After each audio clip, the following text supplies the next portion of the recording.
driven by emotions.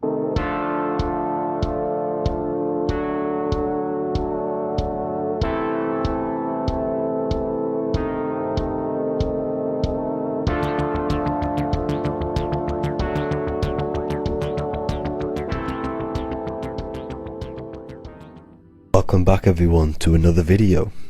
Today we're going to cover everything that you need to know about the mind, starting with the two aspects of the mind, the conscious and the subconscious. The male aspect of your mind is the conscious. This is the 10% of your mind. The conscious part of your mind is only aware of everything around you, your vision, your sight, your smell, your taste, your hearing, and your current state of emotion and thought. Every thought that you consciously think about has an emotion directly attached to it. That emotion is then impressed onto the subconscious part of the mind. The subconscious part of the mind is the female aspect of your mind. It is also a whopping 90% of your mind. Subconscious mind is controlling all of the subconscious processes which happen within your body. For example, your subconscious mind is controlling your heartbeat, your digestion of food, and all of the things that you do not have to tell the body to do. It is the hidden part of our mind which is controlling all of the hidden things. The subconscious mind is like a recording supercomputer. Everything that you have experienced in your life is all recorded and stored within the subconscious mind. One of the most important things about your subconscious mind is that it stores your mental programs. Everything in the subconscious mind manifests into behavior and actions within the body. Your daily basis routine and habits are all mental programs within your subconscious mind. These mental programs are created by mainly two ways. 1. Repetition, and 2. Emotional impact. The repetition is fairly simple to understand. The more you do something, the more it impresses onto your subconscious mind and becomes a program. That program will then manifest into your behavior. However, with the emotional programs, they work a bit different. The stronger that you feel an emotion, the stronger it is impressed onto the subconscious mind. And then that emotion becomes a program. For example, you had a very traumatic moment happen when you were a young child. The emotion that you felt was so strong in that moment that it impressed into your subconscious mind so hard that you can recall that moment like it was yesterday. That traumatic event that happened to you when you were young will still manifest into your daily basis behavior even to this day. However, it manifests subconsciously. For example, if you were in a car crash, you will be wary to enter cars with certain people. All because of that traumatic emotion that you felt and impressed onto your subconscious mind. Another example of the subconscious manifesting into our behavior is posting on Instagram. Most of the time, the reason why you post is because your subconscious mind is seeking gratification. So before you actually do something, question yourself and find out the root cause of why you are doing this. Another thing that you need to understand about the subconscious mind is that it takes everything you say and hear literally. So for example, if you go and say, "You are an idiot" to someone, your subconscious mind will only pick up the word idiot. It only knows yourself. It doesn't know anyone else. You are casting a spell on yourself just by saying that to someone else. This is why the golden rule is to treat others like you'd like to be treated. Now, you can rewrite these programs which are already in your subconscious mind. However, it does take consistency. You have to change these programs which have been running for years. And by changing these programs, you change your behavior, because these programs manifest into your behavior. The best way to do this, personally, is to listen to affirmations first thing when you wake up in the morning, and do this for 10 minutes every single morning. Then at night time, you want to think and feel that you are becoming the reality that you desire. The more that you feel this reality, the more it will become a program and impress your subconscious mind. For example, you're trying to gain financial freedom. If you trick your subconscious mind into creating a program saying that you are financially free, this will manifest into your behavior. You will start doing more work. You will start looking for ways to make money. Your mind will be set on the frequency of money and financial freedom. Therefore, you will receive thoughts based around this program. If you take enough action, your life will dramatically change because of this program that you created in the mind. This is why we call it a mindset, because your mind is a frequency tuner which sets its frequency onto different thoughts, because thoughts are frequency. If you fill your mind with a specific frequency, you will gain thoughts and ideas based around that frequency. To create a stable mind, you need to master your emotions. You need to change your mindset. Everything that you experience is neutral. Based upon the mindset that you see it, you either give it a positive or negative charge. By understanding this deeply, you will then control your emotions. I hope you gained some wisdom and enjoyed this video. Please, if you can, leave a comment and a like, and subscribe to the channel if you like this content. Love and light to you all.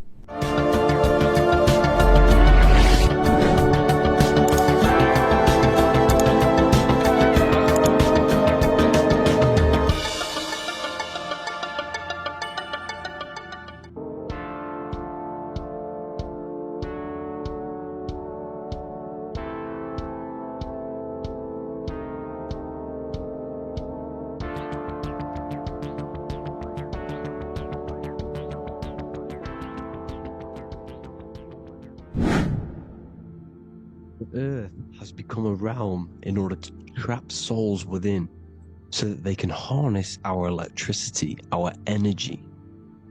Even the Bible is talking about how this realm is controlled by the wicked one in John 5:19. We know that we are the children of God and that the whole world is under the control of the evil one.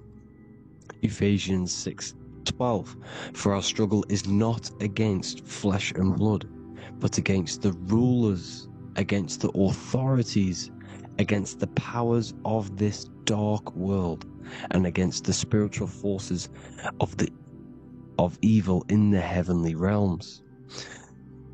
So the Bible is telling us that this is not the only world. There are other worlds, there are other realms that we can go to, considered as heaven. Heaven being a higher realm where there is no evil, no darkness.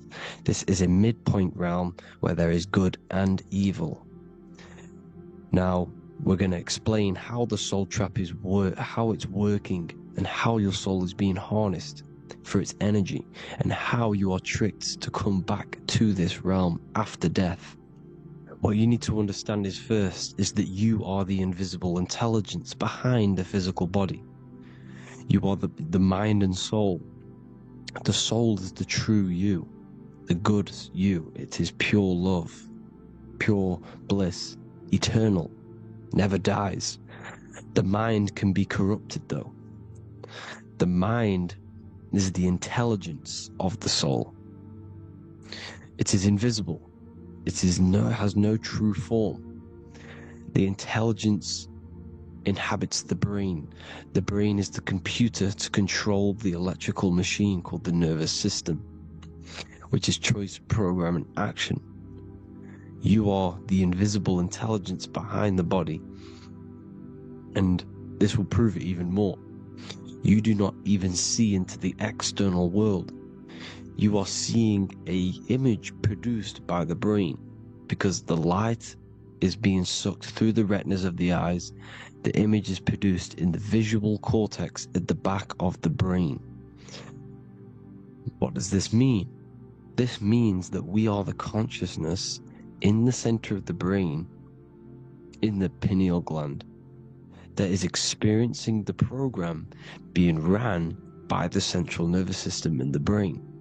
This is the sigil of Lucifer. Lucifer in Latin is Lucy. Lucy is light in Latin. Lucifer is known as the light bearer. This is how the eyes work, people. It's not a demon or a devil. The sigil for Lucifer is how the eyes work, and how the left eye is controlled by the right brain. The right eye is controlled by the left brain. There is a crossover. It's the same with the body. The left side of the body is controlled by the right brain. The right side of the body is controlled by the left brain. There's a crossover with our hemispheres in the brain. Now, this empty chamber in the center of the brain is where this universal cosmic intelligence is held, known as the most holy place in the Bible, the throne of God. Okay? This is above the 33 vertebrae on the spine. As you can see here, you are the being in the center of this point. All of the nerves are being sent back to this one particular point, which is the seat of our invisible intelligence. You can see it's an empty chamber. Our consciousness, our intelligence, is not a physical thing. This intelligence is the true voice inside of your head. This is why your head is heaven, your heart is earth, your heel is hell. Your head is heaven because this is the seat, the throne of God. God is in heaven because the consciousness, this divine intelligence that's controlling the body, is sat in the center of the brain. The brain is taking commands of this invisible intelligence. When you close your eyes, you can feel your awareness, your consciousness, your intelligence is all in the brain. Your awareness is not in the feet, the heart, the legs, the arms. It's all in the center of the brain. Now, if you meditate deeply, you will find that you are beyond the mind. You are the being observing the thoughts. You are the soul observing the thoughts. Now, with this being said, you are the consciousness experiencing the program being ran by the central nervous system in the brain, because you're not seeing into the external world. It's an image, it's a simulated image produced by the brain and the central nervous system. You do not experience the external world. You do not feel the external world. You feel electrical impulses on your nervous system. Your nervous system is decoding what you are feeling. So the only thing that you truly feel is the electrical impulses on your nervous system. This is why the nervous system is the tree of knowledge of good and evil, because it gives your invisible intelligence, your mind, the knowledge of good and evil. It can detect good things, it can detect bad things. If it's hot, if it's warm, if I need to go, the nervous system is doing this. It is the tree of knowledge of good and evil. Okay? Now this universal intelligence is symbolized as the single eye. Okay? Matthew 18:9. It is better for you to enter life with one eye than to have two eyes and to be thrown into the fire of hell. What does this mean? It's symbolic, it's metaphorical, people. It is metaphoric. Your universal intelligence is the single eye, the one eye. It's the balance between the two poles, between the left and the right, the good and the evil. It knows the right thing to do all the time. This is our inner guide. The inner self is the inner guide. And when you are operating your life off duality, using your two eyes, you'll be thrown into the fire of hell, heel, lower states of consciousness. Because you're split. You need to live in oneness, even, balance. Matthew 6:22, the light of the body is the eye. The light of the whole body is the eye. You are a light being. Human. Hue means an attribute of a color. Man is the word manifested. We are light manifested into physical form. Depending on your vibration is depending on what color that you are vibrating on, which is a hue, a human. If therefore thine eye be single, thy whole body should be full of light. Again, it's talking about the single eye, oneness, completeness. when you balance the hemispheres of the brain, we'll go over that later. But anyways, the body is the earth. This is what we need to understand, people. The body is running the simulation, the program that our consciousness is experiencing. So when we leave the body during death and astral projection, we leave the earth. This is how it works. The body is the vehicle for the earth, for this realm. Everything exists within our mind. You have the soul, mind, and body. The soul is the observer, the watcher, the true being. This is why she has many different heads, because the soul inhabits different bodies. This is the serpent, which means knowledge, which is the mind, wisdom. And this is the body. Soul, mind, and body. Brahma, Vishnu, Shiva. The mind is the bridge between the soul and the body. So what do I mean? When you astral project, you are using your mind to project your awareness, your observing consciousness outside of the physical body. The mind is the projector, projecting consciousness. By using your mind, you can project your consciousness outside of the body, which is known as the astral realms, which is known as walking on water. Jesus was never walking on physical water, people. It's metaphorical. Believing the physical body. The water is the ether, which is the veil between the physical and the astral realm. It's a fluid substance. It's on either side. It's physical and astral. The ether is the fifth element that they hide from us. Why? Because they're trapping you in the physical. They are hiding all of these realms. Etheric, astral, and mental. People think their mind is their brain. It's two separate dimensions. These are completely different dimensions. The mind is way more intelligent. The mind is formless. There is no form to the mind. You can think anything you want. You can manifest anything you want within your mind. It is not a physical object. The physical realm is being controlled by the mind. Everything's being controlled by the mind. Everything exists within the mind. This is why the Egyptian says the universe is mental. So when we project our consciousness outside of the physical, we go to the astral. The ether is the water that Jesus is walking on. This is the veil between the physical and the astral world. The word together has ether within it because it joins the two worlds together, together, the astral and the physical. The word either is ether because the ether is on either side, physical and astral, physical and spiritual, physical and non-physical. In the astral realm, the mind can manifest anything we want. We incarnate to restrict our minds. This is why Saturn, if you go and watch my video on Saturn, how Saturn is this simulation, okay? Our minds can manifest anything we want in the astral plane in the click of a finger. However, when we incarnate in matter, we now have to labor for our manifestations. This is why Saturn's known as the great teacher in astrology, because he teaches you a lesson.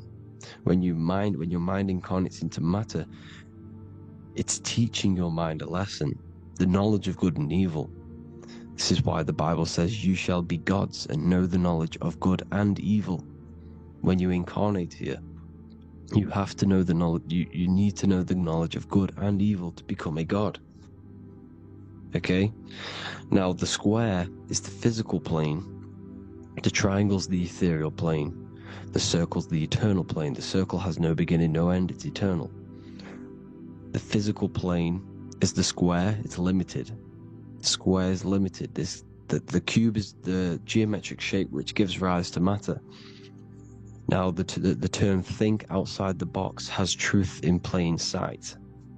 You have to think outside the box to project your consciousness, use your mind to project your consciousness outside of the box, the physical plane, into the astrals.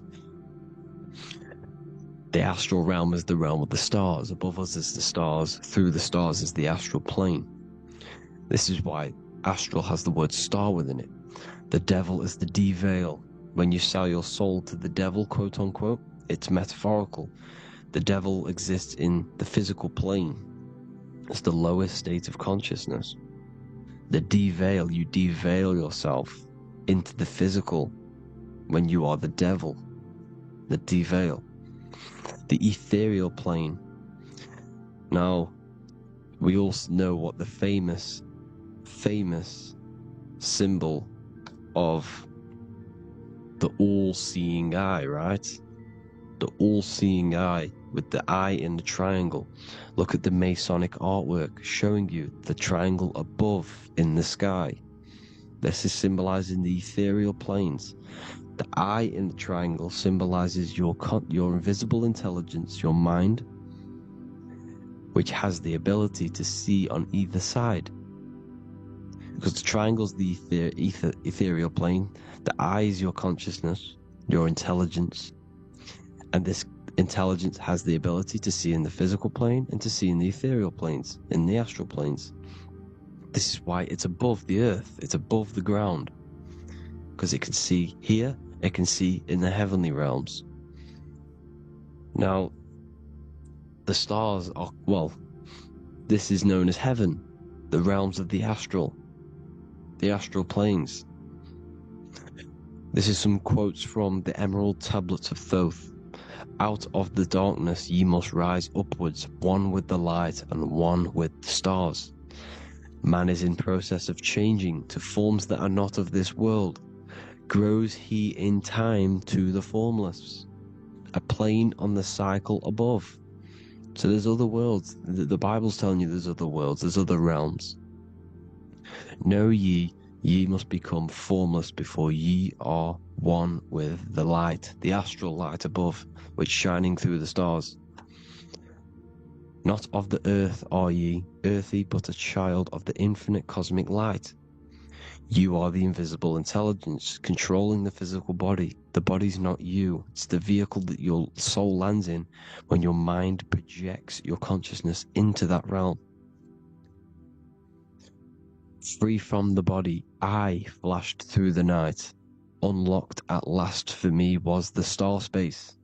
Wow, that's powerful. The star space, the astral planes. This is what it's talking about. We are all a star. We descended from the astrals, which is the star.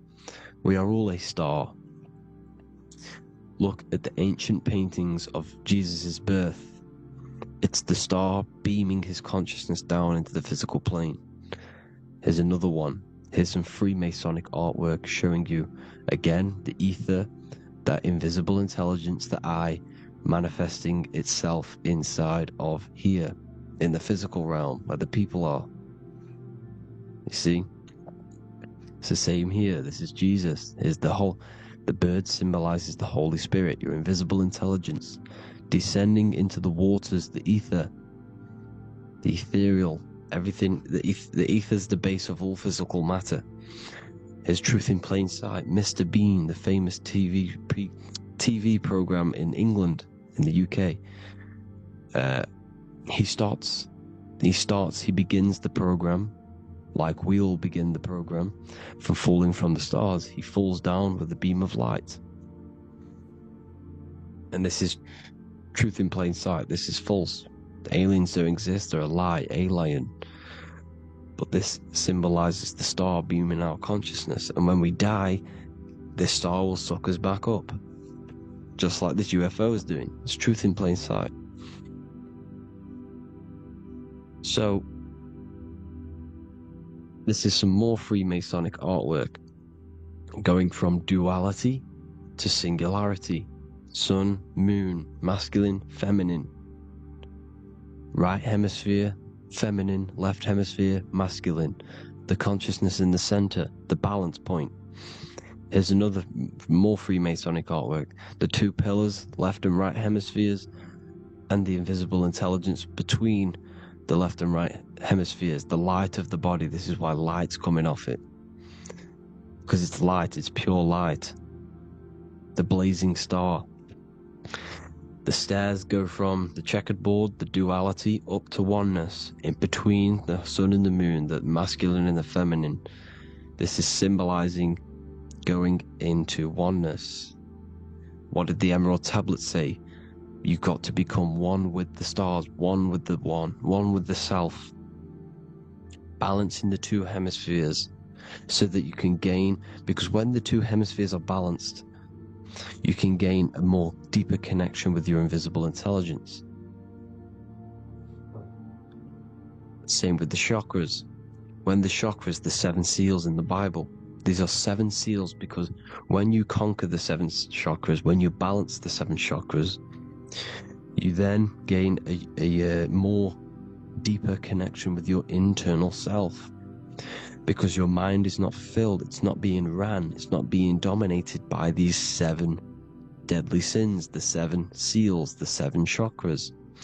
These are 7 energy centers which are concealing our true form.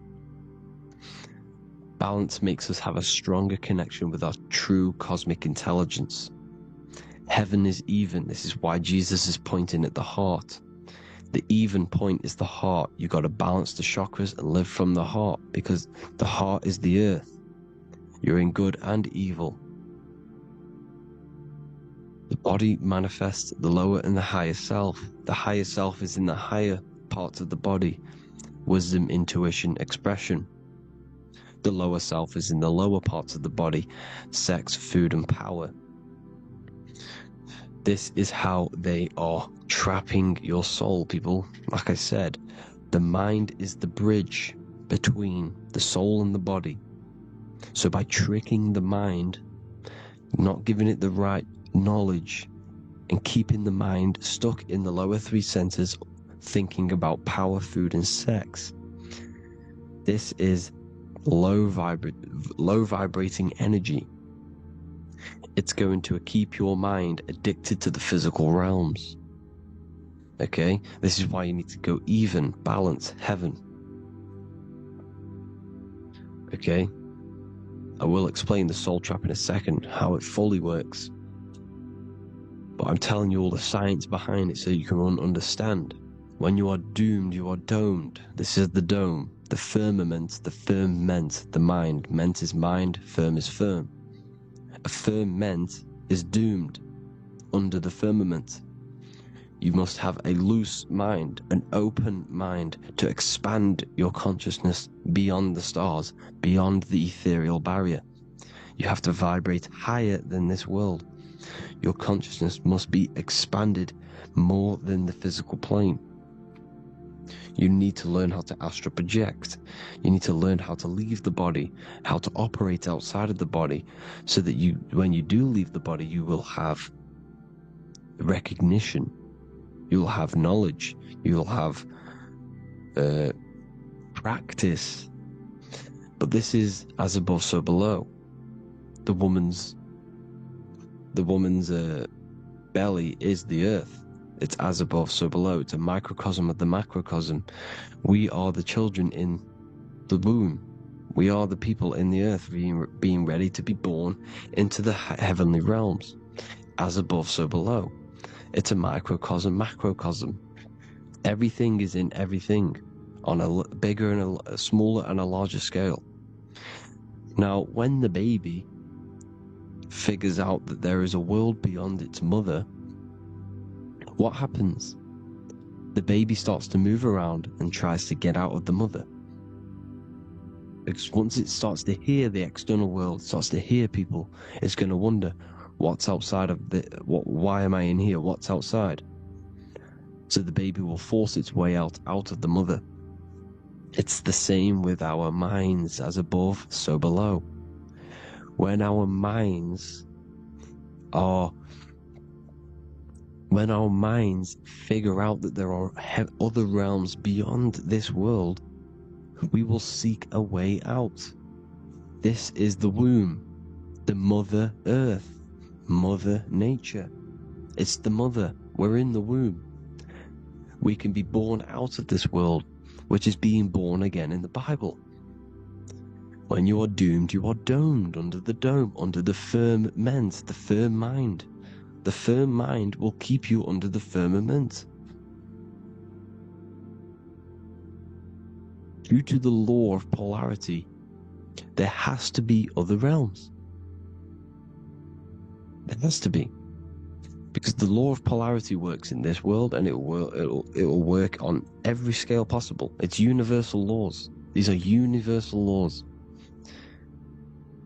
The law of polarity means that there are other realms polarizing this realm. There is a hell, there is a heaven. There is a midpoint, which is Midgard, which is the one we are in now. Earth, heart. Earth is the heart. Heart is the center, good and bad. The balance between good and bad. Your reality is your level of realization.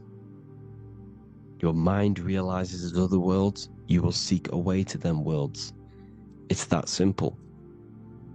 The soul trap is to keep you stuck in this physical body, which is the earth. This body is the earth. It's running the program, like I said at the beginning.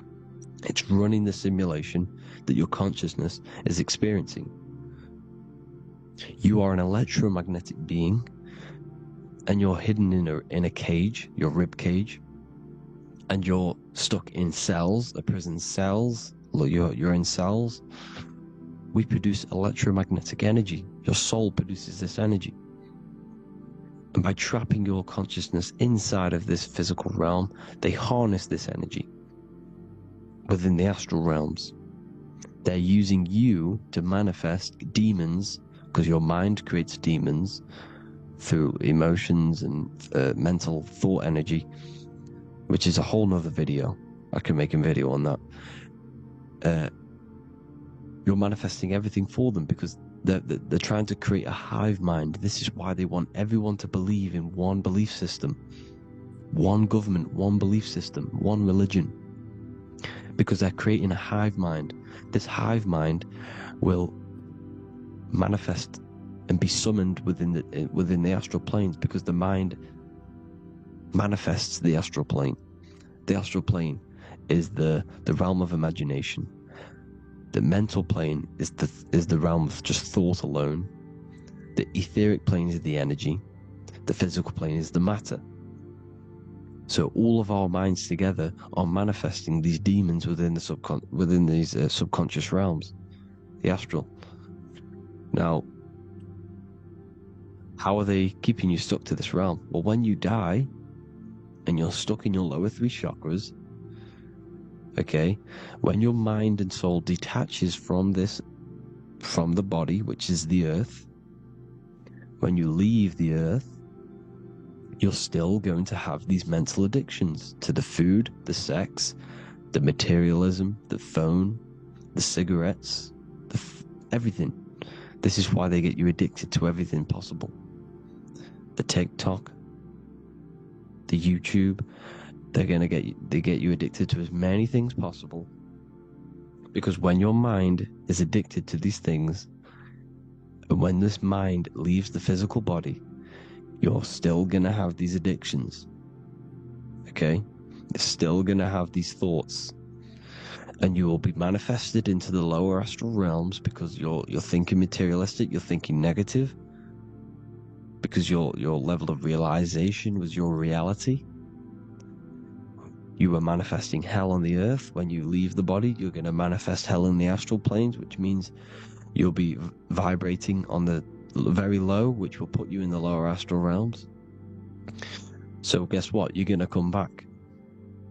You're going to come back into materialism. You're going to reincarnate. Because you haven't prepared for life after death. You must detach from the external world. Okay? Moon is mind. The sun is the soul, the earth is the body, the moon is the mind.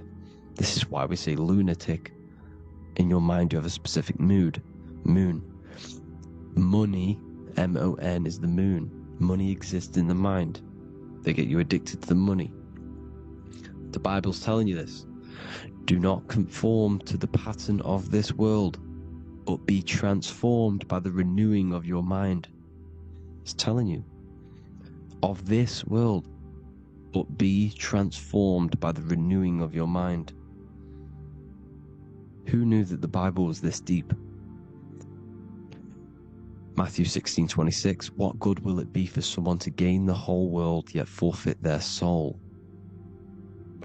James 4:4, don't you know that friendship with this world means enmity against God?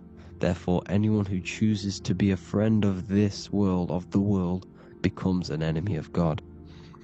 John 4:4, dear children, are from God and have overcome them, because the one who is in you is greater than the one who is in the world. It's talking about the invisible intelligence. It's greater than the physical world. John 2:15, do not love this world, nor the things it offers you, because this world will create you to, if your mind has attachments to what this world offers, sex, money, and power, pretty much,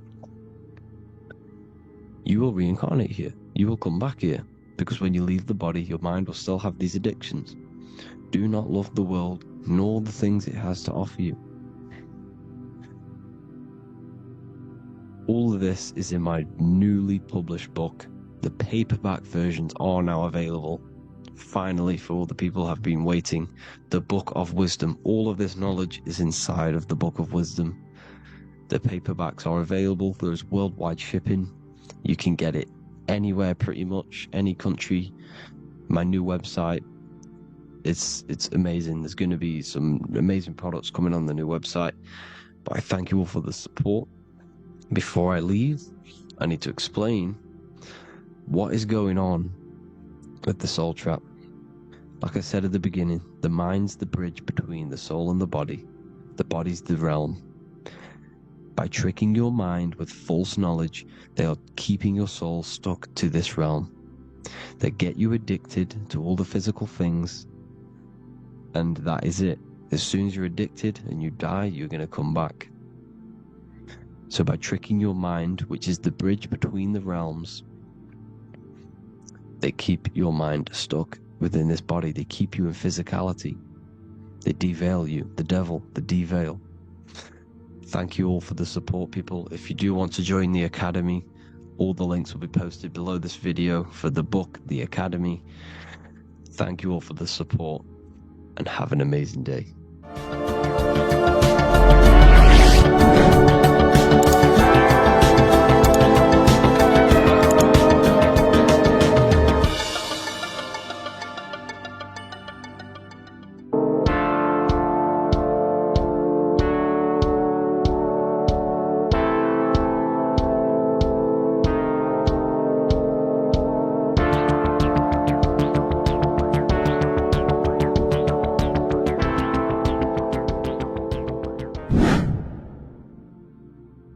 What is good, people? We're back with another video, and this is going to be talking about the connection between the micro and the macro. You know, you are the universe, everything is inside of you. So the first thing you need to understand is that the law of mentalism, we are a thought in the creator's mind, everything's being thought into existence. We have a spark of this mind, this same mind of the creator, and everything is a state of mind. Particles or atoms, whatever you want to call them, are a mental thing. They're a product of the mind. Everything's thought into existence. Thoughts influence everything. Thoughts are energetic effects which send out waves into the quantum field around you. And your consciousness is actually the universe experiencing itself, expressing itself, and viewing itself. So we are the creator, but viewing itself in separate bodies. And this is why they call the material world the world of illusions. Because everything's separate here, but we all forget that we are all one. We've all been brainwashed to think we're all separate, but we're all one. We're all the same mind, the same consciousness, everything. So everything's created out of toroidal fields. God created the toroidal field. That's the only thing that exists, because the atoms are toroidal fields. And it's the basis behind all creation. As you can see it in the owl's eyes. It creates the infinity symbol. And this was the apple. That apple is a toroidal field. And the toroidal field is made out of dielectricity, which is ether. Ether is black light, and this is counter space. This is another realm. This is what creates God to be omnipresent, to be everywhere at one place at all times. He is everywhere because ether is everywhere. And ether is infinite potential. It connects everything together, and that's what energy moves through. It moves through the ether, and that's black light. Everything is light, as it says in John 4:2. God is light. Everything's a vibrational state of light. So the torus field is made out of dielectricity, ether, black light, magnetism, which is white light, which is the center of the toroidal field. And magnetism radiates, it has no vibration.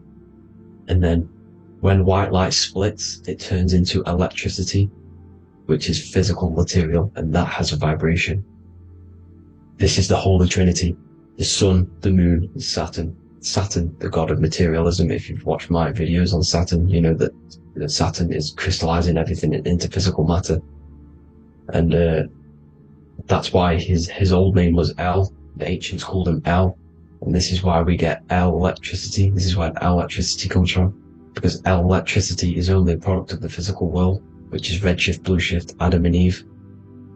And this is what creates the redshift, blueshift is what is a product of magnetism. When magnetism, white light splits, and this gives us vibration. And this is what creates the toroidal field, which is the basis of all physical creation.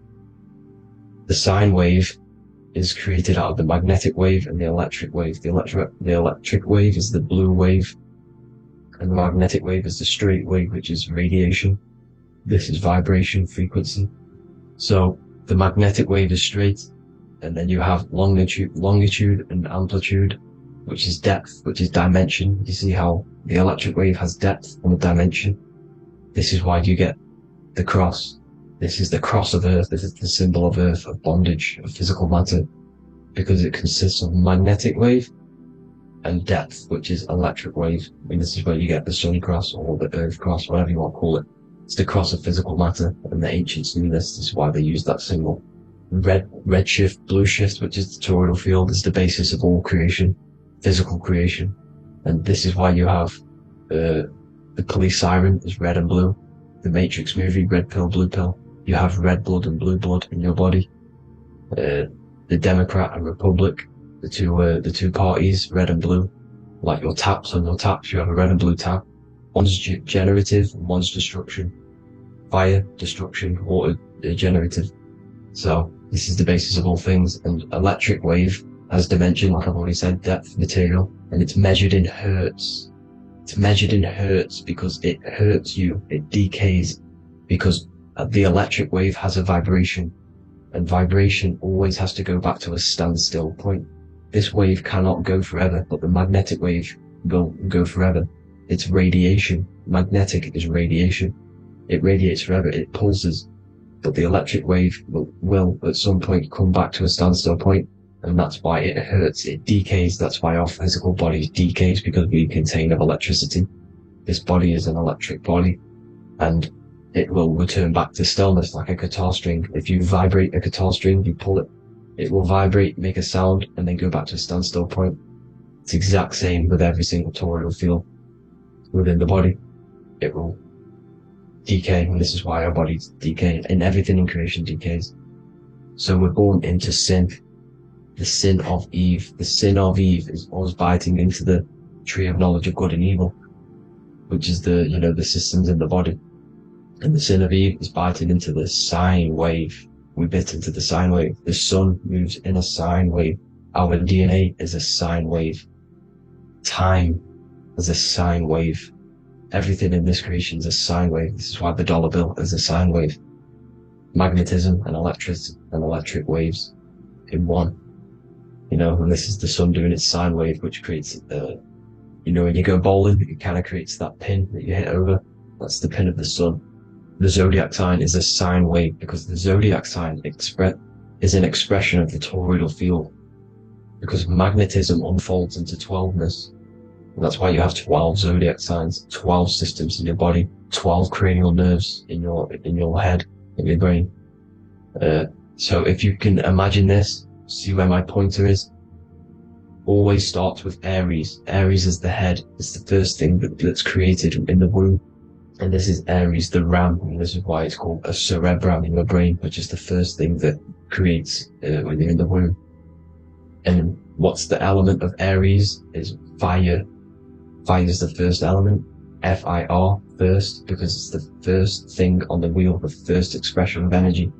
As you can see here, my pointer, this is the center of the toroidal field. It would go Aries, Virgo, Capricorn, Pisces, Scorpio, Cancer. Then we'll go back to Libra. Libra would be center. But you see how the toroidal field is the expression of the 12 energies. That's what the constellations are, the energy expressions of the toroidal field. So it would go outwards, starting from Aries here, all the way back to Pisces, which is beyond the bottom half. But Libra would be the center. That's why Libra is the equinox. It's the equinox. Libra is when it goes from summer over to autumn. It's the equal. It starts to transition into the winter side. Equinox, equal, which is Libra, and that's why Libra has the two scales, symbolized with the two scales. That's because of, the sun moving over. It's being judged. It's equal now, but then it's going to tip over into the winter. That's why Libra is here, the center of the sine waves. And like I said before, magnetic energy unfolds into 12ness. Magnesium is number 12 on the periodic table. It's the sacred number. And this is why the scientists are trying to, NASA is trying to bring in another constellation to destroy the holy science of astrology.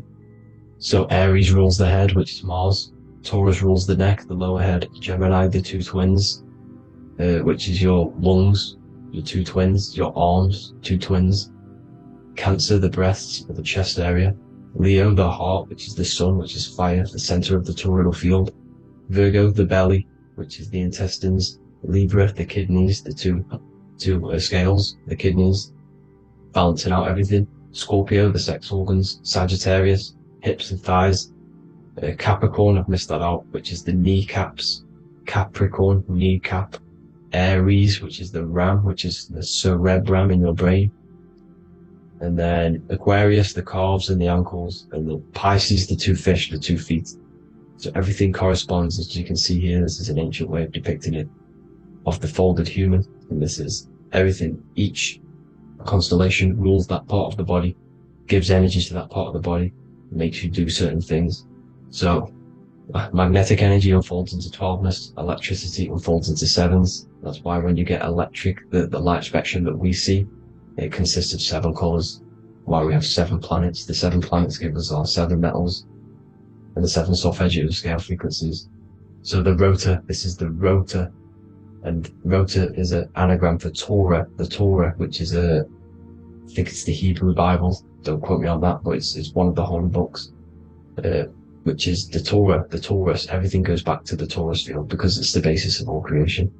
So the chief cornerstone, it says in the Bible that the builders rejected the chief cornerstone. The chief cornerstone, you are the builder. You decided to incarnate into the physical world, into the electric world, El, the world of El, Saturn. When you are created in the womb, it takes you 9 months for you to be created. So for example, if your parents, if you went into the womb here, it'd take you 9 months. So let's say you're born in Scorpio. So you'd go back 9 months, 1, 2, 3, 4, 5, 6, 7, 8, 9. You consist of all of these 9 energies because it takes 9 months or however long you took to be born. Some people are born earlier. You'd have to find out how many months you were in the womb for. But you consist of these 9 energies, and each constellation has a cell salt associated with it. And these cell salts are vital for your health. And your cells are the optimal health of your body. So the chief cornerstone that you rejected is these 3 cell salts, these 3 constellations. So you're mineral deficient in these 3 constellations. For example, fluoride, magnesium, phosphate, and potassium sulfate. So that's the chief cornerstone. And a cornerstone, people always get it rejected with the cornerstone. The cornerstone is not, it doesn't say the cornerstone in the Bible, it says the chief cornerstone. The cornerstone is a cornerstone of a building, but the chief cornerstone is the top of the pyramid. This is where we get the pyramid of the wheel. So you're mineral deficient in whatever 3 zodiac signs you're not. You were not in the womb for. This is the chief cornerstone you rejected. So the human body is the micro. It is the universe in a physical form. It consists of everything in the universe. Just like your consciousness is the universe watching itself, experiencing itself. Your body is the whole universe. 12 systems in the body, 12 zodiac signs, 7 chakras are the 7 planets. The Holy Trinity of you is your Temple of Solomon, the soul and the mind, the sun and the moon. You know, everything is in you. You consist of everything, all the energies, everything. Heaven and hell. Heaven and hell is a mind state. It's a state of the mind. Head, H-E-A, which is heaven, and the heel, the bottom of your foot, is hell. And the bottom of your foot is the soul.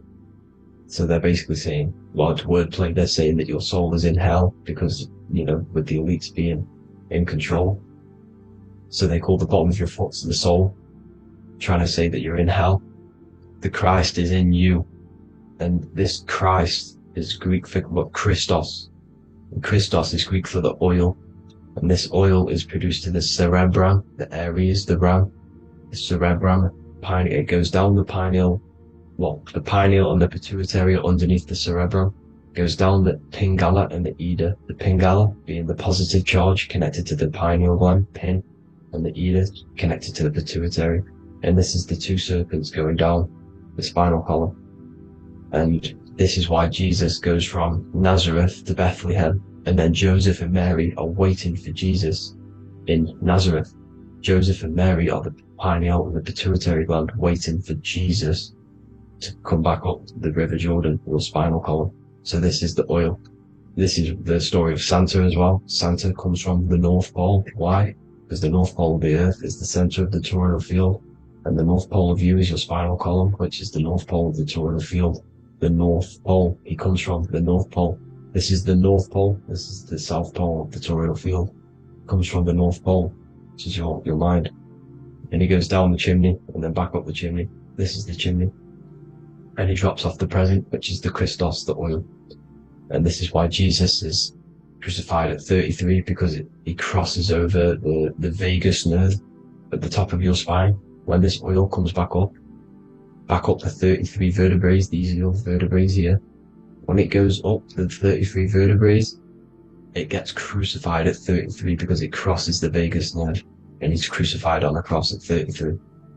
This is the story behind Jesus and Santa. The Ark of the Covenant in the Bible is the 2 hemispheres which cover the vital parts of your mind, the brain side, which is the cerebrum, the pineal, the pituitary, etc. So the 2 hemispheres are the 2 angels, the Ark of the Covenant. This is the Ark of the Covenant, covering the 2 vital parts of your brain. So these are the optic thalamus is another part, and it protects the Christ oil, which is inside at the center of the brain. See, the Bible is all a massive metaphor about yourself, because you are the universe. You are a microcosm of the universe. Your consciousness is experiencing itself, and the universe experiencing, and your body is the whole universe. Your head's heaven. So Moses crosses the Red Sea. These are the 2 hemispheres of your brain. This is the corpus callosum, the Red Sea. So he's pretty much saying that he's uniting the 2 hemispheres of your brain, because most people in this generation are stuck in the left brain, which is just logic, reasoning, science and maths, writing. You know, this is what school teaches you to do. It keeps you stuck in your left brain.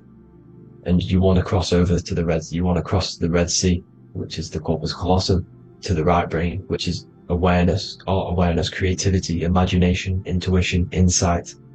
You know, using the higher mind, creativity, imagination. If you don't have intuition, then you can't read energy, you can't pick up on bad things.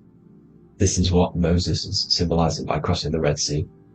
And it's also the upper room where Jesus met the 12 disciples. 12 disciples are the 12 cranial nerves in your brain. It doesn't just represent the 12 zodiac signs. The 12 disciples symbolizes many different things. It's like I said, energy the universe consists of 12ness. So you have 12 cranial nerves in your brain, and that's the 12 disciples as well, and they want you stuck in your left brain, which is the five senses, materialism. So they say in the Bible that Satan blinds the mind.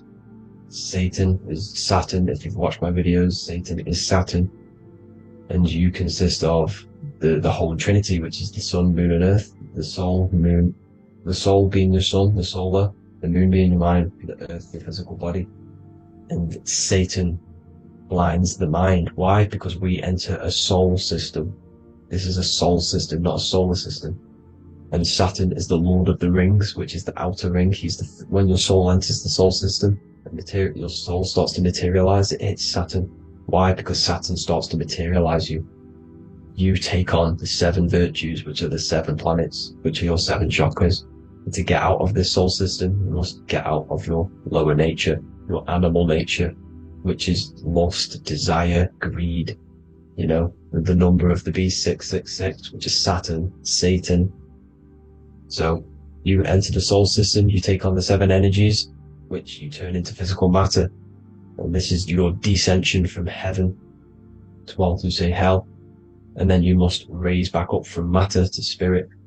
They say Satan blinds the mind. Why? Because your mind gets materialized. Your soul and mind get materialized.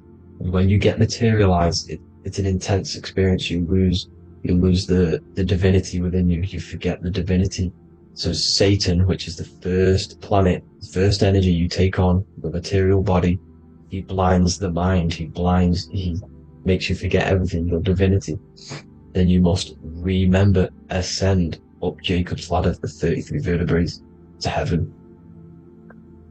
And this is a microcosm of the macro, because you will ascend back up to heaven if you do this, when you leave your physical body, when your body decays. So when it talks about in the Bible, completely destroy them, the Hittites, the Amorites, the Canaanites, all the ites, this is what God says to the Israelites. It says completely destroy them. It's basically symbolizing saying destroy your lower nature. The Canaanites, cannibals. We're under a Canaanite system now, which is cannibalism. And this is flesh eating, lust, greed, all the demonic stuff, all the lower vibrational stuff. You know, the lower nature, eating, sex, and survival, the lower 3 chakras. You must get out of these lower 3 chakras and return back to spirit, which is heaven, which is spirit, love, being holy, being truthful, being passionate. Going back to Satan blinding the mind, all of the planets are made out of these 3 symbols. Satan blinds the mind, and that's why Satan's symbol, this is the symbol for Saturn, Satan, this symbol for Saturn is the cross, which is physical matter, the earth, over the moon is your mind. So the Saturn symbol saying matter over mind, he blinds the mind, Satan blinds the mind once you enter the soul system. And you must remember, in the Bible it talks about the Genesis, which is Eve, the sin of Eve, which is biting of the tree of knowledge, with the serpent which wraps around the tree. It says the serpent placed himself on the tree. Well, the serpent is the spinal column. It's the serpent telling you eat from the tree of knowledge of good and evil, which is your nervous system.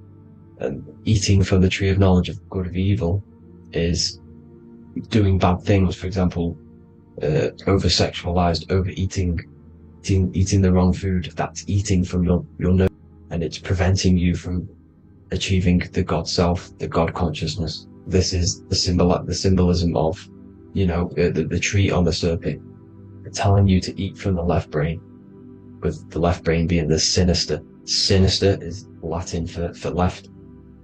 That's sin. Sin is left.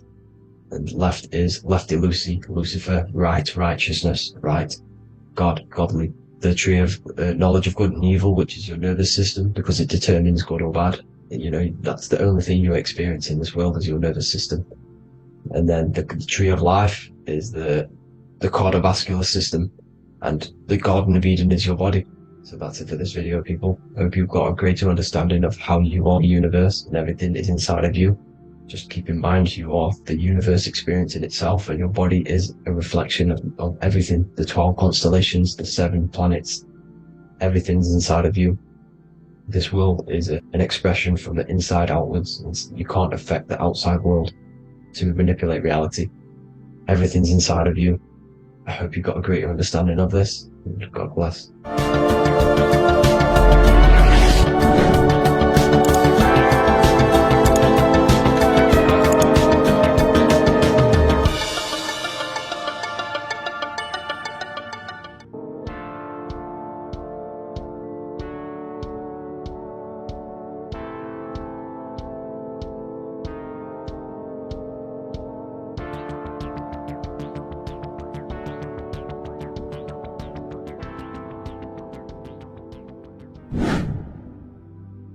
How are we all doing, people? It's Revival of Wisdom from the Wisdom Academy.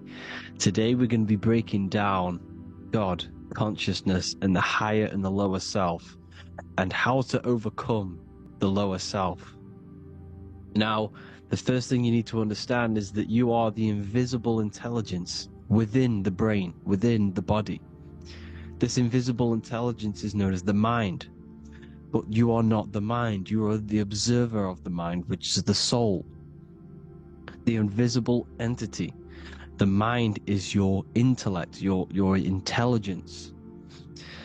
Now, the mind is, it's hard to put this in words, but the mind is something that gives you the ability to explore the universe. And this inner self is the I am.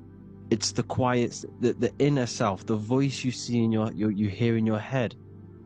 This is why within spells high twin, inside, internal. The I is also the number one, which is one line. Because the one and only, is the inner self, which is the I am. This is why you say, my name is Harry. You are not Harry, you are the I, the inner self, the intelligence. Okay, this is why Jesus in French is I am.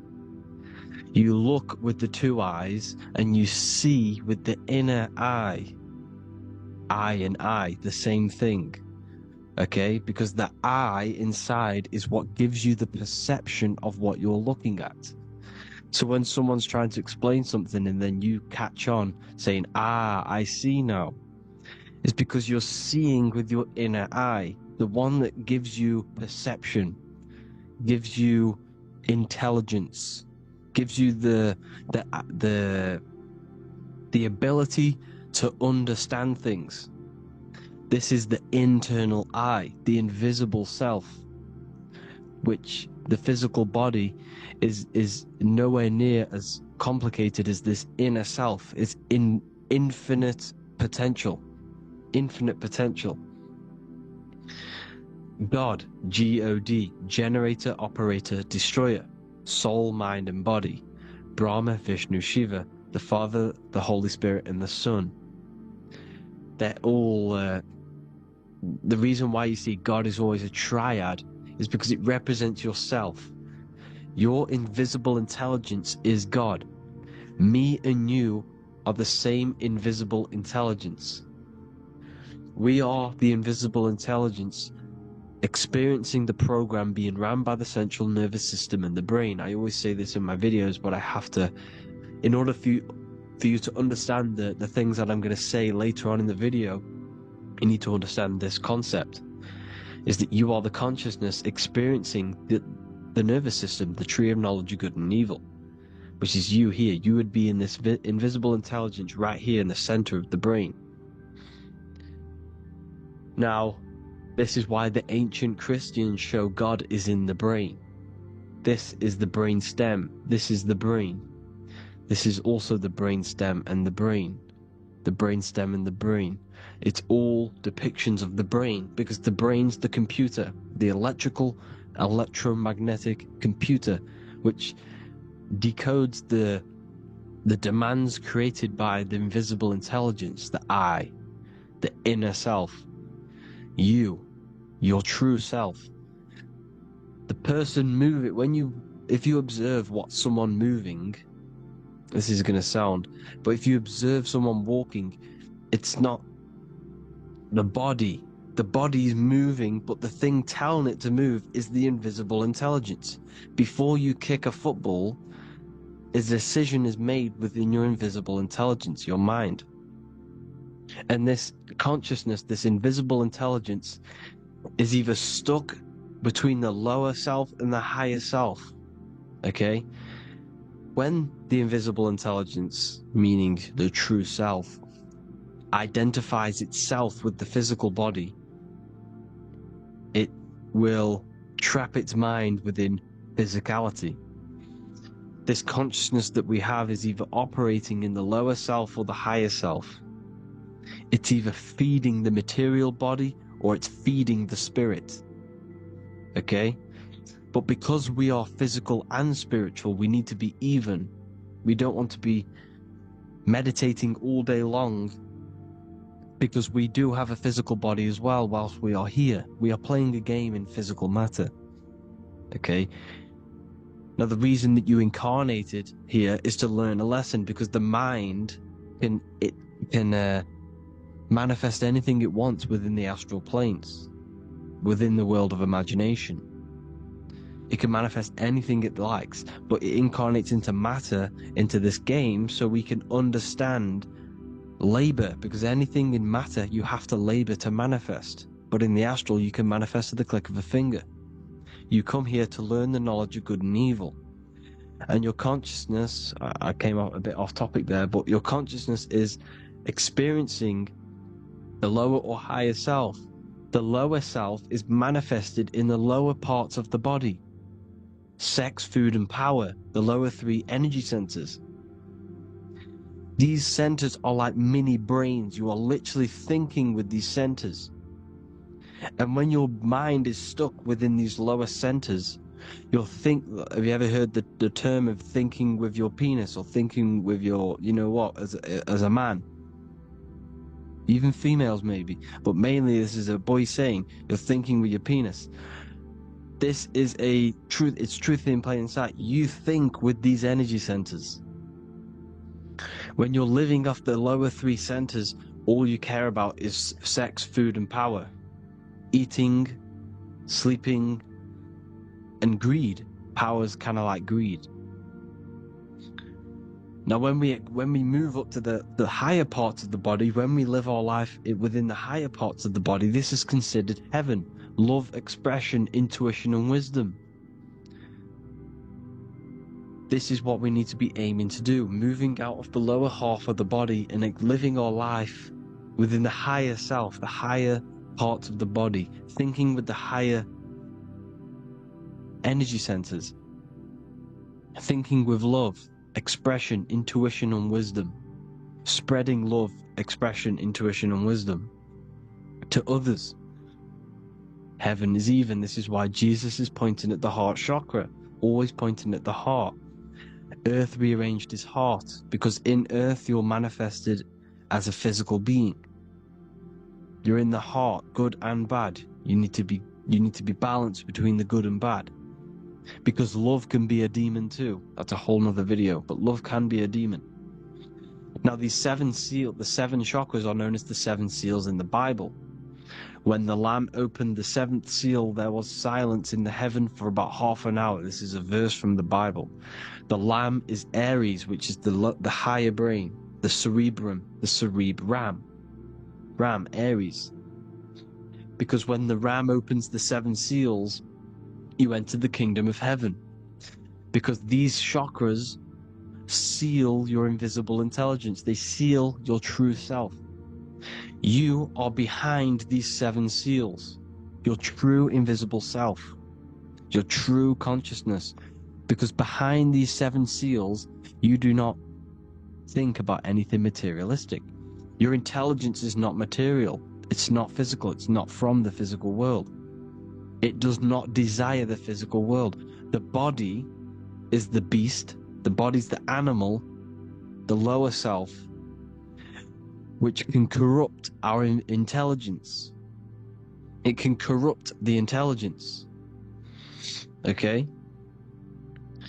Now, we need to balance these chakras so that we gain a deeper connection between this intelligence and the brain.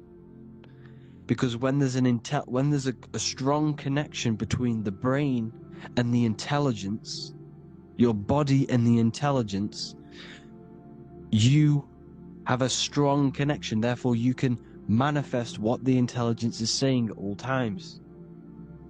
Meaning, when, for example, your higher self, this is intelligence, the higher intelligence is always speaking to you. It's always guiding you. It's always telling you the right thing to do. You can feel it when you're doing something wrong. You can feel that you're doing something wrong, because this higher self, this intelligence, knows what it needs to do here.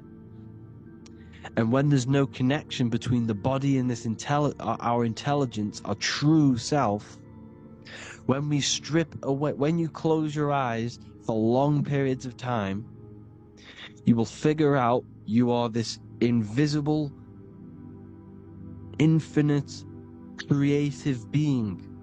There's no words that I can't describe what it is, but it's the voice inside of your head that you can feel when you close your eyes. You are this being inside of the heaven, because this is heaven, this intelligence. And when there's a strong connection between the body, you can manifest everything it's saying. When everything is balanced, when you're no longer thinking with the lower centers, when they're all balanced, you're not thinking in particular with every center, you balance them all, you can manifest everything it says. Your body will act out what the intelligence is always saying. This is God in the brain, the intelligence, trying to touch Adam, representing the lower self. This is why they're not touching. Notice how Adam is resting, but the intelligence is always reaching out, stretching, symbolizing metaphorically saying it's guiding. I'm always reaching out. The intelligence, your intelligence is always guiding you. It's always reaching out to you. But Adam is ignorant of it. The lower self is ignorant of it. And that's why he's so relaxed and God is so stretching out.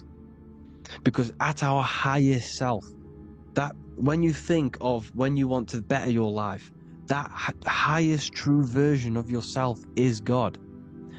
When you're manifesting this, your highest self, this is God. Your truest form, your most perfect form, that is God. Your highest version of yourself, that is God. Emotions are not what you've been taught. Emotions are not something that should be reactive, okay? You should not let the emotion be you, except that you should experience them instead of letting them become you.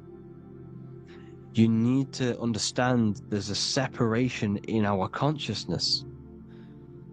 You have the soul, which is the person who is observing your thoughts. When you think a thought, who's the one observing that thought? The soul, you, the I am, the I, the inner self, the one, that one and only. And inside of every single body, inside of me, inside of you watching this video, there is this same intelligence that is inside of me, inside of you, and it's the exact same intelligence experiencing a different body. And this is what we mean by the universe is mental. We all are all sharing the same ball of consciousness in a different body. The animals, the fish, the cells, all expressing this one consciousness. Me and you are the same. This is why the golden rule is treat others like others should be treated, because I am you and you are me in a different body. Now, going back, you need to identify that there's different levels of consciousness: soul, mind, emotion, and body. Okay? Your emotions are on a separate layer than the body, the mind, and the soul. So when you identify there's a difference between all of these, you do not let them become you. You do not let your mind rule you, because your mind can be corrupted. Your soul is the one that is pure good, pure love, but your mind can be corrupted. Okay? Your emotions can be corrupted. The body can be corrupted, but the soul can never be corrupted, only layered on top. You can only throw piles of programs within the subconscious, layering the soul down, but deep down inside of every single one of you, there is a loving being. Because the love comes from the heart. Love is the universal emotion, expression. Now, your thoughts can become bondage, your emotions can become bondage. Now, what do I mean by bondage? By conquering the lower self, we need to conquer our own mind. Because the mind is what's manifesting the lower self. When you're thinking with the lower half of the body, when you're becoming your emotions, you need to experience the emotion, not become the emotion. Do not let the emotion become you. Do not let your thoughts become you, because your thoughts are tools that you can manifest. Your thoughts are the idea. Your emotion is the energy that you can use to manifest that thought. Your emotion is energy in motion, emotion. You use emotion to manifest, to feel as if you already have the thought. Therefore, you become that vibration. Therefore, your emotions are actually a creational force that is given to you to manifest things, because you're a human, a manifester. You're here to manifest things. You're a creator. You are a god. Your inner self, your intelligence, your I am, the one and only inside of you, the inner self, the quiet one, the one that's deep down, the invisible intelligence, is it's creating things all the time. All the time. Speak no evil, see no evil, hear no evil. This is the astronauts, they're Freemasons, but they understand this. Because thinking, seeing, and hearing can corrupt your mind. And when you have a corrupted mind, you'll have a corrupted subconscious.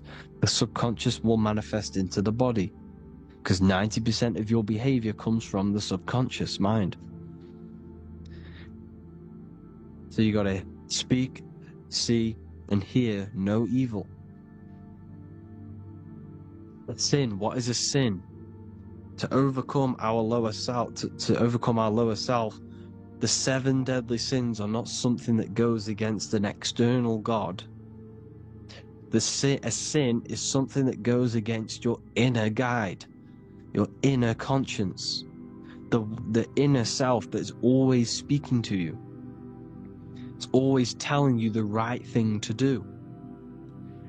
A sin is something that goes against this inner guide, and this is why you can feel something where you can feel you're doing something wrong, because the inner guide is speaking constantly. And when you commit these 7 deadly sins, which are 7 internal states which keep your invisible intelligence bound to your physical body. Because evil, right? Evil love bondage. This is why they stay in this realm and they control this realm, because they love the bondage of the body. They like matter. They want to stay in matter for eternal life. They don't want to ascend back into the heavenly realms, where you do not have a physical body. You can explore the universe within the astral planes. They stay bounded to the body, bounded to the 3D construct of the physical world. They have greed, lust, envy, gluttony, wrath, sloth, pride. They want all of this. And if you want that, that's okay. But deep down, you don't want that, because your soul is always telling you the right thing to do. Your soul knows what to do to get out of here. It needs to detach from the external world. Detach from all of these 7 internal states which bound you to your lower self, your lower centers. That's what a sin is. You know, you have a left and right brain. The left brain is always analytic. The right brain is metaphorical. So the right brain is producing a holistic view of reality. Now, what do I mean? And not view, perception.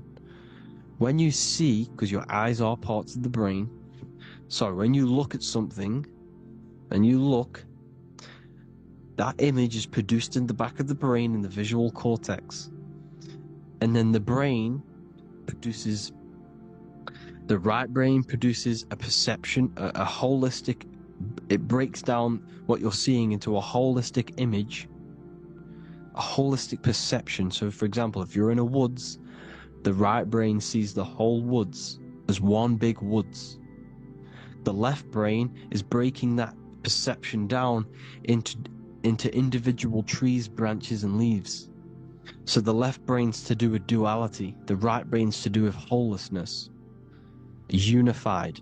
The left brain's dualistic, analytic. This is necessary so that we can pick things up and manipulate them and break things down. We need the left brain, we need the right brain. I'm not saying any of them's bad, but the left brain, sinister in Latin, means left. Because when you're left-brained, you see everything in dualistic. You see everything is dual, when everything's actually one. We need to be focusing and strengthening our right hemisphere. I'm not saying sit in the right hemisphere all the time, but we need to be strengthening our right hemisphere. And this is why left is sin and right is right. Because when you focus on the right hemisphere, you see the holistic perception of creation. The right hemisphere sees humanity as one unified consciousness. The left hemisphere sees everyone as individual persons and egos. Because the left hemisphere is dualistic. And this is why the Bible says, cast the net onto the right side of the ship and ye shall find. John 21:6. What does that mean? Cast your energy, cast your perception into the right hemisphere of the brain, and ye shall find unified consciousness. You shall find your higher self, the one and only. If then you have been raised with Christ, seek the things that are above, where Christ is, seated at the right hand of God. Wow. Powerful. What does this mean? Seek the things that are above, where the Christ is, seated at the right hand of God. God is your consciousness, your invisible intelligence between the two hemispheres. The right hand of God is the right hemisphere. Seek the things that are above the heart. Love, intuition, expression, and wisdom. Seek the things that are above the heart, the higher self, the higher part of the body. Because when you seek the things of love, expression, intuition, and wisdom, you create a strong aura. You attract the same frequency. And this frequency is heaven, God. This is the Sumerian artwork showing the Lamb. This is a step symbolizing stepping upwards, raising up. He's stepping over the Lamb up to the bird. His hand is going to the bird. The Lamb symbolizes the lower self. Okay? The bird with the wings is in the sky. It represents the higher self. This is why angels always have wings, because it represents the higher self in the sky. The lamb is a ground animal, symbolizing the lower self. He's stepping over the lamb to the bird, his higher self, his invisible intelligence. Horus and Set, Jesus and Satan. Look, Horus has an evil brother, Set, just like Jesus and Satan. Horus is a bird, higher self. Set is a ground animal, lower self, which is the devil and the angel on your shoulder. You see? The right and the left hemisphere. The two wings. So the devil and angels always speaking to you.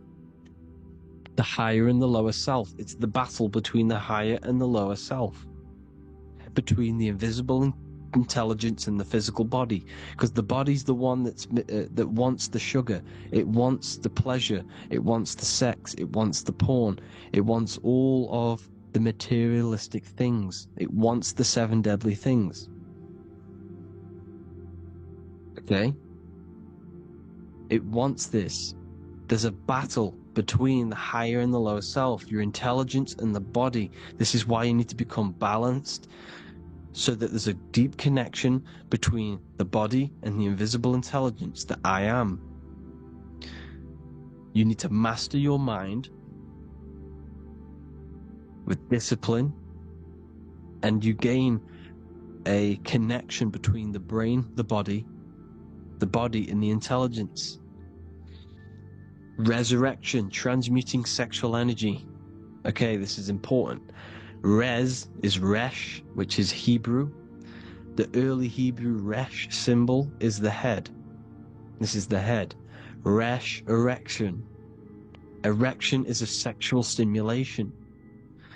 Resurrection is rise erection. You got to raise your sexual energy up the base from the spine to the head. This is the Christ, the Christos. Because there's a psychophysical germ, psychophysical oil produced in the brain every month. Go and watch my other video on raising the chrism. Okay? And every month there's this fluid produced in the brain, which takes 2 trips, because one's produced by the pituitary, one's produced by the pineal, magnetic female, magnetic and electric charge. And it takes 2 trips down the spine to the solar plexus, the bread of life in the Bible, or Bethlehem in the Bible, because the River Jordan's your spine. It goes down to Bethlehem. It gets born in Bethlehem, just like Jesus. Because when this oil travels to the solar plexus, it creates the seed, the seed of life, and it feeds the body. All the central nervous system, all the cells, it regulates the blood, does all sorts of good things for the body, this oil. Now, when you save your sexual energy and you raise your resurrection, you awake the Christ, you raise it from the solar plexus or the sacrum bone up to the brain, you activate 100% of the brain, and this is the true resurrection of Christ.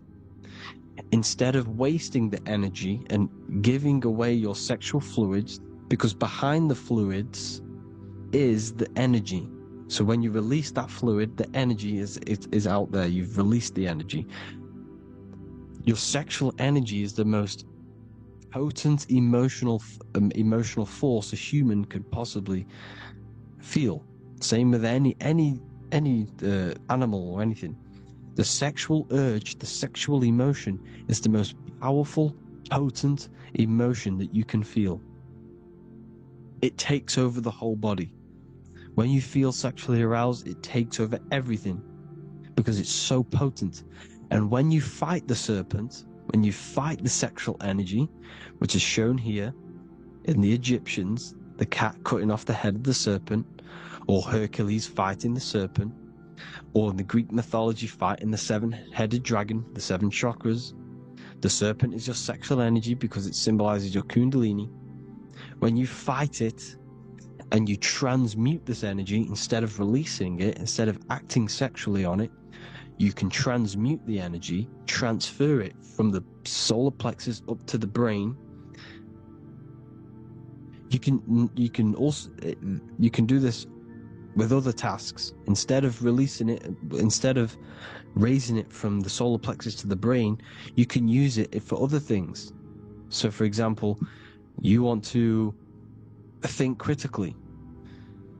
You can use it for critical thinking. You can use it for going to do exercise. You can transmute sexual energy into anything.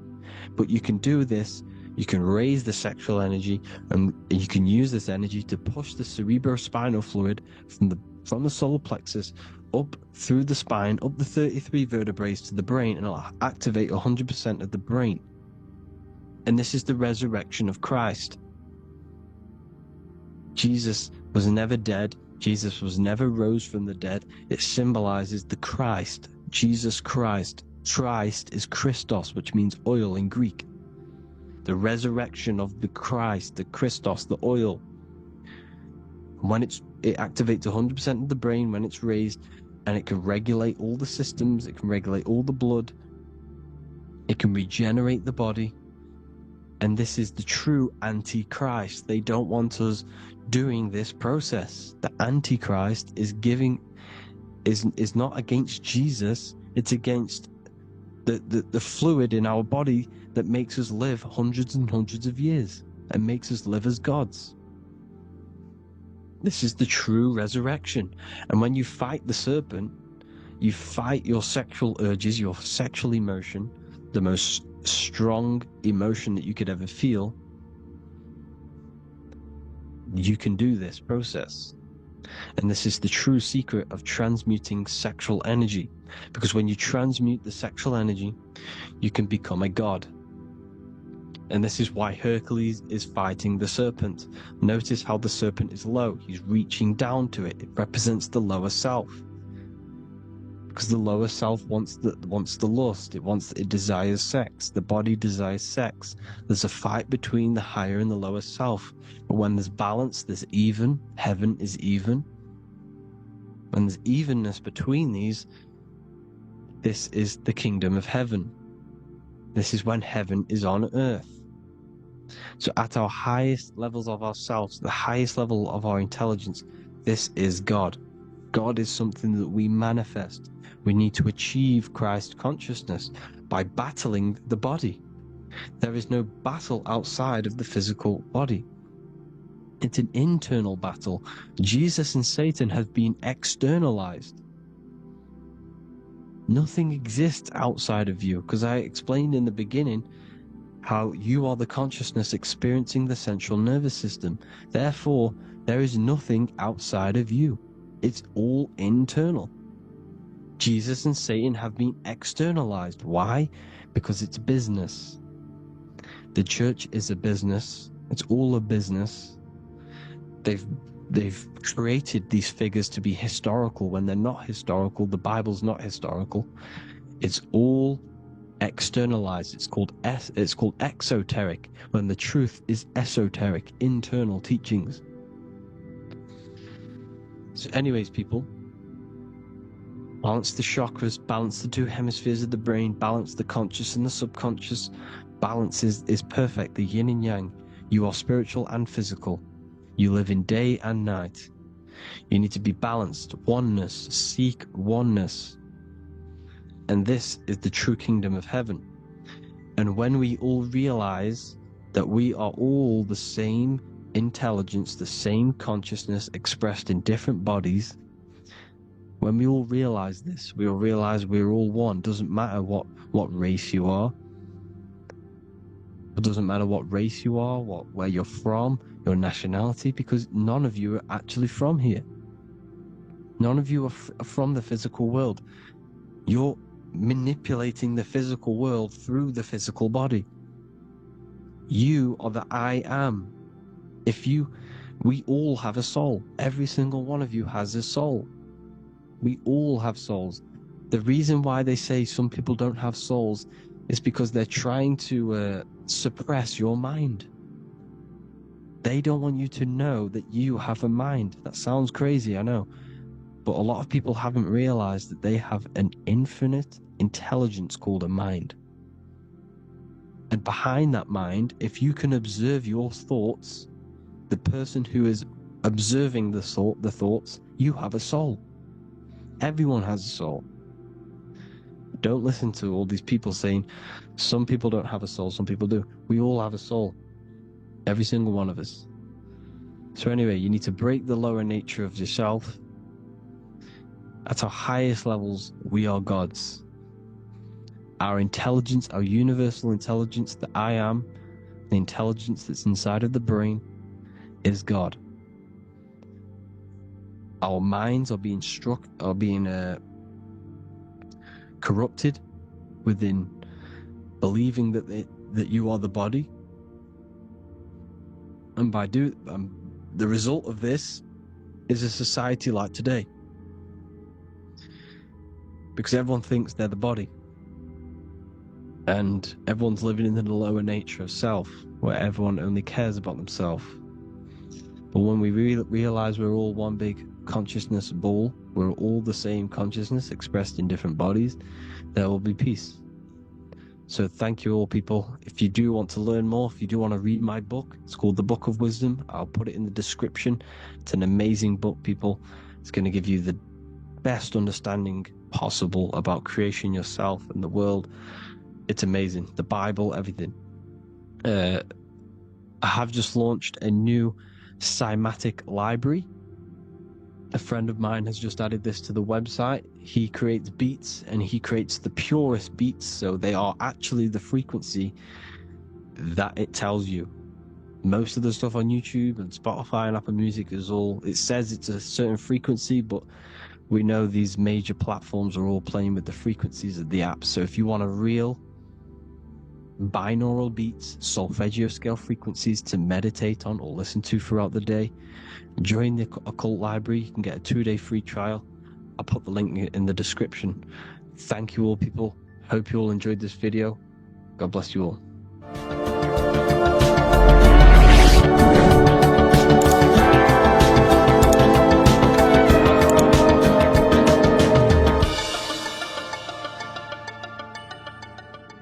Welcome to Revival of Wisdom.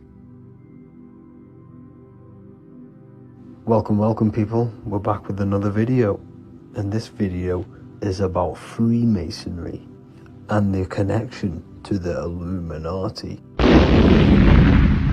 Please, as always, to make sure to hit that like and the subscribe button and turn on the notifications to never miss a video.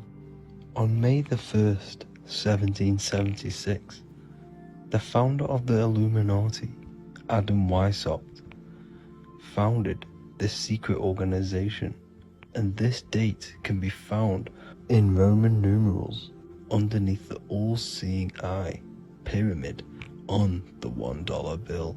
This $1 bill also says Anno Coptus Novus Ordo Secularum. This is Latin for announcing the birth of the New World Order.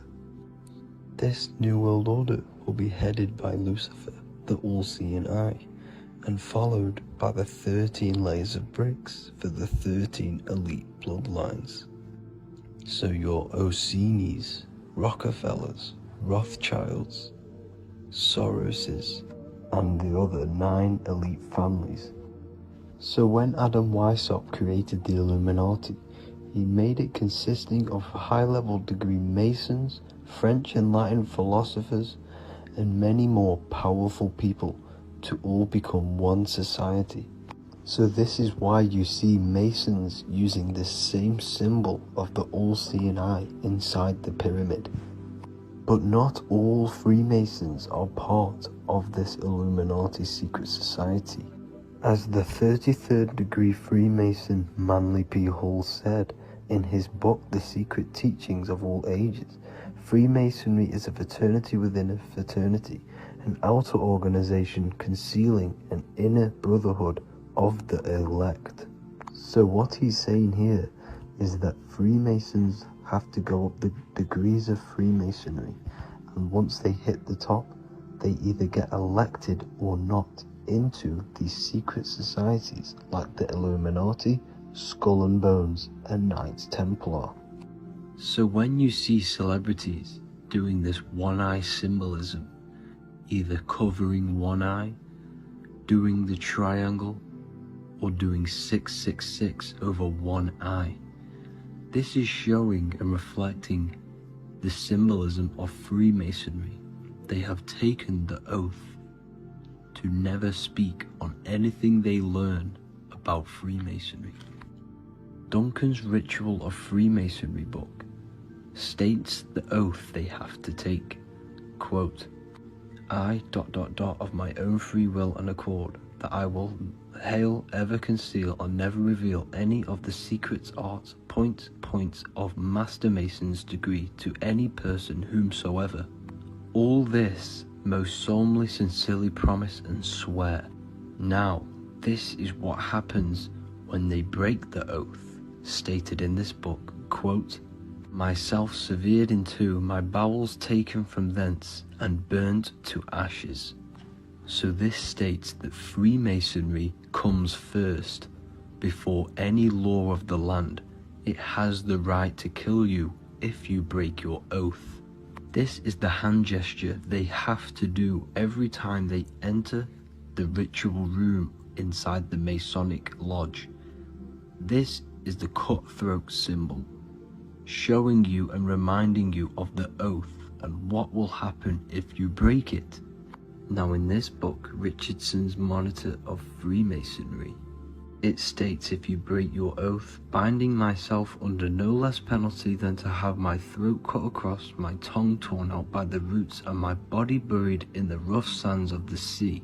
If they do not decide to kill you, this book states this by pointing him out to the world as an unworthy vagabond, by opposing his interest, by dearranging his business. In other words, they have the power to frame you and destroy your reputation to the world and destroy your business if you break this oath. So yes, they do kill to keep this truth hidden, because this truth of this reality is what keeps them in power. They have the ability to manipulate people because people do not know what manipulates them.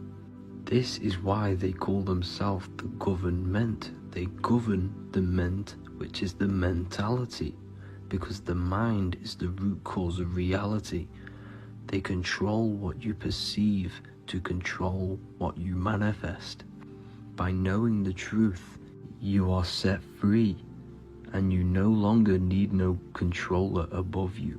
So this is why they are willing to kill and do whatever it takes to keep the truth concealed within these high-level degrees of Masonry and these secret societies.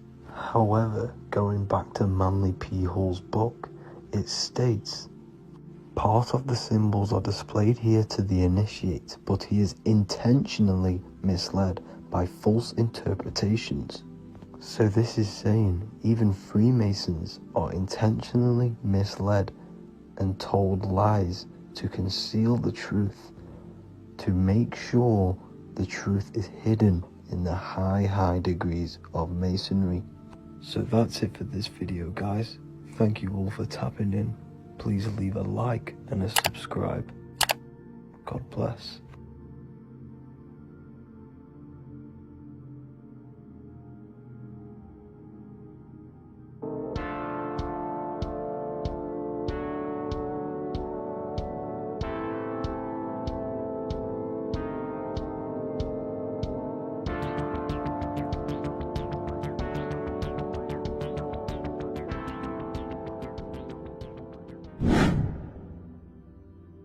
What is good, people? It's Revival of Wisdom. Today we're going to be talking about Saturn.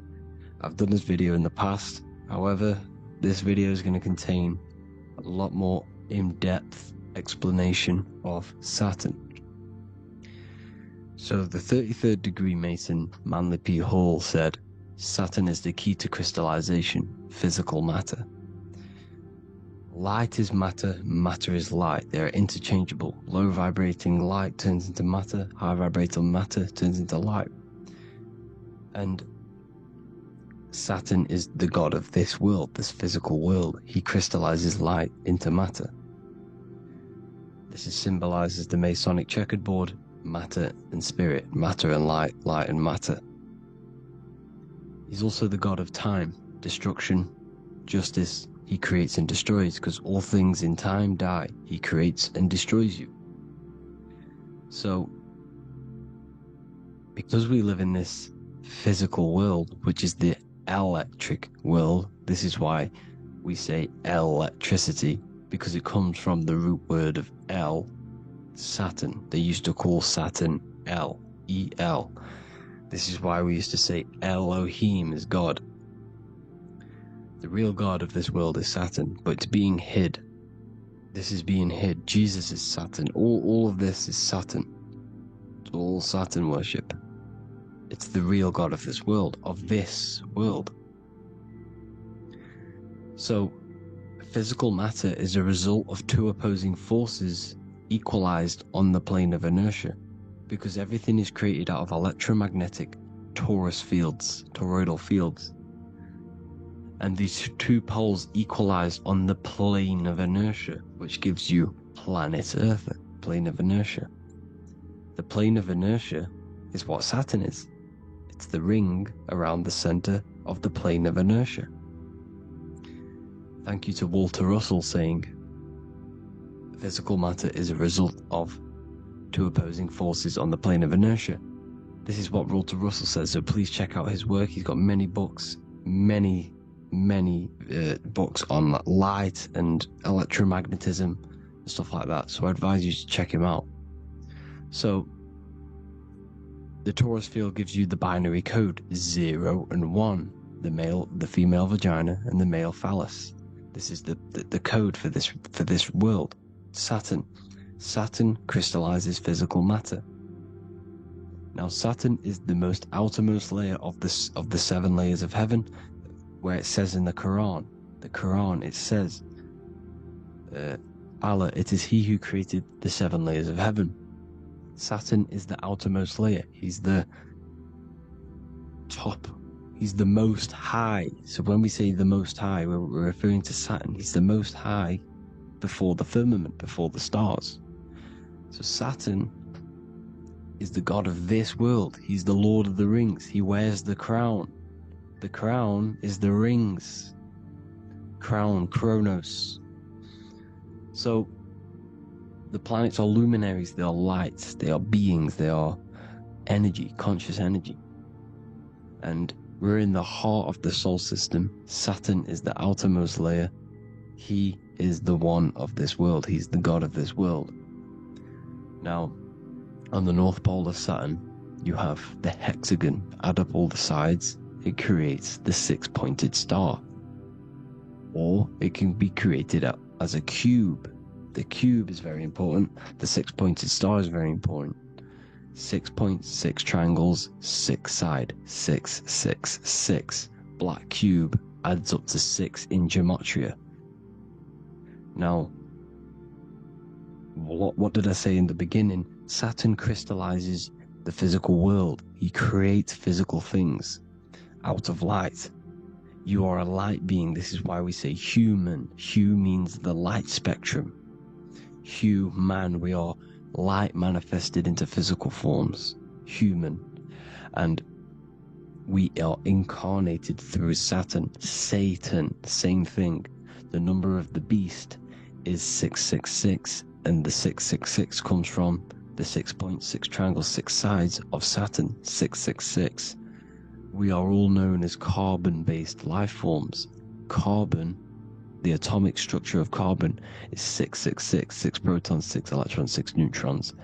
We are materialized into our physical bodies through Saturn, through the number of the beast. These bodies are the beast, it's the animal. The divine, the Christ, is the consciousness within, because you are a physical, spiritual being combined into one, hexed into one. Hexagram. This is a hexagram. You're hexed into physical matter, spirit and matter, light and dark, combined into one. Now you contain of the mark of the beast, the mark of your body. Your body's the beast. It says in the Bible, Satan, who is the god of this world. This world.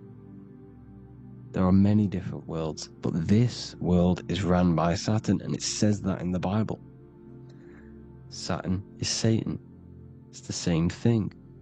And look at the crown of thorns are wrapped around the heart. The soul is in the heart. The mind is in the brain. The soul is wrapped around the rings of Saturn. You're wrapped in physical matter. This is what it's showing you. This is symbolizing the rings of Saturn wrapping you. And the cross on top is the cross of the cube. The cube The black cube of Saturn unfolds into a cross. So Satan, who is the god of this world, Corinthians 4:4 in the Bible, Satan, who is the god of this world, has blinded the minds of those who don't believe. Satan blinds your mind because the god of this world materializes you, and he blinds your mind when you incarnate into physical matter. When you enter this soul system, not the solar system, you hit Saturn first. He materializes you. And look at the symbol for Saturn. This is the symbol for Saturn. All of the planet symbols are created out of the Holy Trinity. The Earth, Moon, and Sun. Body, mind, and soul. The Sun is your soul, the Moon is your mind, the Earth is your body. Your body's made out of the 5 elements. The Sun is your soul because the Sun is life force. Gives life to everything. Your Sun is a soul. Your soul is the sun of your body.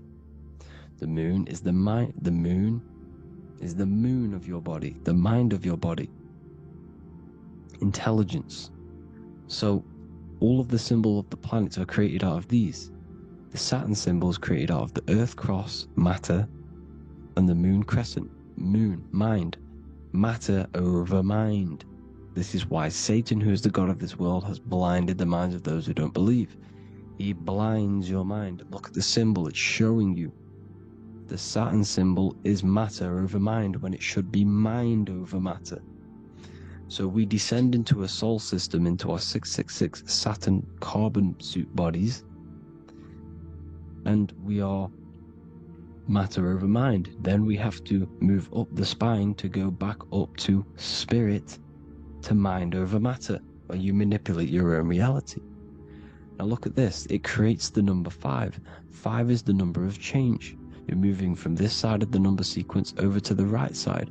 You're moving from the spiritual into the physical world. You're incarnating into the 5 elements, the 5 senses. So the cube, the black cube of Saturn, is another major symbol. Very important symbol. Here you see the cube, and the color black is associated with Saturn because Saturn is associated with death. He creates and destroys. Light and dark. Death is associated with black, spirit, because you can't see spirit, which is blackness. So the black cube is black because Saturn rules the nighttime, which is dark, blackness, and he rules the winter, which is death, blackness. So Saturn is the black cube. Cubes have 6 sides. Up, down, right, left, back, and forward. Cubes are 6-sided. Everything is 6-sided inside of this creation because you're incarnating, you're materializing, crystallizing into the cube, the world of the cube. Everything's a cube. Everything's got 6 sides. Here's Leonardo da Vinci showing you that you're in the cube. Leonardo da Vinci did this famous painting. You're in the cube, you're hexed into physical matter. Or you're incarnated into the 3rd dimension, the 3-dimensional world, which is a cube, 3D. And black cube adds up to 6 sides of the black cube. The Kabbalah means cube god in Arabic. And look at what they do. They worship the cube, the black cube, and they stand in rings like the rings of Saturn. Australia, Denmark, Manhattan, Santana all have these black cubes. You go to New York, you will see the black cube there as well. These black cubes are everywhere because it is the real God of this world. So look at the cross. The cross unfolds into the cube. Xbox, Nintendo GameCube, Sega Saturn. Anything to do with a simulated gaming reality, they put Saturn in it because we're in the simulation of Saturn. This is a simulation.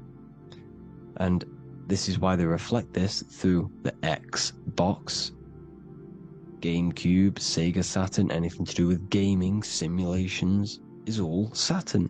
because we're in the cube of Saturn, the black cube. We're in the GameCube, the Xbox, the Sega Saturn. As above, so below. So they reflect it through the simulations that they create inside of this simulation. Cubes have 8 points for the 8 points of time and space. 8 is the number of time. Everything's cycling, infinity. So, look at the cube. The cube is symbolized as in Judaism. The Judees have the black cube. They wrap themselves in a black band and they cover their eyes into blackness. The black cube for the black cube of Saturn. They use the star of Saturn, and they worship their god on Saturn Day because it's all Saturn worship. Look how the Saturn god is wrapped around with these thorns or leaves, just like Jesus is wrapped around his heart. And Jesus on the cross is us on the cross. We are in the cross. We are in the cube. The cross is the cube. And the cross is even in the Saturn symbol. This is another symbol for Saturn. There's two symbols. You got this one, the one I've just broke down. And there's this one. This is the cross of Saturn, the cube god, the simulation, the GameCube.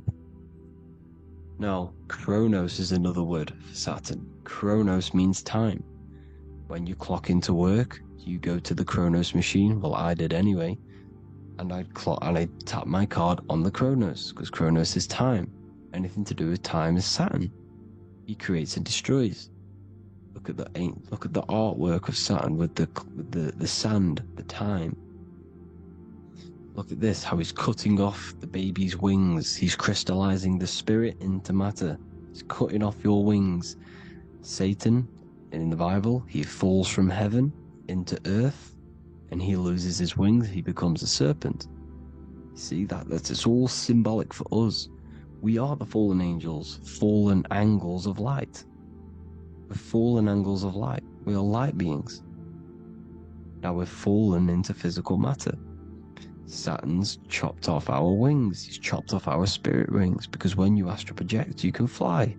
You will fly around. He's got the Reaper staff here, always depicted with the Reaper staff. Now look at the clock. Saturn Day is the 6th day, the number of the beast 666. Look at the clock. 6 take away 12. 12 take away 6 equals 6. 7 take away 1 equals 6. 8 take away 2 equals 6. 60 seconds in a minute. 60 minutes in an hour. 24 hours in a day. 2 plus 4 equals 6. That's 666.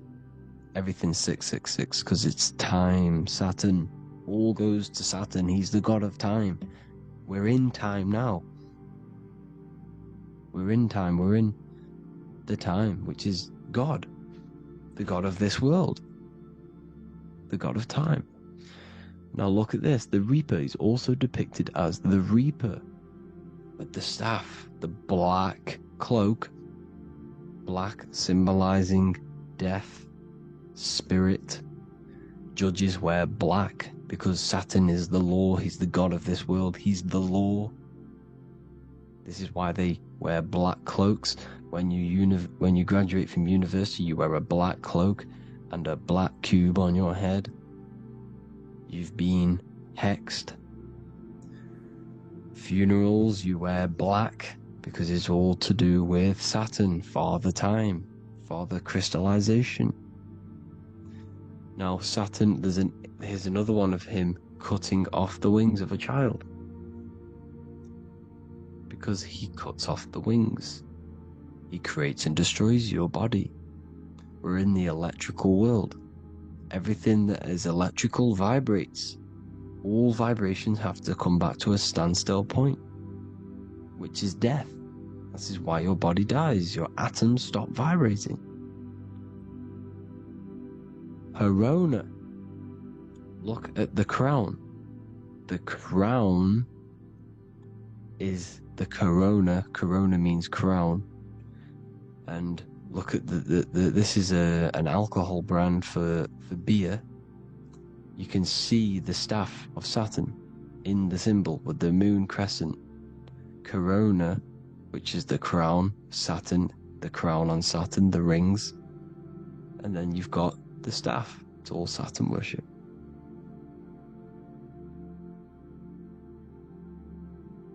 There's the black cubes of 9/11. 2 black cubes. This was a ritual for Saturn. It's all ritualistic. And look at the Star of David, the Star of Saturn. It's not the Star of David. It creates IXXI, the sigil of Saturn. IXXI means 9/11 in Roman numerals. 9/11. It's all a ritual for Saturn, and they have the 2 black cubes of Saturn.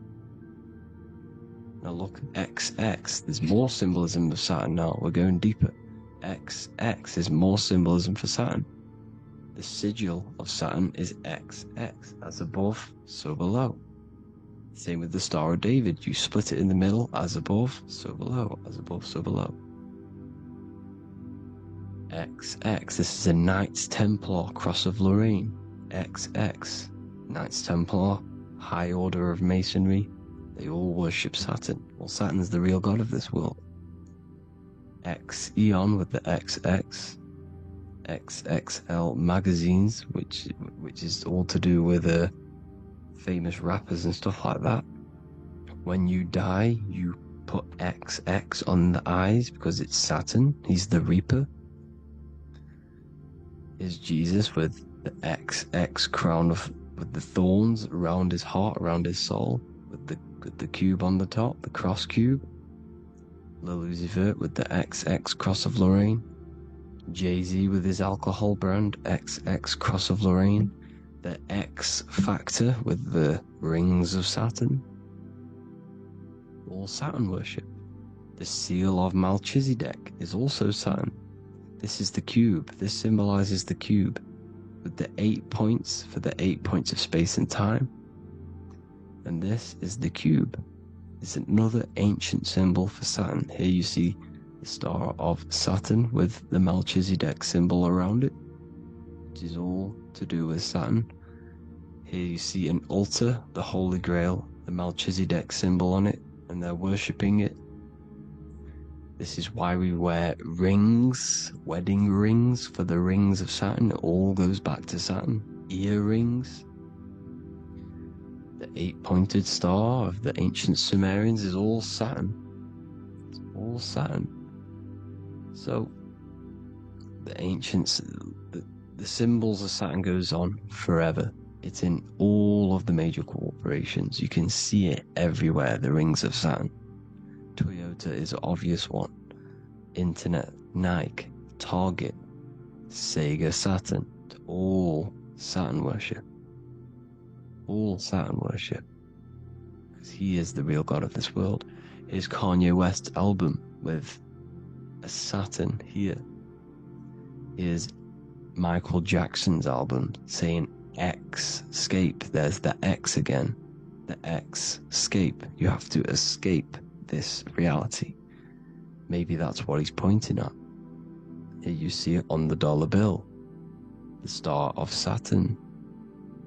Here you see it again on the dollar bill. So that is it for today's people. I hope you all gain some insight on Saturn. Please like, comment, and share if you can. Subscribe if you like the channel. Please have an amazing day. God bless.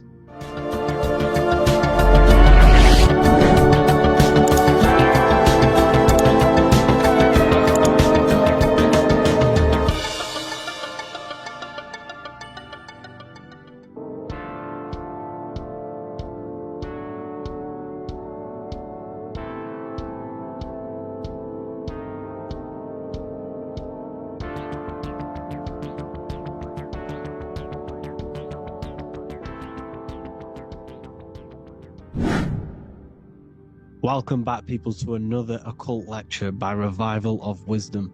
Today we're going to be talking about magic and how it's being used on us for the New World Order. Magic has the word mag within it, which is magnetism. Magnetism is the force Magic is influencing forces, natural or supernatural forces, and using it for a certain agenda to gain something out of it. Now, magic is not what everyone's being thought. It's not some sort of fantasy thing. It's actually very common, and we all do it, whether you believe it or not. Magic is all to do with the mind. As I said, always say in my lectures, your mind is what creates matter. Your mind is what creates your external world. So it's all about manipulating and planting seeds within the mind, because your mind is a garden, and thoughts and words are seeds which are being planted in that garden. Your life, your physical life, the people you have in your life, your friends, your car you own, the job you have, is all a reflection of the thoughts that you've been thinking in the past. You are where you are in life because of the thoughts that you've been thinking. Therefore, your life is a direct reflection and manifestation of your mind. The Garden of Eden. Okay? The mind is what they are targeting. What you see, say, and hear has a direct effect on your mind. Me talking to you is influencing you. The words I'm saying is planting seeds within your mind. Now it's up to you to consciously act on these thoughts or these words, or to maintain these words. As above, so below. As within, so without. What's inside of me is outside of me. What comes into the storehouse comes out of the storehouse. You have the left, you have the right, you have the up and you have the down. As above, so below. Whatever is in your mind will be expressed in some sort of way, consciously or subconsciously, spiritually or physically. The mind is what manifests everything. And this is what we need to understand. We need to understand is that the mind is not physical. All things spiritual manifest physical. All things seen come from the unseen. The words you're thinking, that everything you have is coming from the unseen. The actions that you do come from the unseen mind. Another expression for as above, so below is you are the universe itself. You are a universe, a mini universe. But just because you are mini does not mean you are the whole thing. If I take a little piece of infinite, let's say there's an infinite light source. Let's say I take a little chunk of that infinite light source. That little chunk I took is still infinite, because it's been taken from infinite. You are the universe. Your awareness, your mind is the universe. It's information. You are the universe experiencing itself. This is why we say we are all God. As above, so below. What is in me is outside of me. The sun, the physical manifestation of the sun, is your soul. The 12 constellations are manifested in the physical body. The 5 elements are manifested in the physical body. They're manifested in the 5 fingers you have. As above, so below. This is manifested, well, this is a symbol, symbolized in Freemasonry and secret societies as the 2 pillars. The mirroring reflection, the reflection of reality, the mirror. As above, so below. What happens in the mind, what happens in the astral, happens in the physical. This is Aleister Crowley. This is all symbolism. This is the 2 pillars with the all-seeing eye and the triangle at the top. Aleister Crowley was a master magician, very powerful dark magician, black magician. There's 2 types of magic. You have white and black, just like the checkered board. the Masonic checkerboard. You have white and black. You have good and evil. White magic is influencing natural forces to gain something that will help the collective consciousness, help the collective, help the earth, help other people. Black magic is something you manipulate something so you can get something personal out of it. Doesn't matter if it's good or bad. It's still considered as black magic because you're being selfish. Everything you do should be contributing towards the collective consciousness and helping others. And this is why the ancients lived in a system where everything was in unity. We understood that I am you and you are me. What I do to you happens to me because I am you and you are me. We are the same mind substance on the inside. We're all the same mind substance being expressed in different bodies. So what I do to your mind will have a ripple effect on my mind because all of our minds are connected within the mental plane. So this is why they know all this knowledge. They know all this knowledge. So yeah, this is the mirroring effect of reality, the two pillars, or symbolizes the number 11. The number 11. We'll go deeper into that. The technology we're using is magic. It's a form of magic. Television is tell a vision. They're telling a vision into your subconscious mind, into your memory. And when you turn on the television, you get a program because they're telling a vision to create a program within your subconscious mind. You see, the conscious mind is only 10% of your mind, which is to do with your, what you're aware of, your five senses. What are you consciously aware of? Well, I'm aware I'm here, I'm talking. I'm aware of what I'm wearing, the five senses, what I can hear, taste, smell, hear. What I'm wearing, I'm aware of what I think of. But the subconscious mind is the 90% of your mind. It's the hidden part of the mind, which is telling your heart to beat, telling your body to breathe. It's storing all of your emotions. It's storing everything you see, storing all the belief systems that you have. It has everything. It stores all of the habits you have, the values. It stores everyone's name that you know. All the words that I'm speaking right now is all coming out of the subconscious. Everything is subconscious. And it literally manipulates 90% of your daily basis behavior. Most people don't know this. What you did yesterday is what you will do today because of these beliefs and mental programs within the subconscious, stored within the subconscious. So the subconscious is what they're aiming at. They're trying to create programs within the subconscious because the subconscious manifests 90% of your thought patterns, 90% of your actions and words. They know all this stuff. So the subconscious mind is the most powerful part of the mind. Another way the subconscious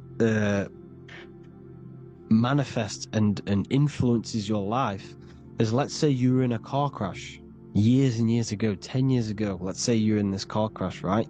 And you really hurt yourself. The emotion you felt in that time when you were injured in that car crash had a great impression on your subconscious mind. You see, the stronger you feel something emotionally, the stronger impact it has on the subconscious. You can remember and recall that moment and very vividly because of the impact it had on the subconscious. For example, you become that terrified of cars that it manifests into your life today, that you are wary to go in certain cars. You don't want to go into cars at all, maybe, because of that moment that stood within the subconscious. And it will manifest into anxiety. It will manifest into not going into cars. It will manifest into depression, maybe. These things, these emotional, very emotional traumatic events have a great impression on our subconscious, and they control your life.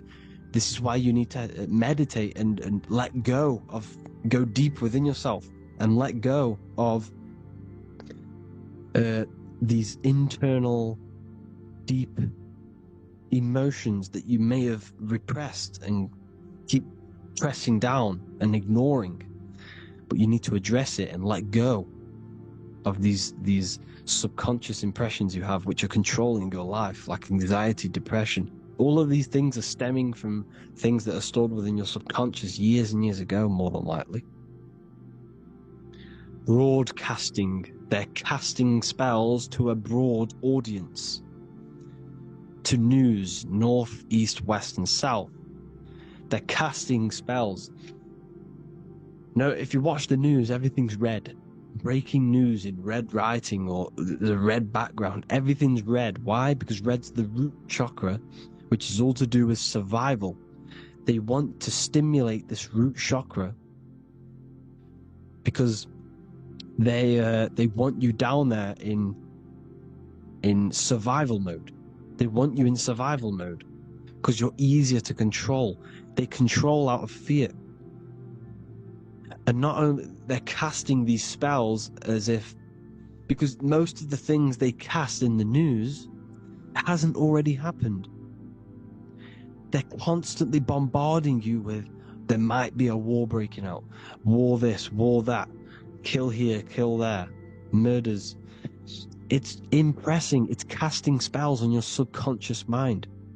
So when the event does turn up in real reality, in physical reality, you're less emotional, you're less surprised. You're not as surprised because you've already heard it before. Your subconscious has already heard it all before.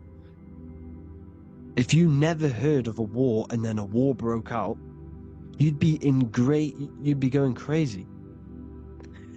So they subtly program your subconscious mind through the words, because the words they say is impressing your mind. It has an effect on your mind, which will have an effect on your behavior, your words, your conversations you have with people. They're casting spells to north, east, west, and south on the tell a vision. They're telling a vision by broadcasting, by saying spells. This is why we call it spelling. Even the word, listen, the words we say cast spells. Bless. Oh, bless you. That's be less. The subconscious mind only picks up literal things. You see, when I say bless you, your conscious mind picks that up as, oh, thank you, you're blessing me. But your subconscious picks up as be less. You see? Because the subconscious it has no filter. It's just, it is what it is. Everything is factual in the subconscious. Therefore, if I call you an idiot, your subconscious, my subconscious will think I'm talking to myself and calling myself an idiot, and it will take that as true. That is truth. Everything is truth within the subconscious. And the subconscious manifests your behavior. The devices this is the biggest one. Black scrying mirrors. Device, the devil's vice. The device. Okay? Black scrying mirrors, black screen. Screen is scrying. Black scrying mirrors were used to communicate with spirits within the astral plane in the medieval times. They're still being used now by black obsidian mirrors. And look at your phone, it's a black mirror.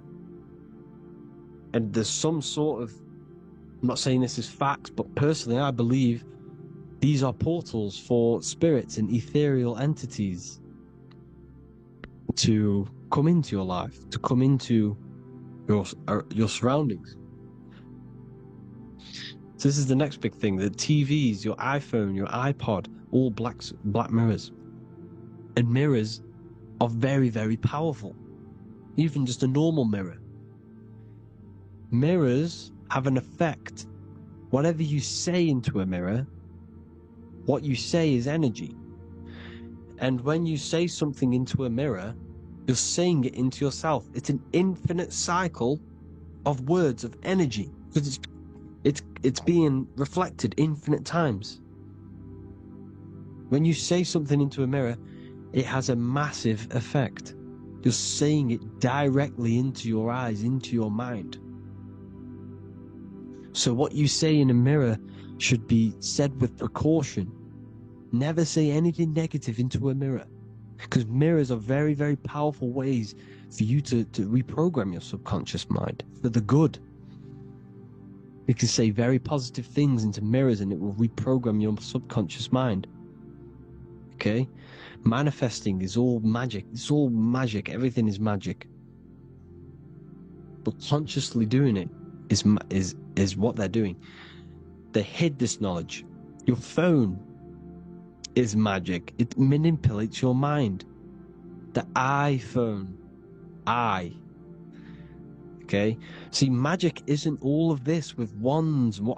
See, Harry Potter, okay, that was created to give you this perception of a mystical and amazing form of magic with magic wands and all sorts of stuff like that. Yes, that stuff was true when the collective conscious minds were on a higher level and our belief systems believed in these things, because the universal mind, all of our minds contribute to reality.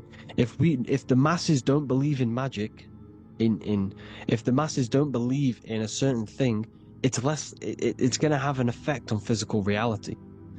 So when the collective minds are higher and have more open minds, things like Harry Potter can come true. See, it's all in the mind. The iPhone, the I is the symbol for the mind, the invisible intelligence. The triangle is the ethereal plane. Okay? So the eye in the triangle is the eye that sees into beyond the ethereal planes. The square is the physical plane. So the iPhone, your phone, is a black box, just like the Saturn black cube. It's a black mirror. It's taking photos of you every 2 seconds. And it's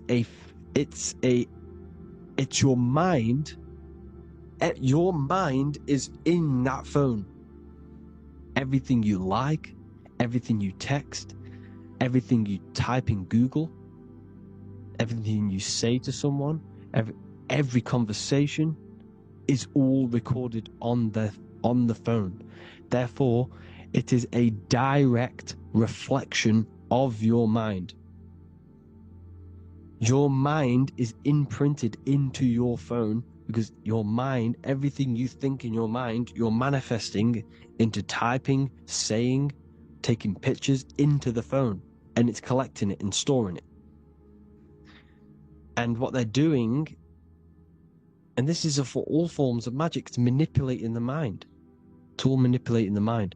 Reels, Instagram, TikTok, this is all dopamine. It's all controlling the mind. Every like you get, every follow you get, every share that you get is dopamine within your brain. They're literally targeting your brain and mind. It's all manipulating, because what they're pushing through the phones, through the media, through the news, through the televisions is visions and programs. You are the one manifesting the New World Order. They're not manifesting the New World Order. They're giving you the information so you can manifest the New World Order. Everything they say is contributing to your mind. For example, digital money and all the information they put out for you to see is contributing to your enslavement. Your mind is manifesting the New World Order. They know this. They don't manifest it. There's billions of us. We could easily run over them physically.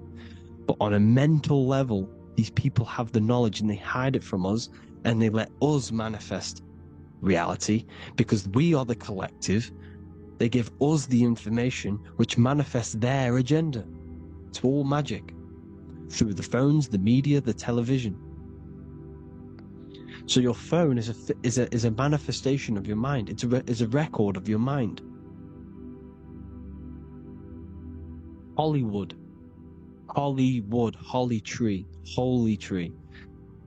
They used to make wands out of holy trees, because it was the most holiest wood, the best for casting and transmitting energy. So they used holly trees to cast spells. That's what Hollywood is. And in Hollywood, they have the red tear, the blood drop, next to the Hollywood sign, because it's all satanic. They're all black magicians. They use Hollywood to cast the spells through the music, through the films. You see, music is a form of magic. All of this is magic. Everything they do is a form of magic, because they want an agenda behind it. But it's not black magic. They're letting us create our prison. This is what you have to see. Yes, they're evil, but they're not doing anything evil, or else they would face the karma. They let us manifest this agenda through giving in the information, by telling you what's going to happen in the movies. Everything that happens in a movie, it's all there on purpose to program your subconscious, to plant a seed within your garden, your subconscious, your mind. Because when the mind has already seen something, when it comes up and turns up in physical reality, you will be less shocked and you won't rebel. So they lure you slowly. They make you aware of these things over time. They make you gradually think it's okay. Like the technology, we never used to use these phones. How did we become so addicted and reliant on them? Well, because first they gave you a little flick phone. Well, no, sorry, they gave you a phone in your house, and then once you got used to that, they say, oh, here's the newest version of a little flick phone. You started texting your friends. Everyone was loving it in high school. They could now meet up without saying, let's meet on the weekend at this point at this time, like your parents probably did. Or maybe some of you watching this, you probably had to tell your friend to meet on the weekend at a certain time because you had no way of communicating. So everyone got these phones and got addicted to them. Then they slowly got addicted to the new iPod with the touch screen. Now they invented touchscreen. Then everyone got addicted to touchscreens. Then, because all of this is producing dopamine in the brain, which creates you to become mentally addicted to things, and physically addicted, chemically addicted. Because dopamine's a chemical. Your subconscious becomes a program within your subconscious, and your body becomes chemically addicted to these phones. And these phones are the enslavement of humanity, technology. Without this, we wouldn't be in this mess, without technology. Because they're creating a hive mind. We're creating a hive mind. So back on track anyways, they program you. Look at the films, 9/11, all produced by Hollywood. Here's the 11, like I said at the beginning, the two pillars which reflect reality. What happens in the mind happens in the physical. What happens in the astral happens in the physical. Okay, what happens in the physical happens in the mind. It's the two pillars, the mirrors. 9/11. 9 + 1 + 1 is 11. Flight 11 was hijacked. New York is the 11th state. New York adds up to 111. This is not a coincidence. It's all a form of magic. It's a ritual, energy harvesting ritual, because your mind produces energy. Your mental attention produces energy, and they're feeding off this energy in the astral plane, these demons. Music is the most powerful. Personally, I think the music is one of the most powerful forms of magic they're using. Okay? Music is hypnosis. It puts your brain in a hypnotic state. It influences your electromagnetic field through vibrational energy. It reprograms your subconscious mind. Why do you think you remember the lyrics? You see, your subconscious stores all of the memories. Remember, the subconscious manifests 90% of your behavior. So therefore, the music you're listening to is manifesting your behavior. You wondered why some people wonder why they have drug addictions and they can't get out of violence and they can't get out of all this negative mind space. It's because the music they're listening to is creating a negative mind space. The words you listen to have plant seeds within your mind. So the reason you remember the lyrics is because that song created a program within your subconscious. Yes, that is what happens. You can use magic to reprogram your mind, but you can use music to reprogram your mind because it's all forms of magic. It's using natural mental energy forces to manipulate the physical reality. You manipulate your mind, you manipulate reality, physical reality. Okay? So the music, another very, very big one. When you turn on the radio, it's just all talks about alcohol, drugs, and sex, because they want you down in the lower three chakras. They want your mind attached to matter when it's mind over matter. Your mind's not physical. You see, the word spirituality is the new trend. It's not about your spirit. It's not about your spirit. It's about your mind. It's not about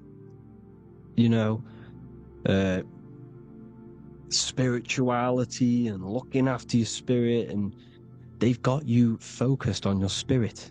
Why? Because they hide your mind from you. You see, a lot of people think their mind is their brain, but the mind is everything. There is no physical reality without mind. You can have a brain. Imagine if you had no mind but a brain. It wouldn't work. The mind is everything.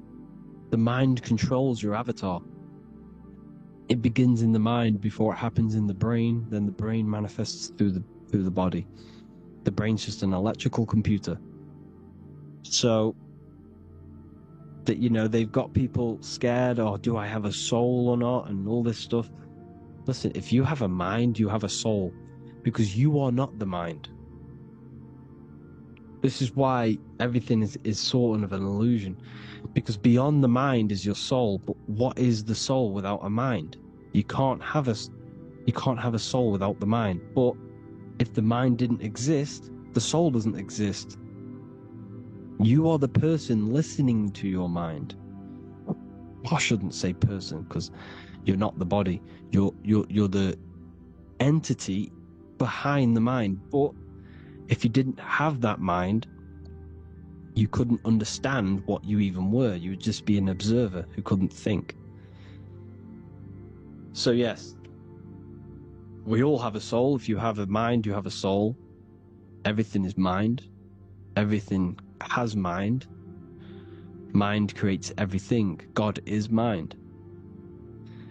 And then manipulating your mind through TV, your phone, every little thing, school. It's all about the mind, people. Control your mind, you control your reality. Just the last thing, here you go.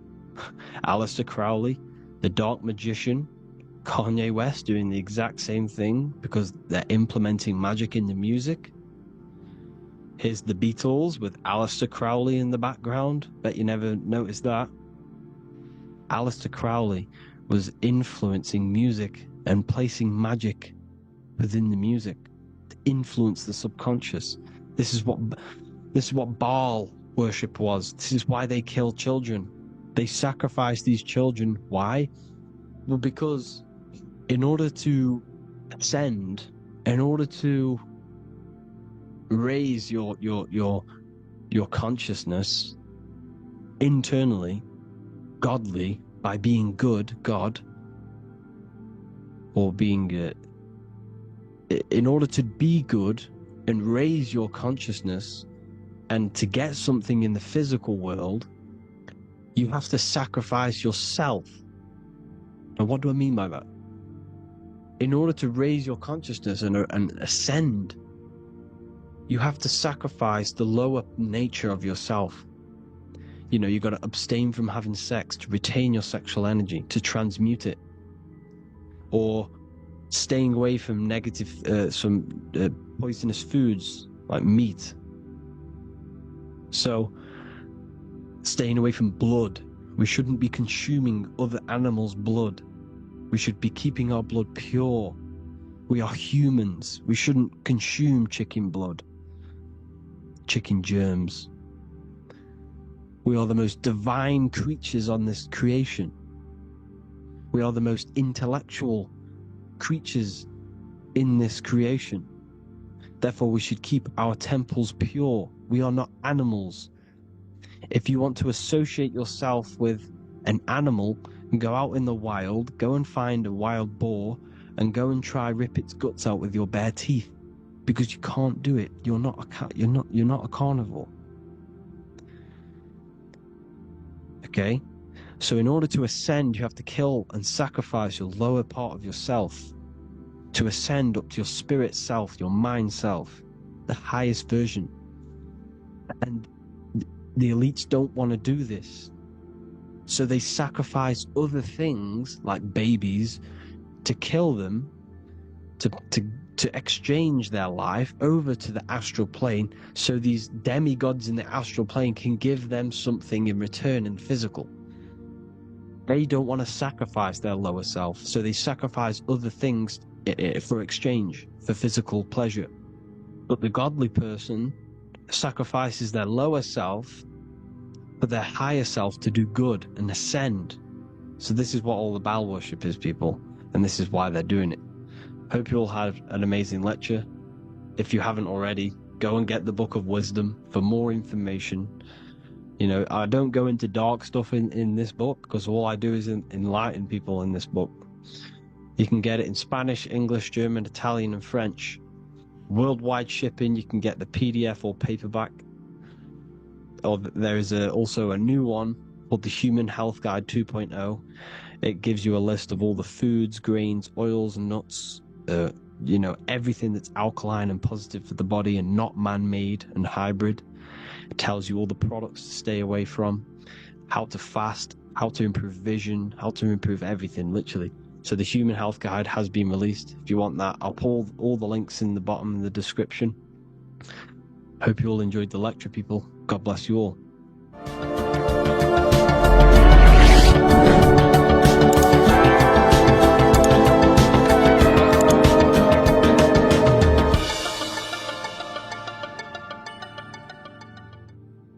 You are not breathing correctly. 98% of people only use a third of their lungs capacity, which is shallow breathing, which ages you, lowers your brain capacity, and also lowers your state of consciousness.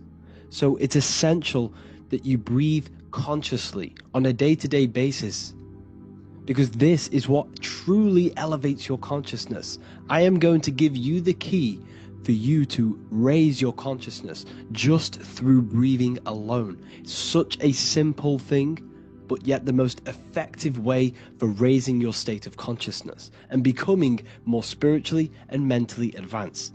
So tune in for this video, and I'm going to show you exactly how to do it and the symbolism behind breathing. Air is more than just air. It carries electromagnetic energy. So now I'm going to give you the science behind this spiritual truth. This invisible force is what sustains all physical life, providing the life force energy essential for existence. Electromagnetism. Everything is fed off electromagnetism. Your body is an electromagnetic battery. Now, we can prove that air carries electromagnetism just by doing a simple test, a simple scientific experiment, by getting liquid oxygen and pouring it between a north and south magnetic pole are two polar opposite magnets, we see that the liquid does not fall straight through it. It is sucked, it is magnetically attracted to these two opposing forces, opposing magnets. This is proof that air, liquid oxygen carries electromagnetism. When you are breathing electromagnetism, the essential life force behind all living beings. This is known as energy, or prana, chi, ether, or spirit. This is all the same thing. Air is not just empty space, it is energy, it is prana, it is life force, it is spirit, it is ether, chi, prana. You are an electromagnetic being. Your consciousness is in direct correlation with your electromagnetic aura or biofield around your body. Your state of consciousness is mirrored within this field around your body. Now your breath, when you breathe in, you're breathing electromagnetism or life force. Breath is the vital link between the physical and the spiritual, bridging the body with the soul. Through breath, we connect with both tangible world and deeper, the unseen realms of energy and consciousness. Breathing deeply and properly elevates our consciousness, enhancing the brain's functions, heightening the sensitivity of our five senses.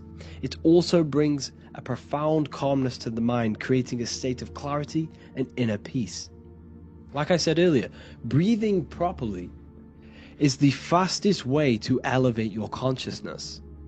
It is the fastest way, because breathing, when you stop breathing, what happens? You lose physical consciousness. Your body will shut down if you do not breathe in this vital electromagnetic energy in the oxygen. If your body does not get this for 5 minutes or however you can last without breathing, this makes you lose physical consciousness. Your body will not survive without this essential life force energy. Therefore, air is one of the most overlooked things. This is why we see the symbolism of Buddha having a big belly. Why does he have a big belly? Because it's symbolizing breath work. Proper spiritual breath work. The certain teachings of breath work.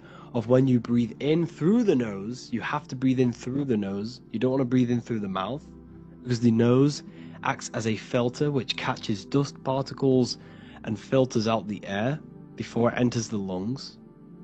The mouth does not do that. The nose is for breathing inward.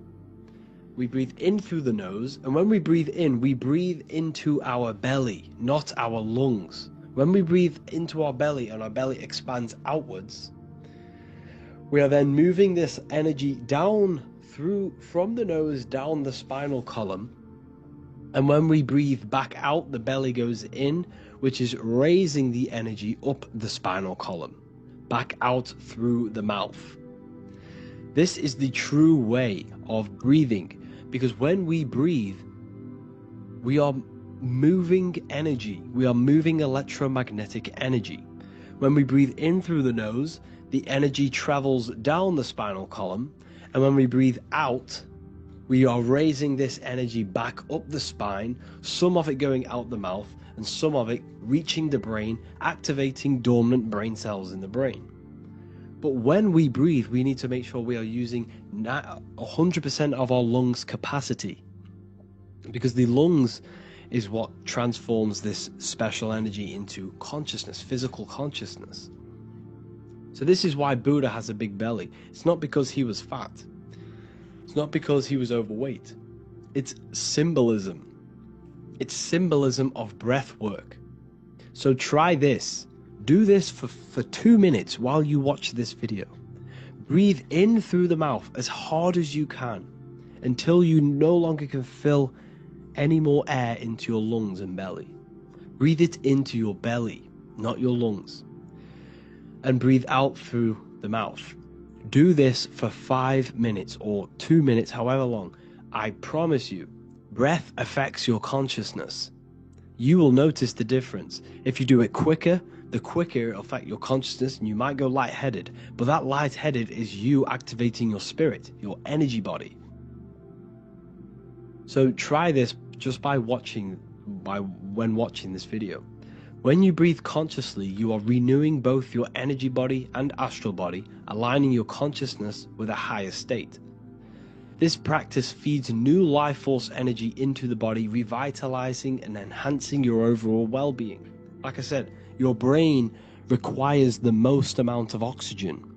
When we have shallow breathing, this is reducing the brain's capacity. Because when we are not breathing properly, which 98% of people are only using a third of their lungs capacity, we are essentially only using a third of our consciousness, because your breath is directly correlated to your consciousness, your state of consciousness. When you breathe in through the mouth, out through the mouth, out in through the nose, out through the mouth, consciously and deeply for 5 minutes, you will notice that your senses are more powerful and sensitive. Your brain is quicker.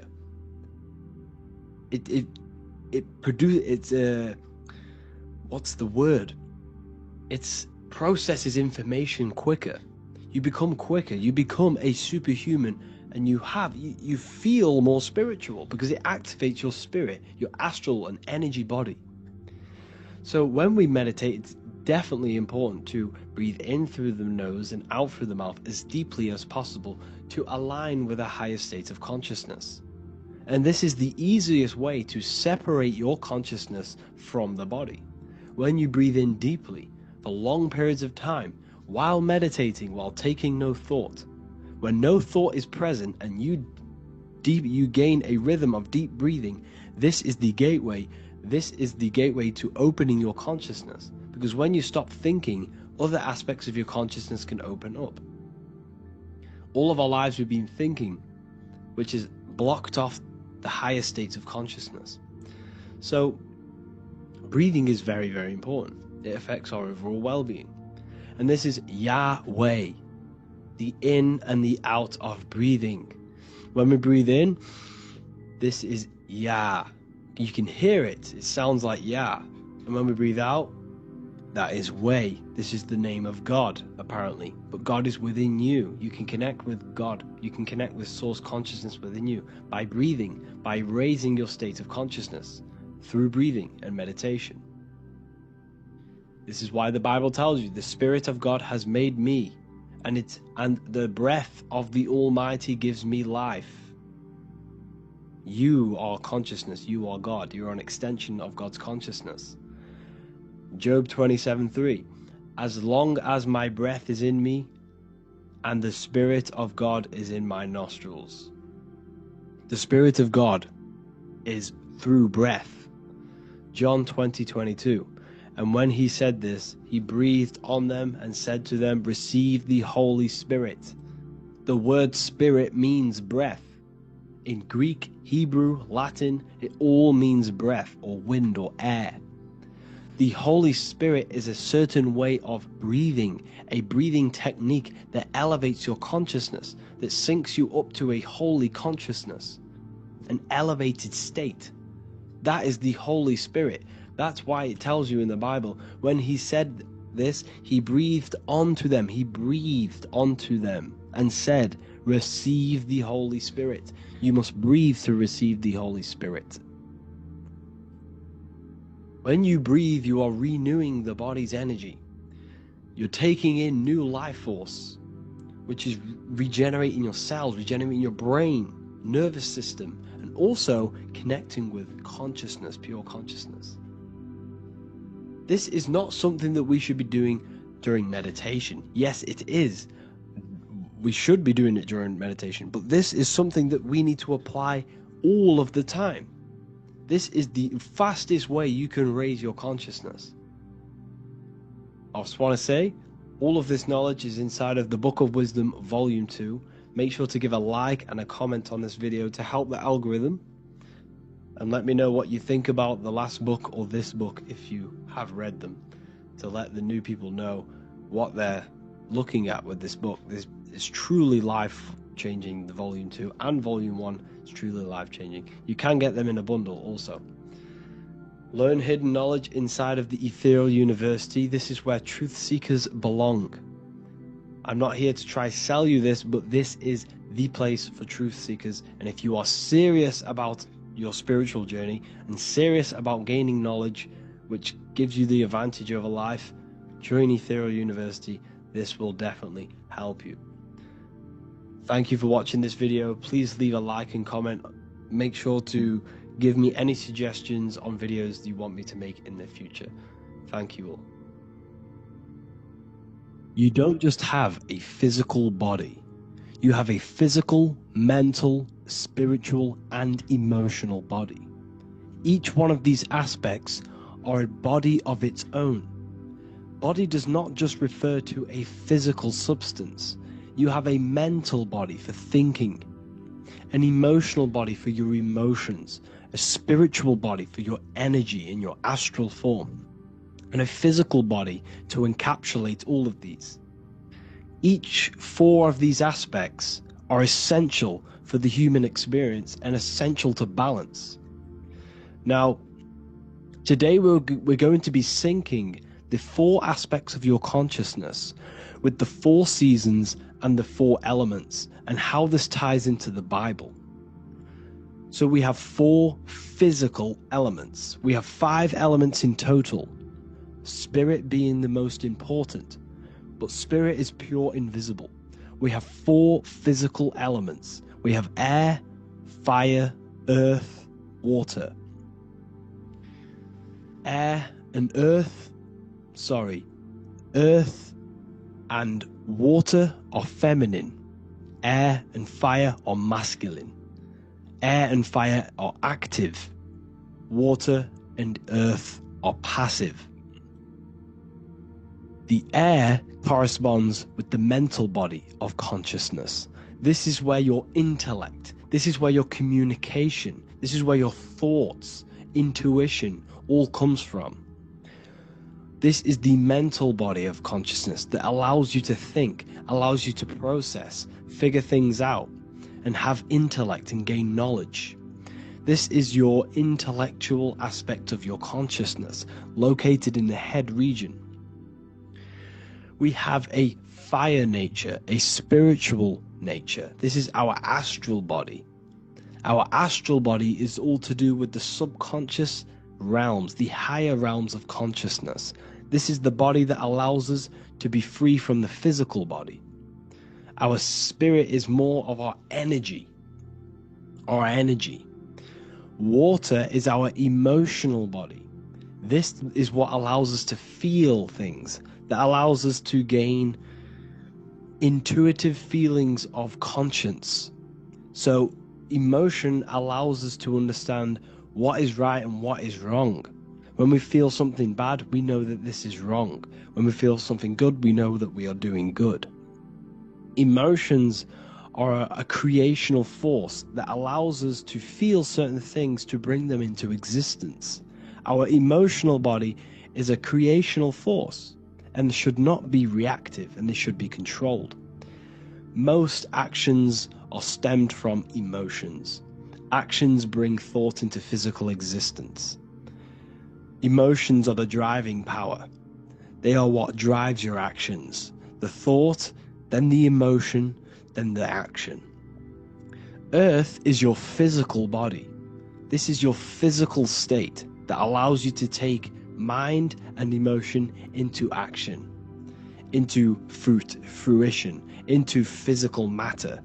This is what your physical body allows your consciousness, your soul, to interact with the physical world and bring things into physical existence. The physical body, the physical world, is an outcome and an effect of the thinking mind.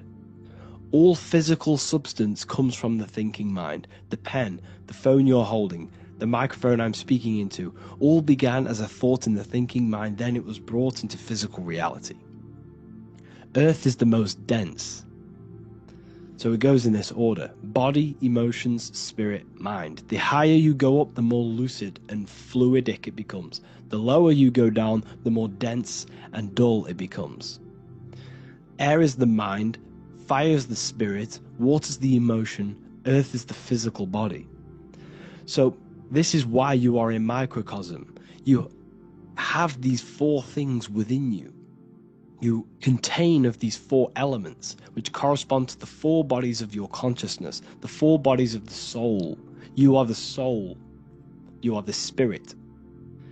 So this is why in Theologians 4:17 it says, caught up together with them in the clouds to meet the Lord in the air. You don't meet God or the Lord in the physical air, in the clouds. This is clearly a parable. A human being cannot go up to the clouds and meet a mystical man in the clouds. This is obviously a parable, a metaphor. The air is your mind. You must raise your consciousness beyond the body, beyond the emotions, beyond the spirit, and enter in the mind during meditation, turning the mind inward to connect with the Lord. The Lord is the highest aspect of your consciousness, the one that exists beyond the physical body, beyond your emotions, beyond the thought. So you meet the Lord in the air, in the mind. The mind represents the air. This is why in America there's a saying called an airhead. You're an airhead. This means that you are stupid, or you don't think, or you have nothing in your mind. You have nothing in your head. When someone's very stupid, you call them an airhead, because air represents the mind. The air is elevated. The air is invisible. The mind is totally invisible to the human eyes. It is a metaphysical substance. In fact, it's not a substance at all. It's so fluidic. It's everywhere. The mind can be everywhere at all times. It can be anything. Nothing is impossible within the mind. Now, this is synced with the four seasons. The four seasons represent the four aspects of human consciousness, the four bodies of your consciousness, the four bodies of your soul. The sun is your soul, okay? And the sun travels around four seasons. Summer, when the sun is the most hottest point. Autumn, when the sun starts to move away from the hottest point. Things start to die. Then it goes to winter. This is when everything dies. This is when things enter in within itself. This is when darkness occurs. Then spring. This is the reignition of the sun. This is when the sun starts to bring back the warmth back to the summer. You have four seasons which correspond to the four bodies of consciousness. Fire is the spirit. This is when you are passionate. This is when you are taking action. This is when you are fiery. The sun is blazing. You're taking action. You're very passionate. You're very spirit. You're in the spirit. Autumn is water, emotion. This is when you start to become very reflecting. This is when you start to feel emotional. Because in autumn there's lots of water. This represents the emotional body of consciousness. Winter is the mind. This is air.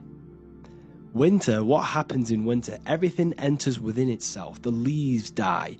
The trees die. Everything dies and goes within. This is the mind. The mind is the darkness, remember. You close your eyes to enter within the mind. The winter represents meditation. In the winter, what do people do? They stay inside of their house. They research more. They read more books. They become more intellectual. They think more in the winter because we are so we're stuck inside. So we're more reflective. We're thinking more. We're more communicative. We're more intellectual.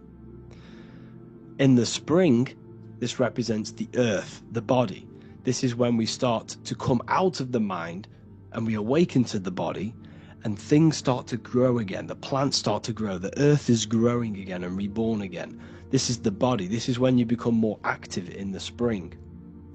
And then the summer, back to the summer, we then take action on these thoughts and these thoughts that we gained over the winter. Essentially, this is just a massive cycle. And this is a daily cycle also. The nighttime is the winter. The morning is the spring. The midday is the summer. And the evening time is the autumn. This is a microcosm. We have 4 bodies of consciousness. You are the sun, you are the soul, and the soul has 4 bodies: summer, autumn, winter, spring. Emotion, air, body, spirit. Sorry, emotion, mind, body, spirit. So you are the soul. You are the pure essence of consciousness. The sun is your soul in the heart. And the seasons are inside of you because you are a microcosm. Okay? You are a microcosm. The word sun is son. The Latin word for sun is sol, which is soul or solo, because the sun is solo. It's on its own. You are the soul, and the soul has the 4 different bodies of consciousness. So, before we move on any further, if I've blown your mind, please, if you can, leave a like, a comment, a share, and a subscribe. Let me know what videos you want me to make in the future. Please drop a like, it definitely will help me. You are a microcosm of the macrocosm. Man is a miniature universe that goes through its own cycles. The seasons of the summer, winter, spring, and autumn do not occur merely outside of him, but within him as well. The summer is within you. You feel different in the summer. You feel different in the winter. You feel, depending on the body of consciousness, it's your soul's interacting with. So the sun in the sky is your soul inside, and the sun goes through these cycles, which is affecting your bodies of consciousness, because the cycles represent your bodies of consciousness. Now this ties in with the Bible. This is why we have 4 Gospels. This is why Matthew, Mark, Luke, and John are always seen with the 4 different zodiac sign animals or symbols. So you always see each one of the Gospels. If you just type in on Google Matthew, Mark, Luke, and John, type in ancient paintings or pictures of them, and you will find these 4 zodiac signs are always standing with each one. Taurus, the bull; Leo, the lion; Scorpio, the eagle. An old symbol for Scorpio was the eagle, and a man for Aquarius. Here you see very, very ancient paintings and artwork. Here we see Matthew, the man, Aquarius. Here we see John, the Scorpio. The same here. We also see it on the tarot cards, on the world card. We see the 4 fixed zodiac signs. Here we see it as well. These are called the 4 fixed zodiac signs. Now, when we look at the zodiac, we're no longer looking at the sky, because what you must understand is as above, so below. What is above you is inside of you. What is above is what is below. What is outside of you is within you. The zodiac is inside of you. The zodiac revolves around the sun. The sun is your soul. These are different energies of your soul. Like I said earlier, the 4 seasons are the 4 bodies of your consciousness. And in each body of consciousness, you have these different energetic energies that you can work with. Okay, so this is the true astrology. This is the true astrology, the internal esoteric astrology. You can't find much information on this at all. Very hard to find. So what we're looking at are the 4 bodies of consciousness. Obviously, when we look in the middle of each season, spring, the middle of spring is Taurus. The middle of winter is Aquarius. The middle of autumn is Scorpio. The middle of summer is Leo. These 4 signs are known as the 4 fixed signs. Okay? Scorpio is fixed. It's the middle of autumn. Scorpio is a water sign, emotion. Aquarius is the air sign, the mind. Taurus is an earth sign, the body. Leo is a fire sign, the spirit. This is why we see Matthew, Mark, Luke, and John with the 4 fixed signs of the zodiac, which represent the 4 bodies of consciousness. Leo, the spirit, fire. Luke, Taurus, earth, body. Matthew, Aquarius, air, mind. John, Scorpio, water, emotion. Each gospel is depicting Jesus and showing Jesus in each gospel. Each one of these gospels is showing and depicting Jesus according to the different body of consciousness. In John, this is when Jesus starts to turn water into wine. Water is emotion, wine is transmuted emotion. This is when he does miracles with his emotions, water into wine. Aquarius, which is Matthew, air, the mind. Inside of the Gospel of Matthew, this depicts Jesus as an intellectual person, a person who's communicating and using his mind, his mental body a lot inside of the Gospel of Matthew. Go and read it, and you will see this. Luke, Taurus, earth, the body. Luke shows and depicts Jesus according to the body of consciousness, the physical body. He shows Jesus as a human, being a human being, helping people physically and helping people's physical needs, like giving away food and doing all sorts of good things for other people. Leo, Mark, inside of the Gospel of Mark, this shows Jesus as a spiritual teacher, a passionate person who is taking action. Each gospel is showing Jesus according to the different body of consciousness, and Jesus represents you, the Son. That's why it's called the Son of God, the light of the world. Jesus represents your soul, and your soul has these 4 gospels, the 4 bodies of consciousness, the 4 fixed signs, the four elements and the 4 seasons. These things all correspond to your consciousness. So this is Leonardo da Vinci showing you the exact same thing. Jesus is the I am, the sun, the soul, in the middle, on his own. Luke, spring, earth, body. There are 3 people in each group. There are 4 groups and there are 3 people in each group. 1, 2, 3. 1, 2, 3, 1, 2, 3, 1, 2, 3. Fall, winter, summer, spring. These are according to the 4 bodies of consciousness. Here we see Aries, which rules the head region. He's on the head of the table.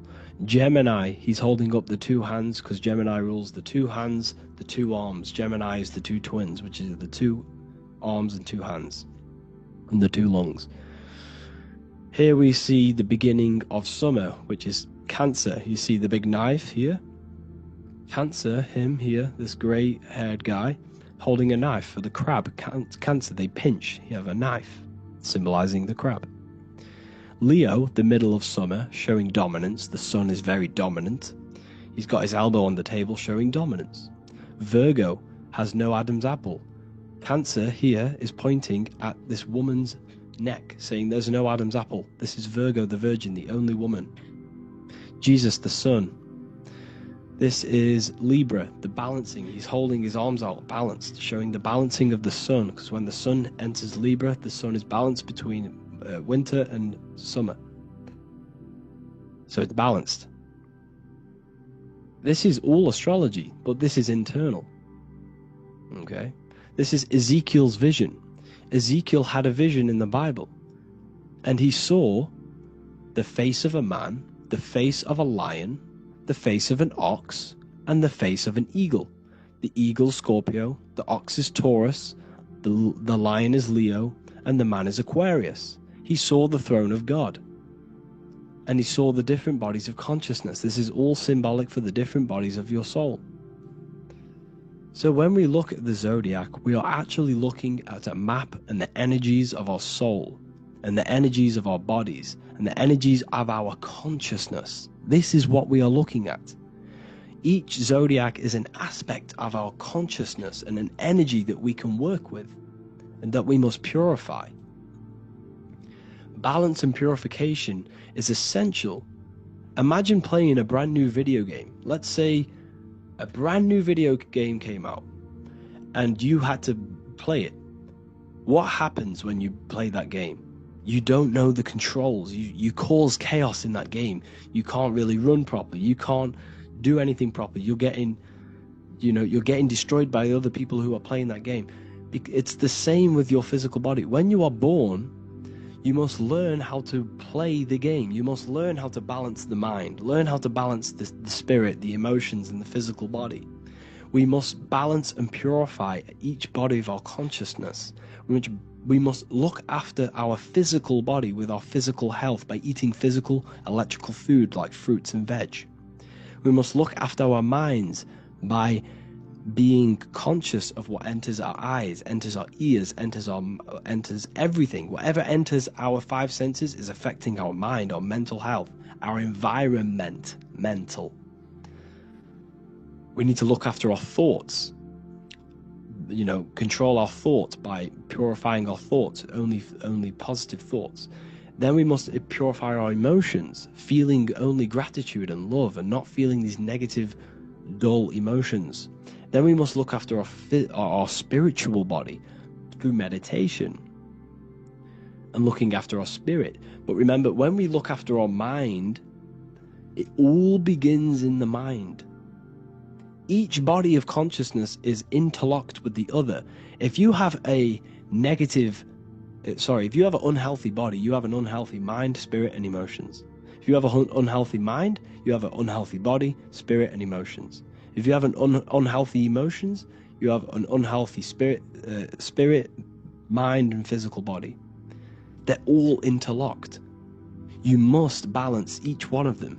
Look after your physical body, look after your thoughts, look after your emotions, look after your spirit. But remember, the mind is the most powerful one. It's mind over matter. Once we look after the mind, once we start to control our minds and control every thought we think, this will then turn into discipline in our physical body. Because once we learn how to discipline the mind, we learn how to discipline what we eat, we learn how to discipline what we feel, we learn how to discipline our spirit. This is all interlocked, but work on the mind first. Work on the mind first. All of this knowledge is inside of the brand new Book of Wisdom, Volume 2. This is a revolution of human consciousness.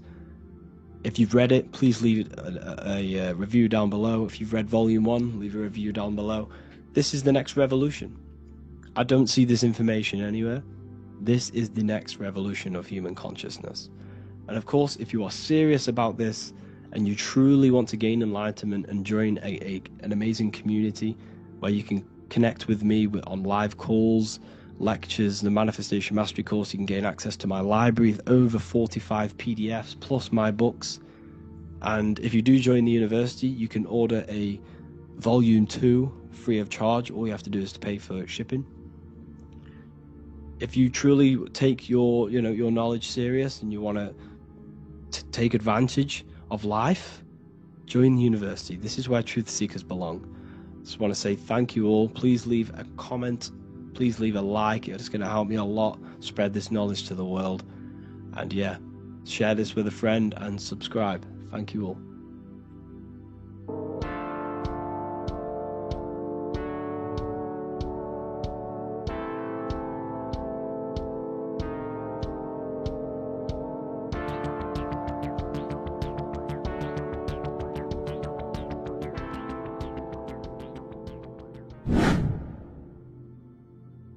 People, how are you all doing? It's Revival of Wisdom, and today we're going to be talking about your birth certificates and how we are slaves to a system and how they have trapped us into this system. Okay, so the first thing you need to understand about this system is there are two types of laws. You have the law of water, which is Admiralty law, and the law of the land. So the Admiralty law is the law of water, and this is what money is. Money is water.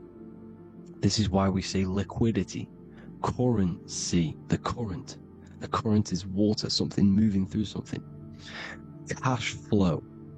And this is why banks are called banks, because a river bank is on either side of the water, and it directs the currency. You see? So money is water. And as you can see here, Ripple, the cryptocurrency, Ripple, water Ripple, and they're building a bridge over water, overseas, international banking with cryptocurrency. So money is water, and this has specific laws about water, but water is the same everywhere, you see. What the difference is with the law of the land is that you can have different laws in different lands. I can't do certain things in the UK that people can do in America, for example. You see, that's the law of the land, but the law of water is the same, because water is everywhere. Now, this is very important to understand when it comes to, you know, these birth certificates. So, Pope Gregory, this is where we're going to start off. Pope Gregory in 1582 took the Orthodox Eastern sunrise calendar and changed it to his own Gregorian timeline, not a calendar, a timeline. This timeline was copyrighted by Pope Gregory under the name of the Vatican. So the Vatican owns the timeline that we are using today, 2023. They own it. They own the title of this Gregorian calendar. Okay? Therefore, anyone who is born under this copyrighted timeline, not calendar, they are subjected to Rome, because Rome owns the timeline. They have a patent, a copyright for that timeline. What is on our birth certificates? That timeline. We are born underneath, we are subjected to the Vatican. This is why all birth certificates go to the Vatican. They own every single birth certificate. Okay? So when we use this timeline, we are subjecting ourselves to this timeline. Okay? Which the Vatican has a claim over.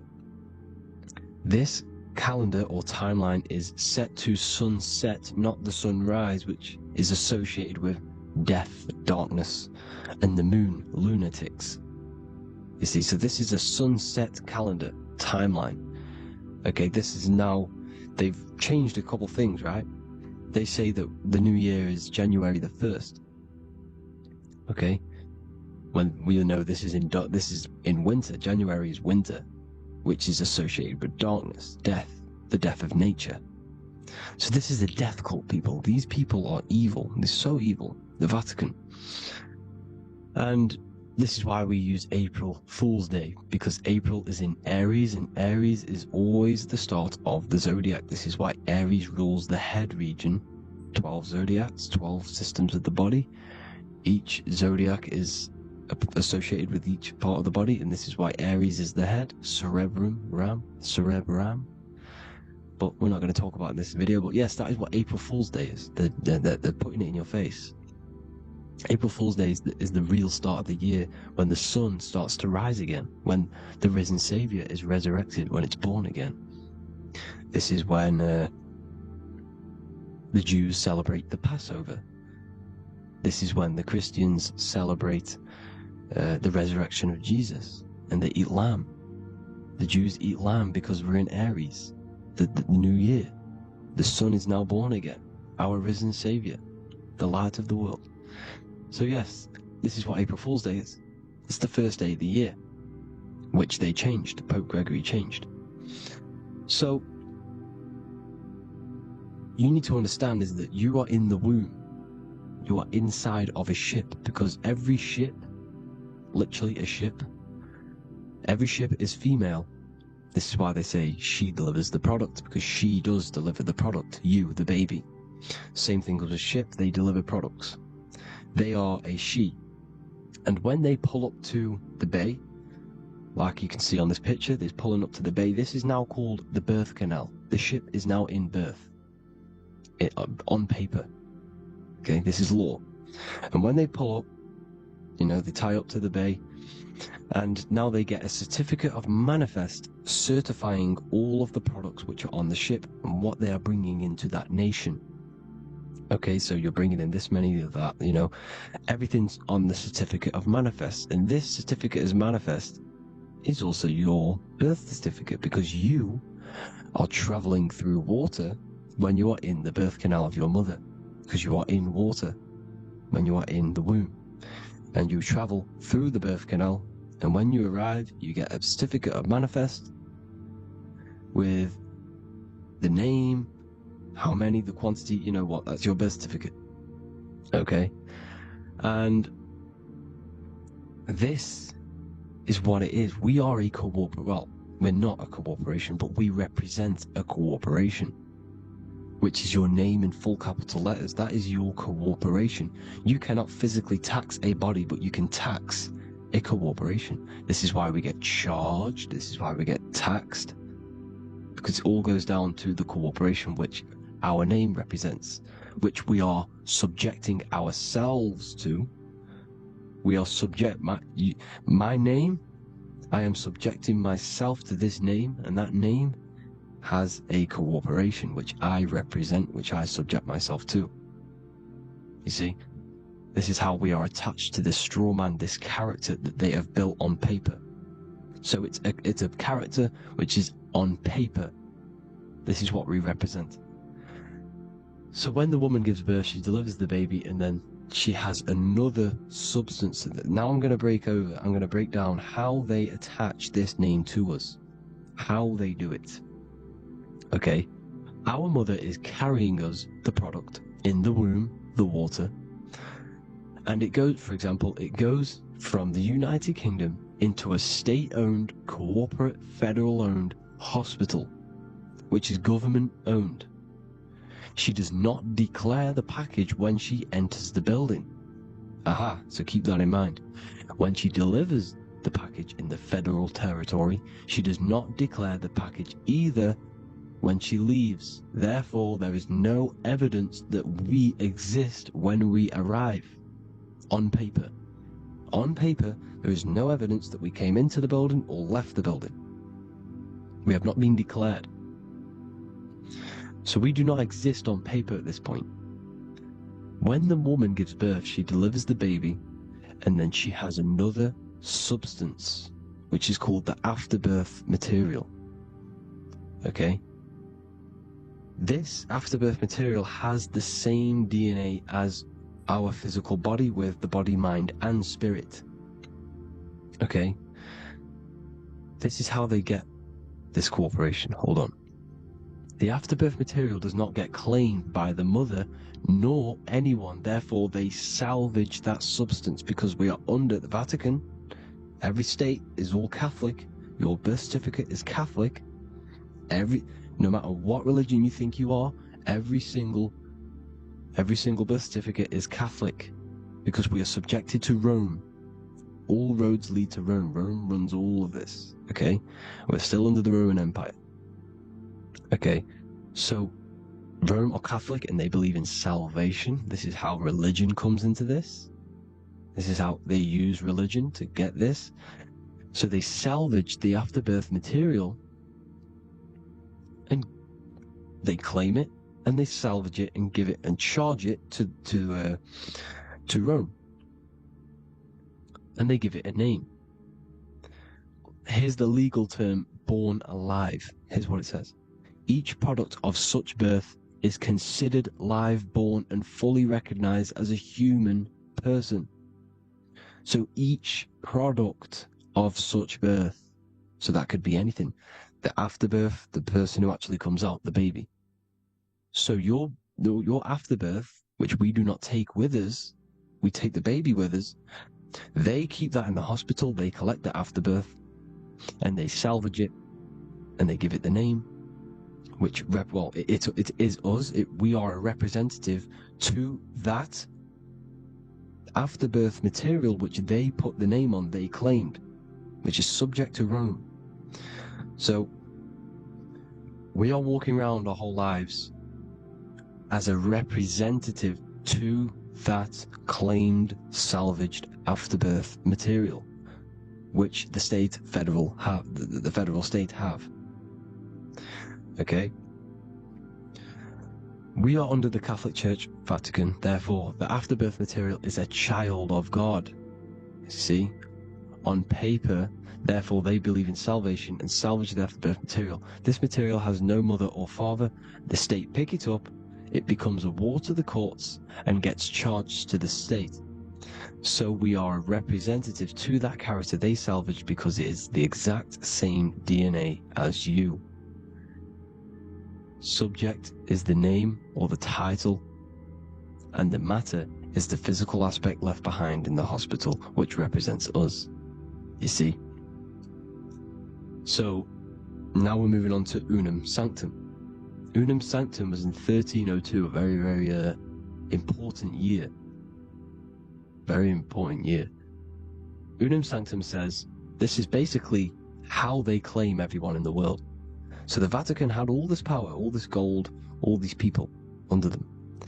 They need to get a claim for them so then they can rule over them and make them slaves. So what they did, they created Unum Sanctum. Pope Boniface VIII did this.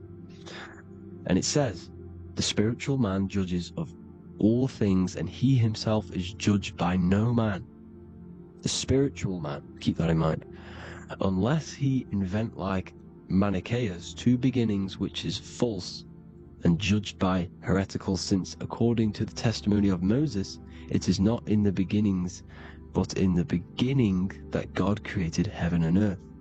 Furthermore, we declare, we proclaim, we define that it is absolutely necessary for salvation that every human creature to be subjected to the Roman pontiff. So they are claiming us in Unum Sanctum, and it's in the vaults in the Vatican. They will put a spell on it because they are sorcerers, they are magicians. They put a spell on it, they lock it up, and whatever goes on that piece of paper goes. And this Unum Sanctum is claiming all of us. So what does it say in the beginning? The spiritual man judges of all things, and he himself is judged by no man. The spiritual man, the man with the body, mind, and soul, the first baby that comes out the birth canal. That's you, your body, you, body, mind, and soul. You have the Christ, which is I am, which is grace. Grace means here, now, in the present. You have the Christ, which means I am. Therefore, you have a soul. If you can say I am, you have the Christ. You have a soul. But a creature can be anything with no soul. You see? So, no man can judge the man with the soul. However, as it says in the second part, we proclaim, we define that it's absolutely necessary for salvation that every human creature to be subject to the Roman pontiff. So they are subjecting the afterbirth, not the man with the body, mind, and soul, but the afterbirth to the Roman pontiff, to the Roman Catholic Church. We are the ones who are claiming to be the afterbirth material, which is our birth certificate, which is our representative. We represent that because it is our DNA. This is how we are stuck. We are stuck because we represent this DNA, which is on paper, recorded. See? So we, being untaught, uneducated in these subjects, we are subjecting ourselves to this system, to this slavery, because we just want to live. We just want to live happily, just peaceful. Think about it. Where's all this coming from?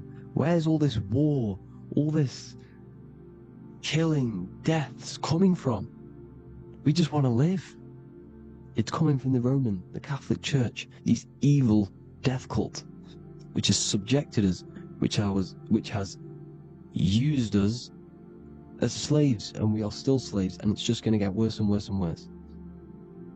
So this is how we have subjected ourselves to be the slaves to this system. It's a lot to take in, and there's a lot more deeper stuff which goes into this. I'm just going over the surface. I'm going quite deep, but there is little details that I still need to learn myself. But this is the general how that we've been stuck to this slave system. So we are batteries, okay? This is why we get charged. When you go in a court, you get charged, okay?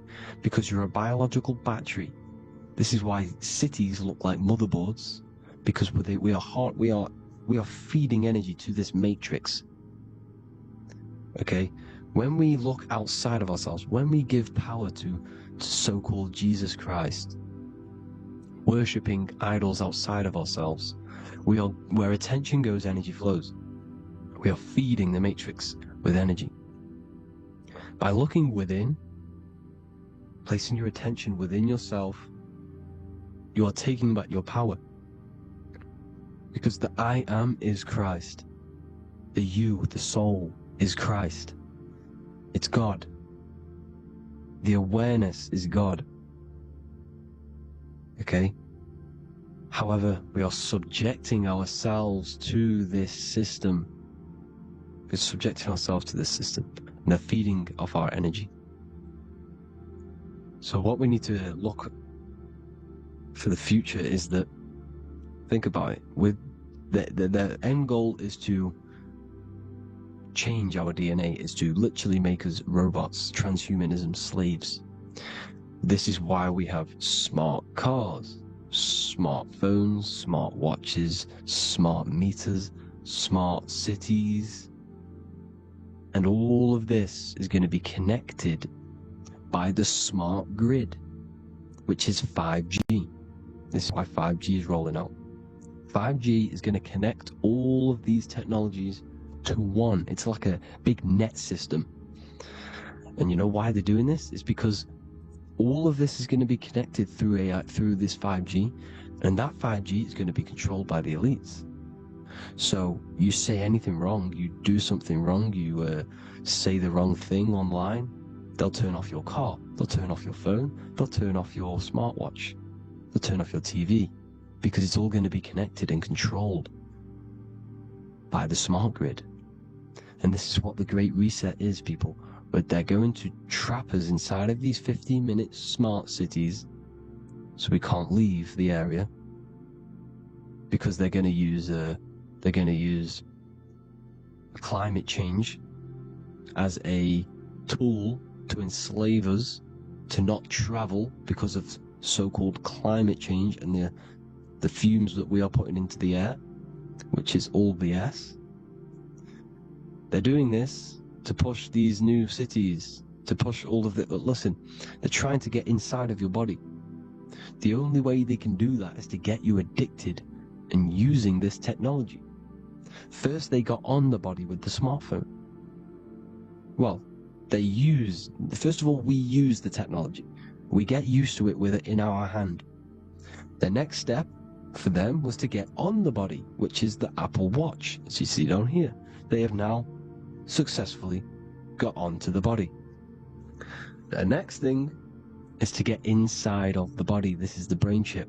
You see how they've slowly lured their way in, slowly got you addicted to this technology, got you dependent on this technology. And what they're going to do is that they're going to mold society to be dependent on the brain chip. So in order, for example, if you want to go and pay for food, you're going to have to get a chip to pay for the food, because it's all going to be digital money. And that digital money will be connected to the chip, and you'll need the chip to pay for things. You see? So this is how they're slowly transhumanizing us. These phones, these apps, these things which are all we are all using, was created by Freemasons. Mason means traveler, because they travel the depths of the mind. They understand human consciousness. They understand the brain. They understand the mind. By the deepest root cause, they understand it. This is what Masonry is. It's the occult.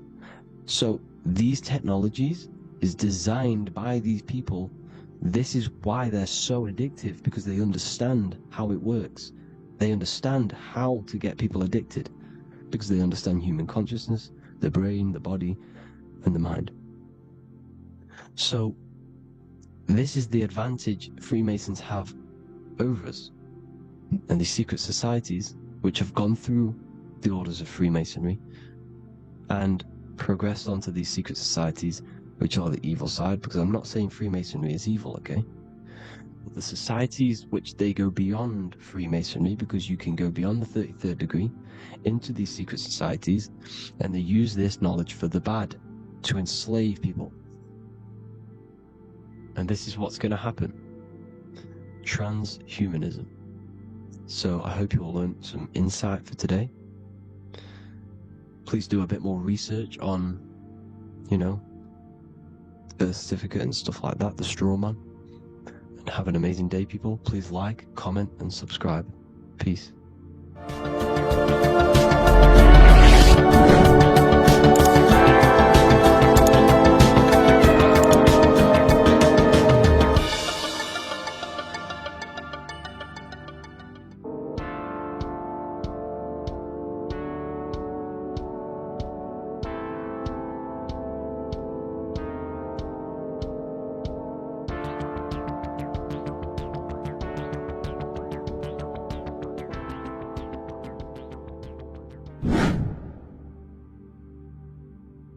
How are we all doing today, people? It's Revival of Wisdom, and today we're going to get real deep. This video is going to get real deep. A lot of people are not going to be ready for this sort of knowledge, okay? You really have to do is to really deprogram the mind, because everything we've been taught is a complete lie, is to keep us trapped, okay? This is really advanced knowledge. Now, let's get straight into this. All of the ancients depicted other worlds, and they called this place Midgard. Midgard is the mid-garden, the middle garden. This is why the Masonic symbolism on the floor is always a black and white checkered board, symbolizing the polarity here, the good and bad, because we're in the middle garden, the heart. Earth rearranged spells heart, because we're in the heart of this system, or whatever it is, a super quantum computer, whatever you want to call it, simulation. Now, in the Quran, it talks about the 7 layers of heaven. All of these ancient artworks are depicting these different layers of reality. Okay, and look at the Egyptians here with the boat outside of the firmament. Boats travel on water, and this is exactly what the Masons are doing. So they're still using the same symbols. Why? Because it's the same knowledge, just hidden. The Egyptians have the same knowledge as the Freemasons. It's just hidden. Now, this cosmology that they're showing here, which is probably made maybe 100 years ago, this painting or artwork, is the exact same as the one we see here, with the arch, the boat. It's similar, because the boat is symbolizing traveling these other worlds, because the ether is also symbolized as water, because if you look up at the stars through a telescope, it looks like it's water. It's shining through water, because this ether, whatever this substance is outside of this world, was symbolized as water. Okay, and look at all these ancient depictions showing these different layers of reality.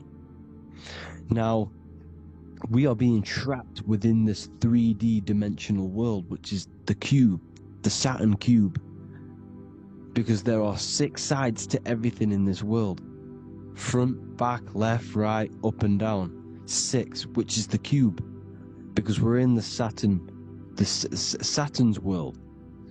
Okay, now, always been depicted as a tree of life, the tree of the universe has always been depicted as this tree. Because let's get a bit deeper. Now, the cosmology of this reality is the sun, the moon, and Polaris, always in the Masonic art. The sun, the moon, and Polaris, the all-seeing eye. If you go inside of the temples, of the Masonic temples, they always have this star in the middle, shining light beams. Okay? Look here. The light beams coming from the big star in the middle, which is Polaris. This eye is God. It's God's light shining down from his abundance.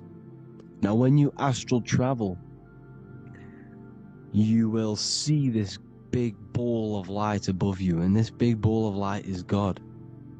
But you cannot travel towards it until you are pure. It doesn't work like that. You have to become formless. You have to become pure before you can become one with the light. In all these Masonic artworks, it's all depicting the star in the center. This star is Polaris, because Polaris is the way out of this place. And this is why you see the stairway to heaven all the way up to the light beam, the light source. What does it say in the Bible?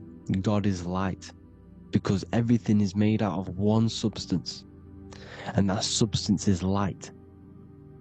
And it symbolizes the eye, because God is an eye. All things that are alive have an eye. And we all say, I am. We all see these realities through eyes. God is an eye. He's the all-seeing eye. He sees all things at all times. And he is projecting this light. And this light comes down to create all the different levels of the worlds. And this is what the two pillars symbolize the number 11. 11, the number 1, is just a vertical line. It's the one. It's a 1 point. 11 symbolizes the mirror nature of reality. Everything's mirrored. As above, so below.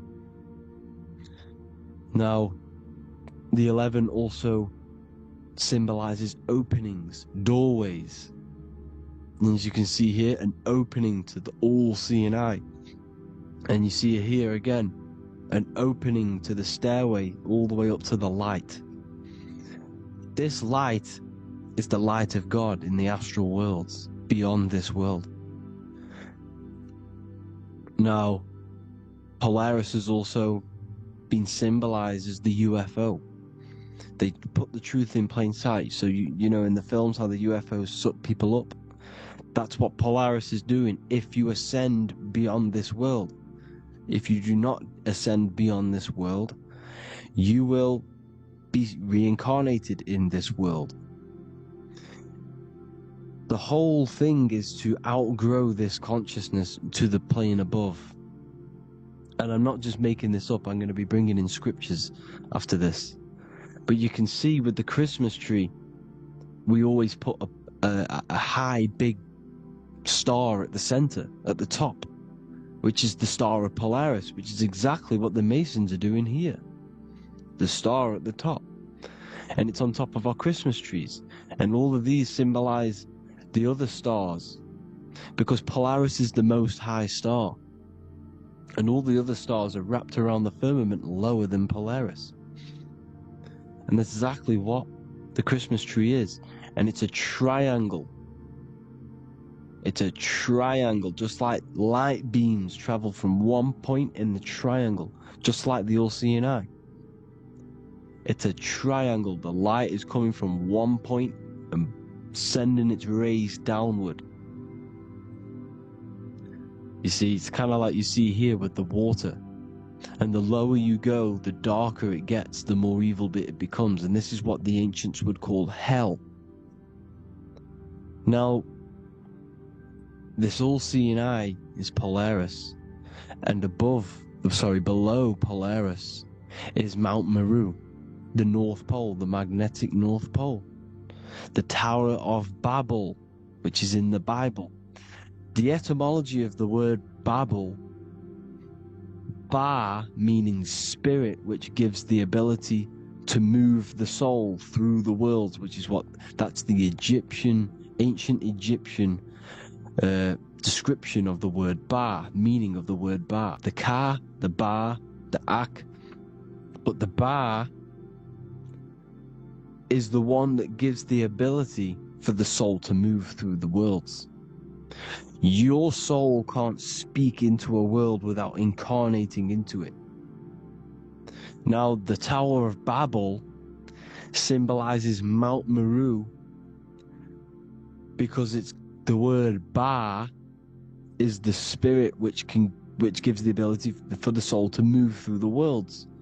The Tower of Babel is the magnetic North Pole, Mount Meru, which gives the ability to move through these different worlds.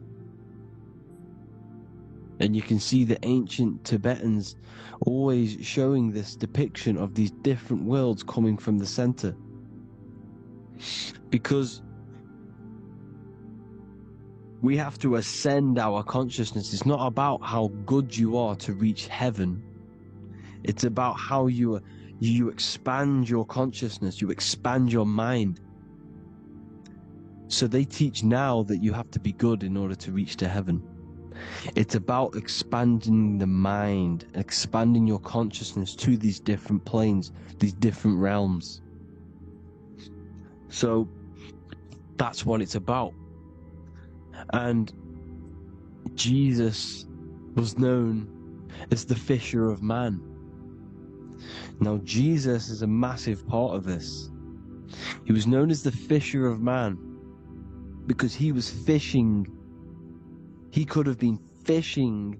He could have been one of these deities that had come down from these different higher realities and pull people up. So they would. So they called Jesus the fisher of man.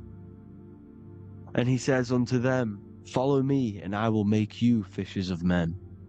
So these deities that we see in the past, like Buddha, Krishna, Hermes, Thoth, Jesus, could all be these entities who were coming down to pick up the minds that were worthy enough to see the higher planes of reality.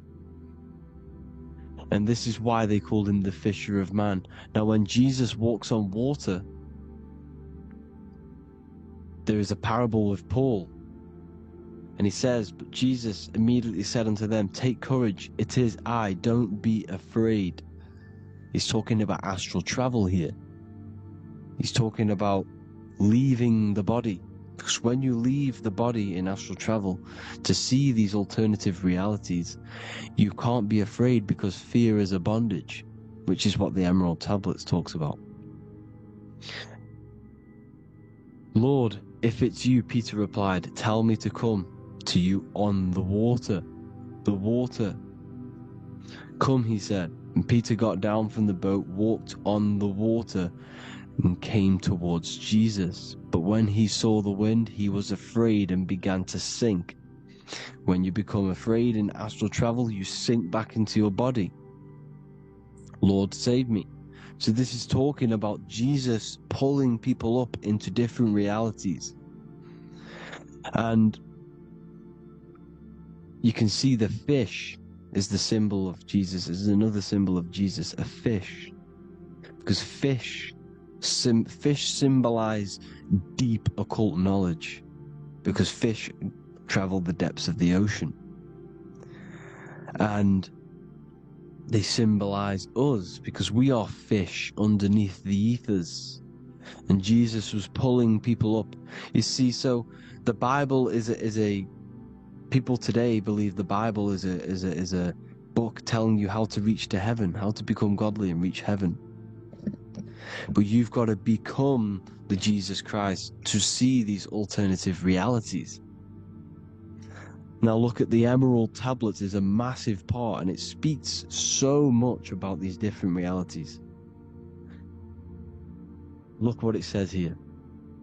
This is in Emerald Tablet 3.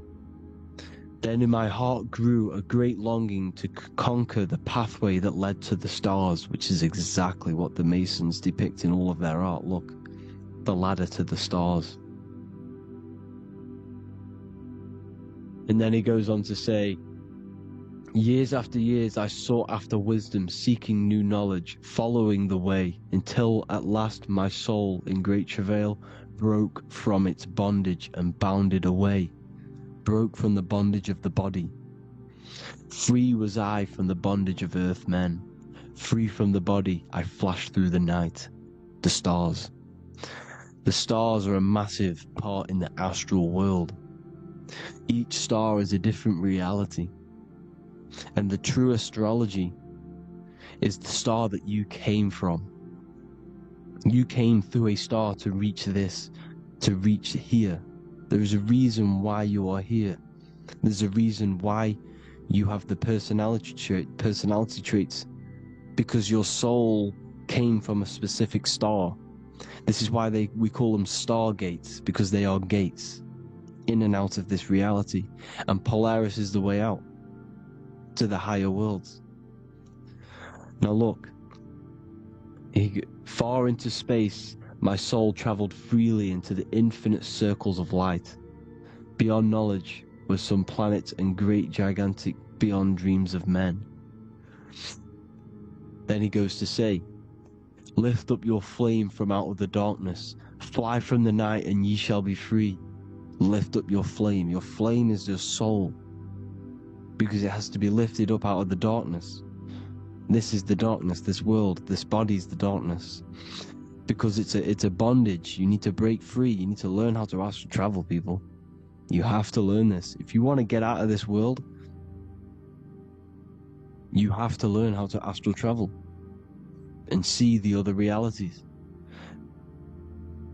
Traveled I through space-time, knowing my soul at last was set free, knowing that now I must pursue wisdom until at last I pass to a plane hidden from knowledge, known not to wisdom, extension beyond all that we know. So he's talking about he went to a place where we cannot even comprehend here, a place that is not even known to earthmen. He's telling you he's ascended out of this world to the planes that are beyond.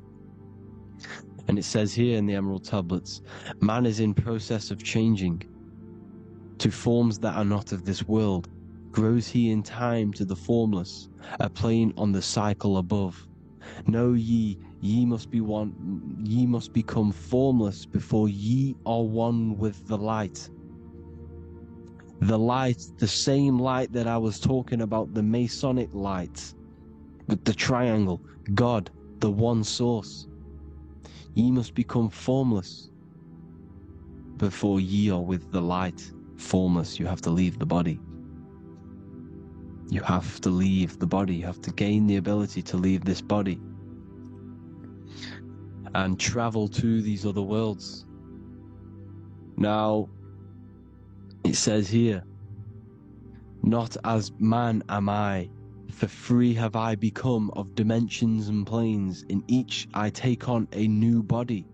In each I change my form. Know I now that the formless is all there is of form.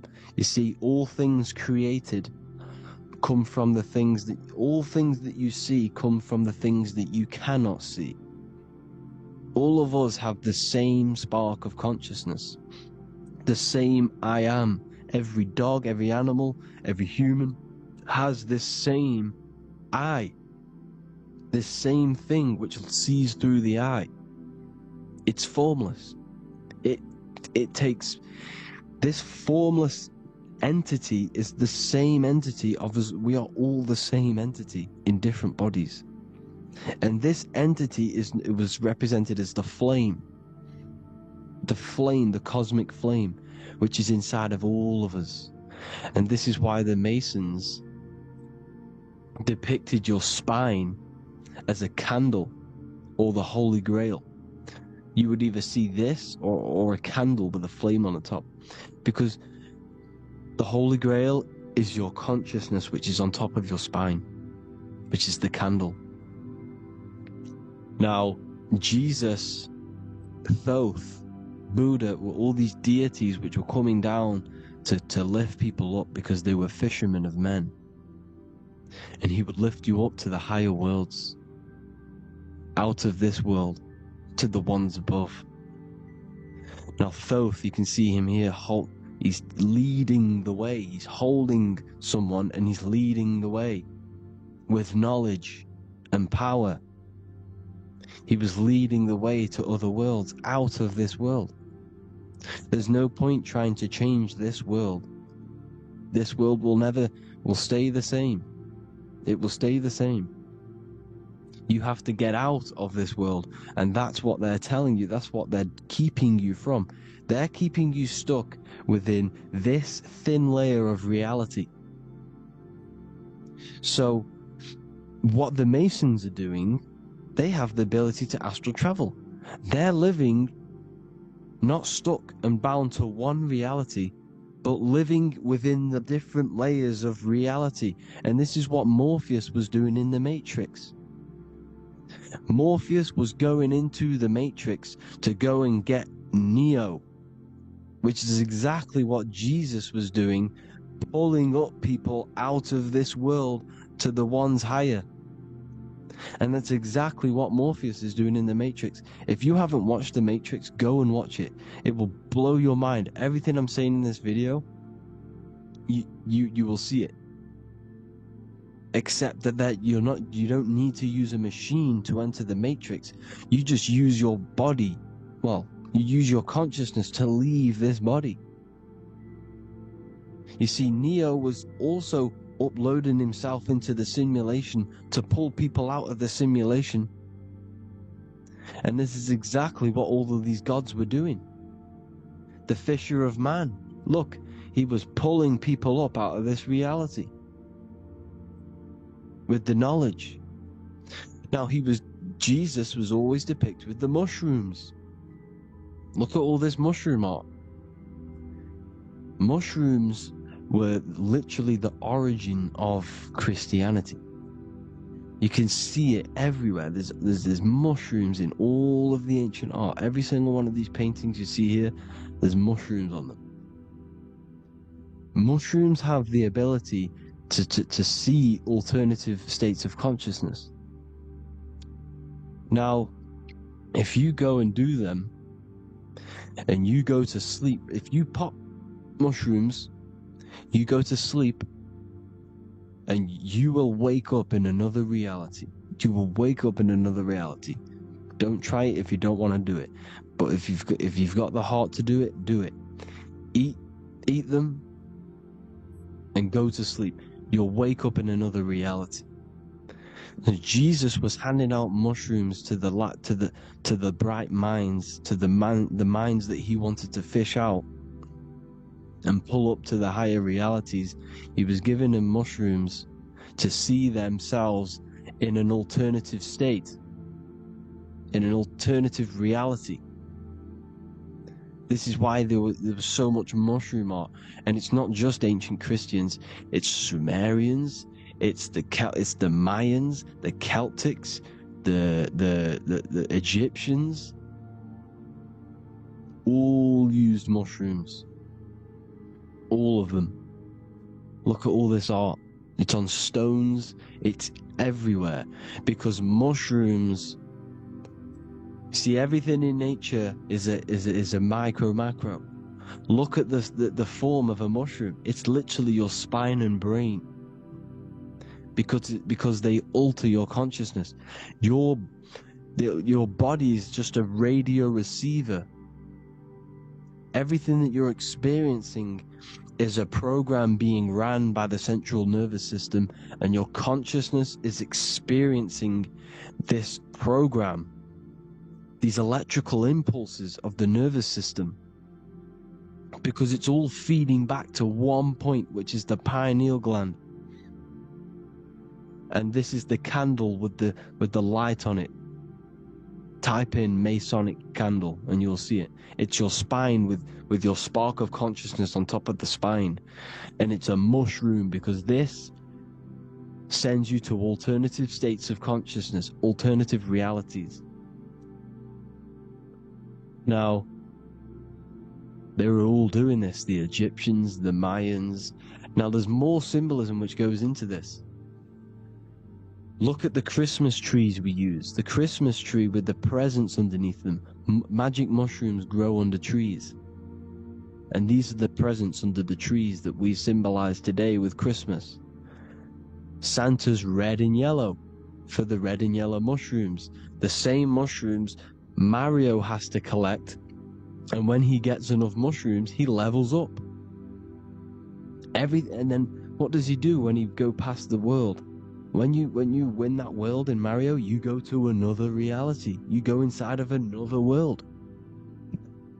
It's truth in plain sight, and it's using mushrooms.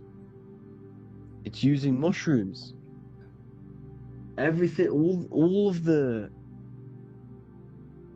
the characters in Mario, well, a lot of them are mushrooms. Look at this one. The presents, black, yellow, and red and white. Red and white mushrooms. And the bow on the top is the mushroom head. That's a bit of a reach, but, you know, the symbolism never lies. That's what you need to understand. And it's as above, so below. Now look at the Sumerians. The Sumerians were also multi-dimensional beings. Okay, look at how they have the double faces. They had 1 foot in this reality and 1 foot in another reality. And look at this one, a double-headed god inside of like a portal. You see? Because and look at these with the wings, the astral travel. Birds, ancient birds symbolize the soul. Because the soul is a bird, it flies to different worlds. It flies around the cosmos. And mushrooms gave you the ability to see these alternative states of consciousness, these alternate realities. Because you exist in infinite realities. You exist in infinite realities. Now look at the 33rd degree Ordo Ab Chao badge. That you get this badge when you become a 33rd degree Freemason. And it's a double-headed eagle. A double-headed eagle. And you can see this in Sumeria first. Sumeria have the same symbol. A double-headed, bird.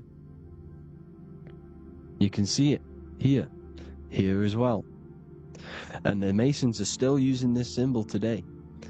And when you become a 33rd degree, 33 vertebrae on the back of your spine, above the vertebrae is your consciousness, and it's a double-headed eagle. One reality in one, you become a multi-dimensional being in the 33rd degree. And I've heard many interviews of Masons say it becomes Luciferian. You see, they speak in code. These Masons can't tell you about what they learn about, but they will speak in code. They said it becomes Luciferian. The word Luciferian is lucid. The root word of Luciferian is lucid, and lucid is lucid dreaming, alternative realities, dream worlds. You become a god. Luciferian means you're becoming your own god, pretty much, because you are becoming a multi-dimensional being living in between the different layers of reality at the 33rd degree of Freemasonry. And look at the double-headed eagle, because the birds symbolize the soul. And they reach high, they fly high, just like the soul wants to fly high to the light, to become one with the light, like the Emerald Tablet says. Now look at Janus. Janus was another god, and he's known as the god of doorways. Janus always depicted with a double head. Janus is why we say janitor or January. And January is entering a new year. Janus is known as the god of doorways with keys, always got a key. Because keys open doors. That's why the janitor holds all the keys. And Janus always has double heads, because he had 1 foot in this reality, 1 foot in another. He was a multi-dimensional being, a Luciferian. living between the different layers of reality, except from instead of being stuck in one like we are. Well, a lot of people. And that's the whole point. You see, all of this stuff is about like changing the world and stuff like that. This world will probably never ever change. It's probably been like this forever. Well, forever, for a long time. But it's about moving out of this reality to the higher states. And the Masons always depict the ladder to the luminaries, the stars, with a key, the same key of Janus. The Vatican is a key, and it's in charge of all the religions. Why is it a key? Because they're holding back the key. They're keeping you stuck within this reality, keeping you stuck as identifying yourself with the body, identifying yourself with this world. You are not in the world is within you. This is a program being ran by your central nervous system, and your consciousness is experiencing this reality. Now, this is going to be a mind-blowing video for some people. You have to have an open mind. You have to let go of all the programs. I'm repeating what the ancients are talking about and the ancient symbolism. Look at Janus with the double-headed god. He was just another god coming down, giving keys to people who had the worthy mind to be pulled up out of this reality, to be pulled up to heaven, just like Jesus was teaching how to reach heaven. But really, it's an encoded scripture. But anyways, hope you all gained some insight on this video. Have an amazing day. Please like, share, comment. All the links are in the bio for the PDF, for the Manifestation Mastery course, and all the other amazing stuff. And if you want to support the channel, I'd greatly appreciate if you became a Patreon member. Hope you'll have an amazing day, people. God bless.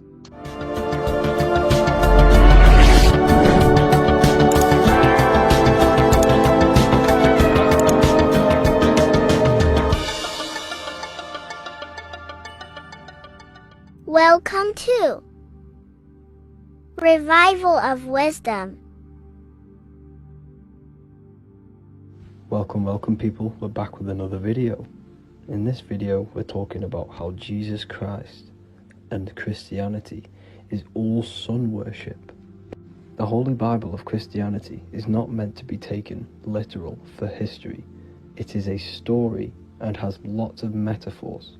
Starting with the symbol of the cross of Jesus. This cross originates from this ancient cross of the sun. This symbol has been used for thousands of years, way before Jesus was a thing, in Europe, America, Asia, and all around the world. In fact, this symbol is still being used by Christians today, not knowing it represents the sun. This is a 4,500-year-old artifact, a golden plate with an equal-armed cross found in England. The gold to symbolize the sun, and the equal-armed cross for the 4 equal seasons of the year. So this is why in the Bible you have Matthew, Mark, Luke, and John, symbolizing the yearly cycle of the sun and the 4 equal seasons. Also in the Bible, Jesus is referred to as the light of the world. So yes, Jesus represents the sun. He is a metaphor for the sun. Hence why in all of these pictures and images and paintings of Jesus, there's always a sun behind his head, and some even with the sun cross behind his head. Jesus also has 12 disciples, which represent the 12 zodiac signs and the 12 months of the year. This is the Last Supper by Leonardo da Vinci. As you can see, The sun, being Jesus, is in the center, because the sun is in the center of the zodiac signs. There are 4 groups which symbolize the 4 equal seasons. Each group contains 3 people symbolizing the 3 months and the 3 zodiac signs in that season.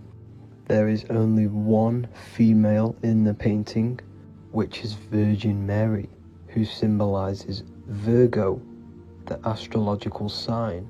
So yes, Jesus symbolizes the sun with his 12 zodiac signs and 4 gospels for the 4 seasons of the year. However, there is another phenomenon. The 25th of December is known as the birth of Jesus Christ, which is known as Christmas today.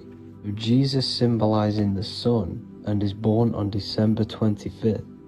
This is the day the sun moves 1 degree northward, bringing back the warmth, the growth of crops, the life and light back to the northern hemisphere. Everything is springing back to life, as we call it, spring. So it is said that the sun is born again on the 25th of December, and Jesus is known as the risen Saviour, because the sun is our risen Saviour, because it gives life to the whole of this realm, the warmth, the crops. And without the sun rising in the morning, we'd all die in about 2 weeks. And we all know how Jesus died on a cross. The sun also dies on a cross in the southern hemisphere. It dies on the Southern Crux constellation. And on December the 22nd, 23rd and 24th, the sun remains in the same position. So the sun dies for 3 days and it is born again on December 25th, when it moves 1 degree northward. And this is when the sun is born again, or resurrected, just like Jesus. Constellation Virgo is prominent in the spring sky in the northern hemisphere. So therefore, the sun is born a virgin, Virgo. And as you see in this image, you see Virgin Mary holding the sun. Us as humans do not own the sun, so therefore God owns the sun. So yes, the sun is the Son of God, and this is what Jesus is symbolizing.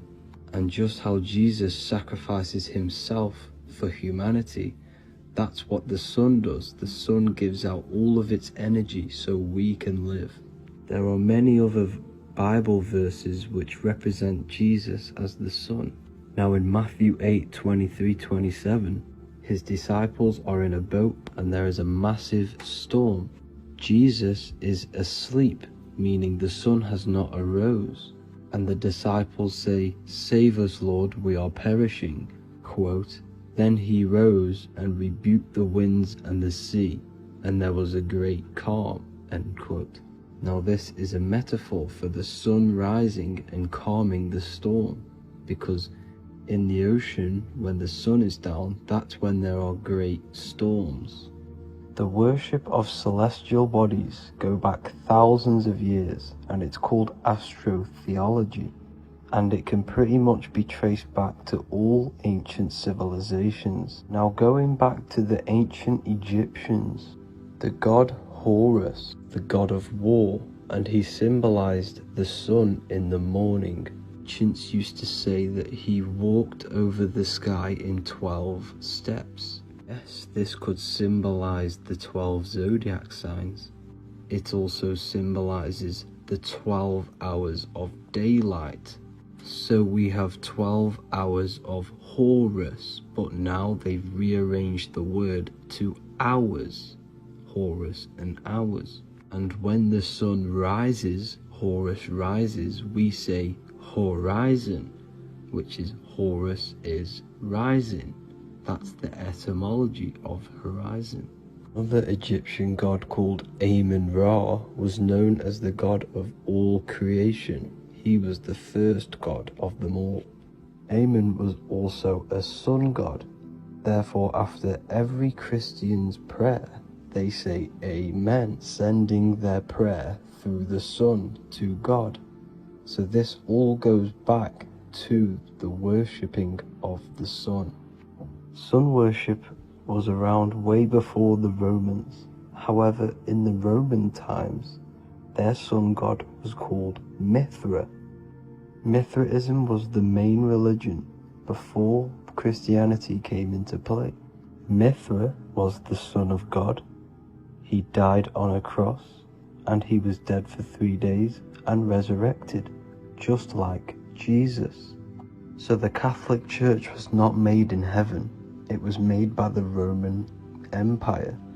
They mixed all the sun religions of Judaism, Mithraism, and other Arabic religions, and combined it into one, so Caesar, the Roman emperor, could gain his own religion. So yes, Christianity was a political move to gain more control over the masses, because it was a worldwide government at this point in time. So here is a Sumerian helmet with the rising sun symbol. And then the Romans also used this rising sun symbol on their armor. So sun worship has been going on for thousands of years, and it still goes on today. However, with all the programming and the low IQs, today we do not get the full interpretation of the Bible and these stories from the past. And Christians and other religions are all brainwashed to not question their religion and not realize their true origins and where they come from. I do advise you all to do your own research and come to your own conclusions.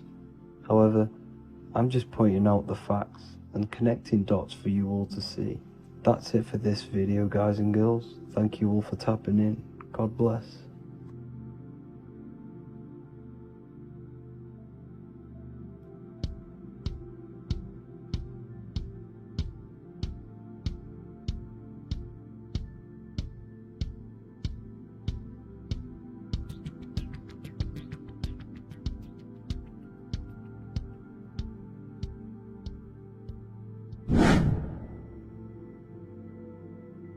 What is good, people? How are we all doing? Today we're going to be talking about the different planes of existence, the occult side of the world, the things they don't teach you in school. And of course, you can only find that on this channel, so welcome. So you need to understand is that your consciousness moves through these different planes of existence, these different states of consciousness, which make up all of you. Okay?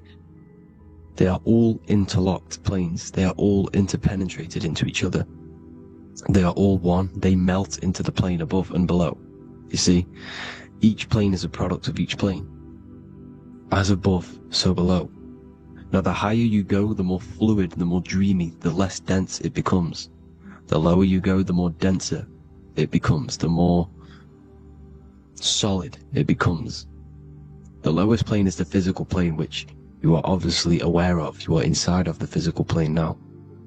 But while you are in this inside of this physical plane, you are indeed inside of all these other bodies which you have not awakened yet. You have to awaken these different bodies. You have these bodies. Okay? It's like a ripple effect. And the center is the most dense, the most solid. This is Earth, heart, the heart of the ripple. And the lower you, the further you go out from the center, the more dreamy, the less fluid, the more fluid, the more less dense it gets until you're one with the all. You see? And this is what it's like. This is what this system is. It's like a ripple effect. Now, let's jump straight into the planes. First, you have the physical plane, made out of 4 elements. 5 elements. The ether is the mother of the elements. It's the womb of the elements. It's the 5th element. And it gives birth to the 4 other elements. 4 is stability. Tables have 4 legs, and this is why the ether gives birth to 4, because it's the foundation of the physical world. Fire, earth, water, air. They are not pure. Each one of the elements melts into the other one. For example, earth and water both share cold. Water and air both share wet. You see? They compose of each other. They melt, they mold into each other based off the vibrational state of the ether. That's what it is. The 4 elements are the vibrational states of the ether. Okay? So you have the 4 physical elements making this, physical world. It's the lowest world. It's the world of effect. This world, whatever you see, whatever you experience, it's the effect. You can't change anything by manipulating this world. You got to manipulate the higher worlds to affect this world, you see? As above, so below. This is the lowest plane. It has 3-dimensional. It's the 3rd dimension. Space, height, and thickness. That's all it is. Front, backwards, upwards. You see, it's 3-dimensional. We cannot perceive the hidden side, which is the interior of this existence. We cannot perceive the interior from our exterior view. We are looking into this world. Okay? This is the exterior view. We can't see what's inside of that. That's the 4th dimension, which is the next one. It's the most gross and dense plane. 4 states of matter, the most slowest vibrational molecules, exist in this plane. Above this plane, you have the ether. Okay? The word ether and either are the same thing, because either connects 2 scenarios in languages. I either support Manchester United or Liverpool. Either is connecting them 2 scenarios. The ether is doing the exact same, as you can see here on the planes of existence. It connects the astral world, which is very important, to the physical world. It's connecting these 2 worlds. So it's the ether. It's the ether. The ether is pure potential. Energy flows through the ether. It is pure energy, pure potential. Okay? The physical body is an exact copy of the etheric counterpart body. So every physical object has an etheric energy double. It's like a blueprint of that object. Every single object has an energy double, and that's the etheric double. Okay? The etheric body determines the shape of our physical body through its lines of force. All through life, it rebuilds and restores the physical body. Physical problems show up first in the etheric body, because as above, so below. You manipulate the higher planes, it will manipulate this plane. And this is why sorcery works. Contact with astral plane entities. We'll get into that a bit later. So, the reason why we can't see this plane, this energy world, which is all around us, which we are inside of right now as we speak, is that the molecules that compose it are further apart than those of the physical plane, making it invisible to the 2 eyes. That we can't perceive it. Our eyes cannot physically suck in that sort of information, and our brain cannot decode it. This is why, they brainwash us with all these programs to keep us asleep, to keep these other bodies we have asleep, so we don't find out about these other bodies, and it's to make you believe that everything's just a material. Only the material world exists. They don't want you to know is that everything that you see is a result of something you cannot see. As above, so below. There are realities within this reality. This is what I'm breaking down now, these different planes, on how this reality works.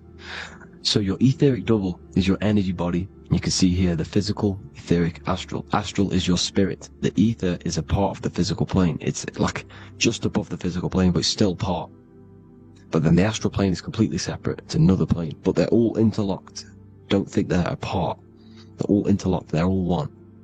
They all melt into each other.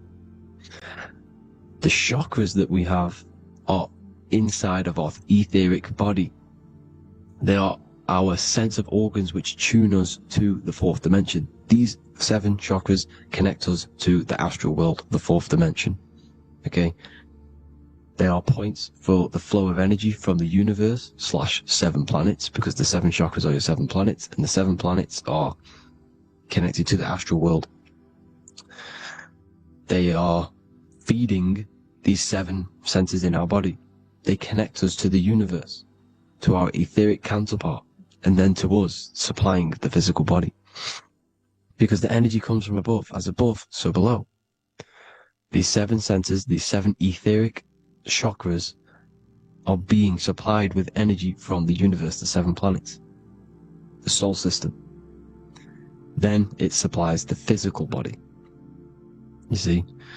So, The ether is very important, and this is, that the ancients understood the science of the ether, and they could, harness free electricity from it, because it's all around us. The ether is all around us, and this is what they were doing. They were harnessing free energy using the ether.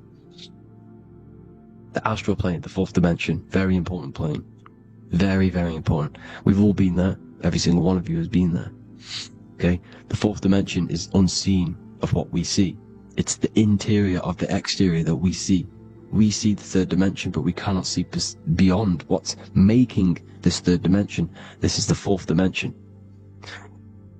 Okay? It's the dream world. This is where you go when you dream. Okay? This is where you go when you dream. It's the place of disembodied spirits or ghosts, entities, whatever you want to call them. When you hear ringing in your ears, that is not tinnitus. That is an entity around you. Okay? That is an entity around you. The fourth dimension is where thought forms exist. Mental images. Thought forms as in what you see in your mind when you think of an image, because the mind is the highest plane of existence. Mind is the highest plane of existence, and it manipulates all of the planes below. So it goes the mental plane, then the astral plane. So the thought is in the mind, the mental plane. That just the thought alone, no image, but then the form depiction, the thought form exists. It manifests in the astral plane as a sort of image, an entity, a living conscious being. So this is why thoughts are things. You see, thought forms exist within the fourth dimension. So when you imagine something, when you are, for example, right now, look into your hand and imagine there's an apple in your hand. If you can see that, you are seeing into this fourth dimension. You can only see into this fourth dimension using the mind's eye, not the two eyes. The mind's eye. When you shut off the two eyes into darkness, the third eye opens. The mind's eye is open. And you can see, this is astral travel. You got to work on astral travel. And you will see this astral plane, this fourth dimension. And there are 3 different sections to this astral plane. Higher, middle, or lower.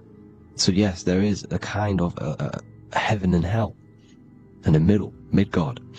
Heaven being the higher vibrational entities manifesting higher vibrational thought forms existing there, the lower vibrational thought forms existing in the astral plane. But these thought forms are beings.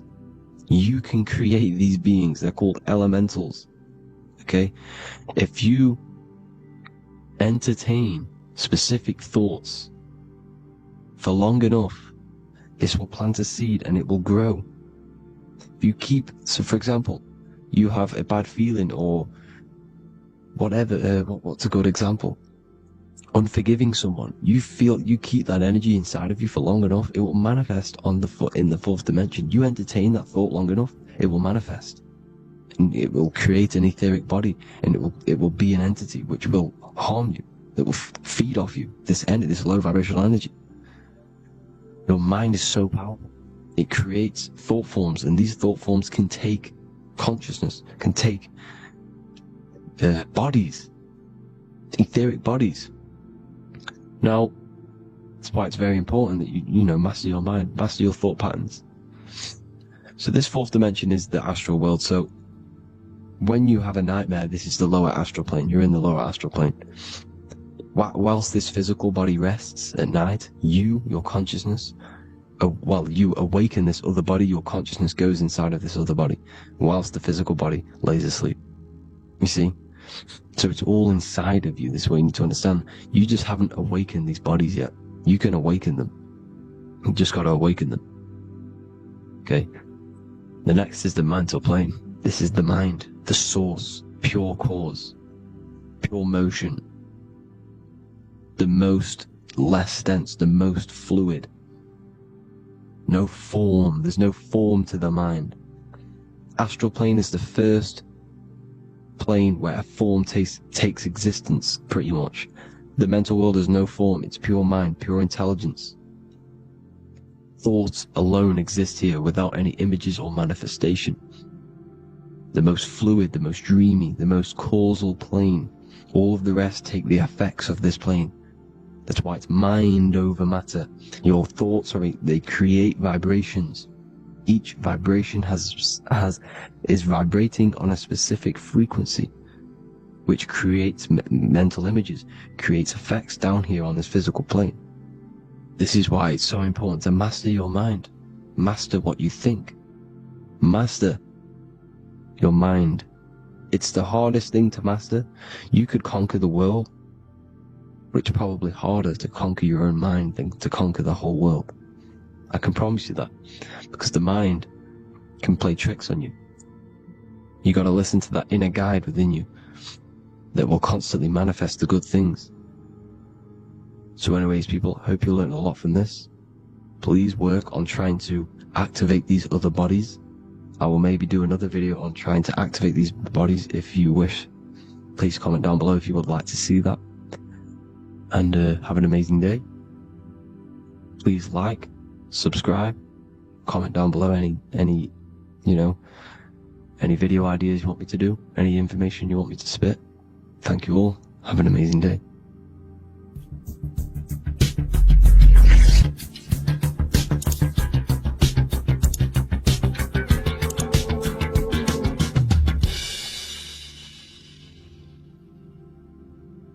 Greetings everyone, it's Revival of Wisdom. I facilitate human enlightenment through occult and esoteric teachings. I hope this video expands your mind into a new field of thought. In this video we're going to be discovering the true esoteric meaning of the 7 planetary energies, so let's jump straight into this. In order to fully understand this, you must understand the esoteric teaching of as above, so below, and as within, so without. Our inner world is mirrored into our external material reality. We have a physical voice, which you are hearing right now, and I also have an inner voice, which no one else can hear. The inner world is invisible, and the external world is visible. In other words, the inner world is the spiritual world, and the outer world is the material world. The inner world of ourselves reflects and projects our outer world, which means everything in our external reality is a somewhat reflection of our internal self. You are made in the image and likeness of God. You yourself are the universe experiencing itself in a 3-dimensional physical form. The Newtonian science has programmed you to believe that you are a physical being inside of a physical universe. They did this to limit your mind to only believing there is a physical universe and that you are separate from the universe or God. But you yourself are the divine essence of the universe, experiencing itself in a physical plane, which means everything you see is inside of you, including the stars, the planets, and the elements. As above, so below. As within, so without. An example of this is the 4 physical elements: fire, earth, water, and air. In the external world, these are physical elements. In our internal world, they represent the 4 bodies of consciousness. We have 4 different bodies. We have a material body, we have a spiritual body, an emotional body, and a mental body. The mind is not made out of the same substance as the body. The emotions is not made out of the same substance of the mind and the body. These bodies exist in 4 different dimensions, 4 layers of consciousness. With that being said, the 4 physical elements are inside of us. The earth is our material physical body. Fire represents our spiritual astral light body. Water represents our transformative and emotional body. Air represents the mental body, the communicative and thinking body. This is the teaching as above, so below. If that resonates with you and you can comprehend it, please leave a like and a subscribe to this channel to see more content. And feel free to leave a comment on any video suggestions. Okay, so now we've gone over the 4 physical elements and how they correspond with your inner world of consciousness. This is going to make it easier for you to understand what the planets actually are. The planets are a bit more in-depth and more detailed aspects of our consciousness. The 4 physical elements are generic, but the 7 planets go deeper. They are deeper aspects of ourselves. On a macrocosmic scale, the 7 planets rule the material realm. Every object, every animal, every plant, every stone, everything we see in this plane is governed and created under the one of the 7 planets. I don't really like calling them planets. They are energies. They are spiritual forces that drive things into existence. An example of this is if we look at a tree. The roots of the tree are governed by Saturn. The stem of the tree is governed by the sun. The leaves of the tree are governed by the moon. Any offspring or fruit of the tree is governed by Jupiter. Any defense mechanisms of the tree is governed by Mars. The communication and networking of the tree is governed by Mercury. The smell and the look of the tree is governed by Venus. Everything we see in this material plane is governed by one of these specific energies. Everything material has a spiritual force that brings it into physical existence. This is the reason why we have 7 days of creation in the Bible. The 7 days of the week, all governed by the planetary energies. Monday is Moon Day for the moon. Mars governs Tuesday. Mercury is Wednesday. Jupiter is Thursday. Venus is Friday. Saturn is Saturn Day. And Sunday is for the sun. This is the reason why there are so many 7s in this physical plane. 7 days of the week, the 7 colors, the 7 chakras, the 7 diatonic musical notes, the 7 lamps on the Jewish candlestick, the G inside of the Masonic square and compass. G is the 7th letter. Now let's go a little bit deeper into every planetary energy. Saturn in the external material plane governs the foundational and enduring aspects of existence, such as roots of plants, the bones of our body, and even the insects that dwell beneath the ground. Saturn represents the dull, hard, and unyielding forces of life, symbolizing structure, limitation, and conditioning. Under Saturn's influence, things become rigid, bound by restrictions and boundaries. This is the reason why Saturn is known as Father Time, because Saturn rules anything that is a restriction and a limitation, which is time. The whole of this material plane is governed by time.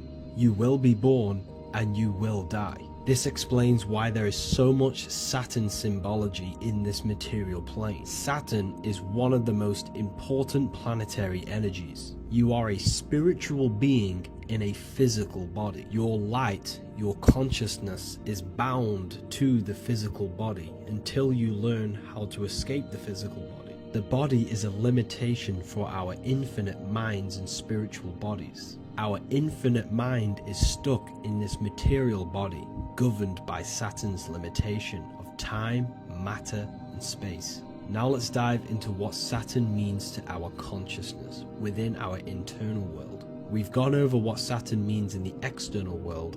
What does it mean to our consciousness? Internally, Saturn embodies the conditioning within our consciousness.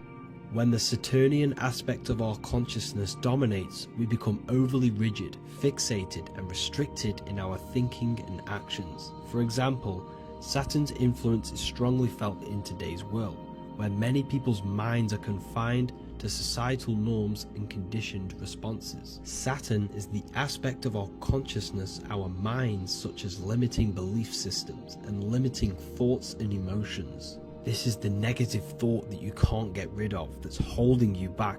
This is a Saturn aspect of our consciousness. However, this is not a negative thing. The Saturnian aspect of our consciousness is a great teacher, guiding us through difficult life lessons that ultimately lead us to growth and expansion. Saturn's energy allows us to experience and overcome fears and limitations so our minds can expand into new fields of thought, into new life.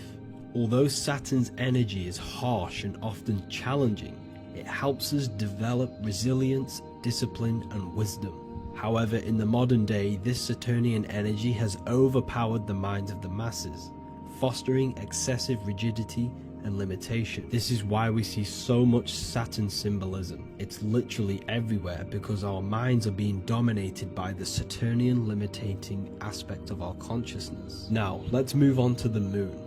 The moon, or lunar energy, in the external material macrocosm plane governs the elements of water. influencing the natural cycles such as the ocean tides, which rise and fall in harmony with the moon's phases. Beyond water, the moon also guides instinctual behaviors such as animal migrations. Birds, insects, and other creatures rely on the moon's subtle energies to navigate their journeys. For example, dung beetles use polarization patterns in the moonlight to orient themselves and travel safely home. The moon creates the months. M-O-N is moon. There are 28-day cycles, and this 28-day cycle of the moon is reflected in the woman's body, known as the menstrual cycle. The moon is a feminine energy, governing the feminine elements such as water and the feminine cycles of the body. The moon is the womb. This is why eggs have the same color as the moon, because eggs are ruled by the moon's energy. Now that's the external world. The internal world, the moon symbolizes the emotion aspect of our consciousness. It represents the subconscious mind, the seat of intuition and psychic abilities. Just like in the external world, things are born out of the moon, such as eggs and the womb. The subconscious mind acts as a womb for our conscious mind. Our deep subconscious emotions and programs are born into light into the conscious mind and controls the conscious mind. The moon represents our hidden psyche, our shadow self. Now let's go on to the sun. The sun represents the life force. In the material external world, the sun is ruling over pretty much all life. The sun gives life to all things. Without the sun, animals could not exist, the human body could not work, and plants would not grow. The sun is the life force. It's the soul of the world. Now, in our internal world of consciousness, the sun represents our passion, our drive, our conscious mind. The aspect of our internal world that wants to drive things and give life to physical manifestation. Now we go on to Mars energy. Mars is well known for being the god of war. Mars energy manifests into the material plane through anything that seeks to protect or defend itself. For example, the holly tree. The holly tree leaves are very sharp and they defend itself. Anything that is protective in the material world has Mars energy and is governed by this specific aspect of consciousness. For example, any predators or animals such as hedgehogs with spines on their backs for protection. Mars represents all things that is driven by conflict, aggression, and defense. Now, internally, inside of our inner world, Mars symbolizes the aspect of our consciousness that is focused on self-preservation and protection. Mars governs our ego, the instinctual urges of anger or maintaining reputation. Mars is not evil. It's necessary. Sometimes it's necessary for us to protect ourselves. Mars is the aspect of our consciousness that is anger, rage, the desire to fight or conquer. When this energy is activated within our consciousness, we become defensive, assertive, and even combative, ready to dominate others and destroy obstacles in our way. Now let's move on to Venus energy. Venus in the external material world manifests its energy through the aesthetics of creation. This planet governs the beauty and harmony found in nature, including the nurturing environment of a mother's womb where life begins. Venus embodies the essential love, not only in romantic relationships, but also in the bonds between family members and all living beings. Venus represents relationships. We have relationships between plants, animals. They all depend on each other to give life. Plants provide food and medicine, while living creatures contribute to their own growth and pollination. Internally, Venus represents the aspect of our consciousness that yearns for relationships and connections with others. This is an aspect of our consciousness that encourages to care for our physical appearance and embracing beauty. Aesthetics play a role in our interactions and self-expression. This is why there is a beauty brand called Venus. Now let's move to Jupiter energy. Jupiter in the material plane manifests its energy as forces of fortune, abundance, and wealth. This energy manifests itself as plants, as fruits that we can consume and eat in abundance. Anything that is nourishing and cultivated by the earth for humanity and animals. Jupiter embodies the giving energy that provides for and sustains life, fostering growth and ensuring that resources are available to all. Its influence is seen in the natural cycles of abundance, where fruits must grow and ripen before they are enjoyed, symbolizing the importance of effort and patience. Internally, in our spiritual world, Jupiter represents the aspect of our consciousness that yearns for abundance and seeks growth in various aspects of our lives, including wealth, knowledge, and personal development of the mind, spirit, and the soul. This is the aspect of our consciousness that wants to gain wealth, that wants to gain expansion and abundance in our lives. However, when Jupiter's energy dominates our consciousness excessively, it can lead to feelings of stinginess and greed. It represents material possession. The last planet is Mercury. Mercury in the external world governs the vital elements such as seeds, air, communication, education, and electricity.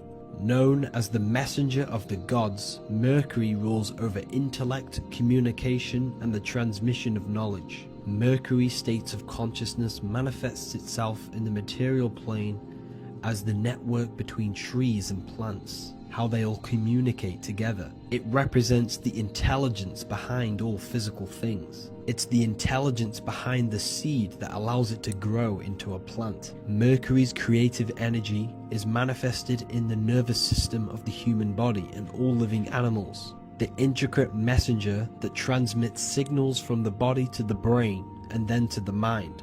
This intelligence within us allows us to facilitate thought and movement. Internally, in our spiritual aspects of consciousness, Mercury is the state of consciousness that seeks knowledge, understanding, and intellectual growth and expansion. This part of us is curious, eager to learn, and driven to communicate ideas and information. It represents our mental body. The Roman god Mercury is often depicting flying because this symbolizes the air. Air represents our mental body. When the Mercury aspect of our consciousness dominates, we become highly intellectual, constantly seeking information, analyzing situation, and communicating our ideas. While this can enhance our understanding and ability to interact with the world, an excess of Mercury's influence can lead to overthinking, excessive analysis, and focus on intellect over emotions or intuition.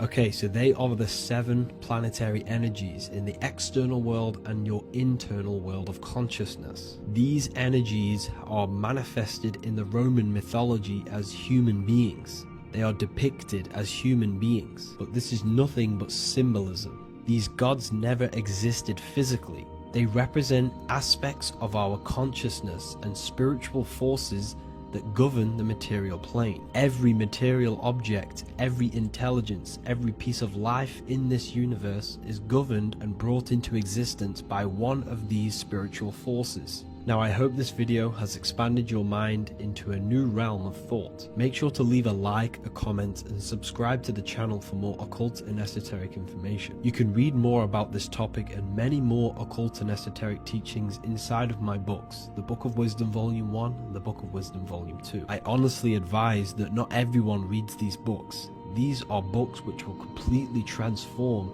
your view on reality. You will feel a lot better reading these books because you will find a connection with yourself and the universe. Understanding truth and knowing thyself gives you a sense of well-being. Like I said, this is not just a book. This is a beginning of your journey of expansion and growth. Reading them can be life-changing. Inside my university, I host live calls where you can ask me questions, and you can watch all the pre-recorded live calls. You also gain the ability to manifest your own reality through the Manifestation Mastery course. There is also a library with all of the PDFs that I've read in the past of occultism, symbolism, and esotericism that you can gain access to.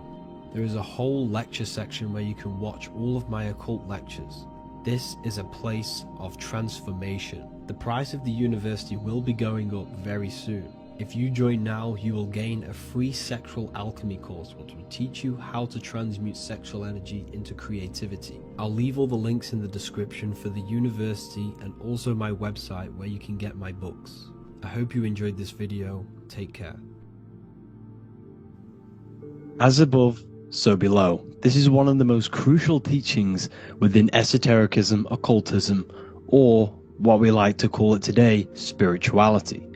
I don't like calling it spirituality because it's not spirituality.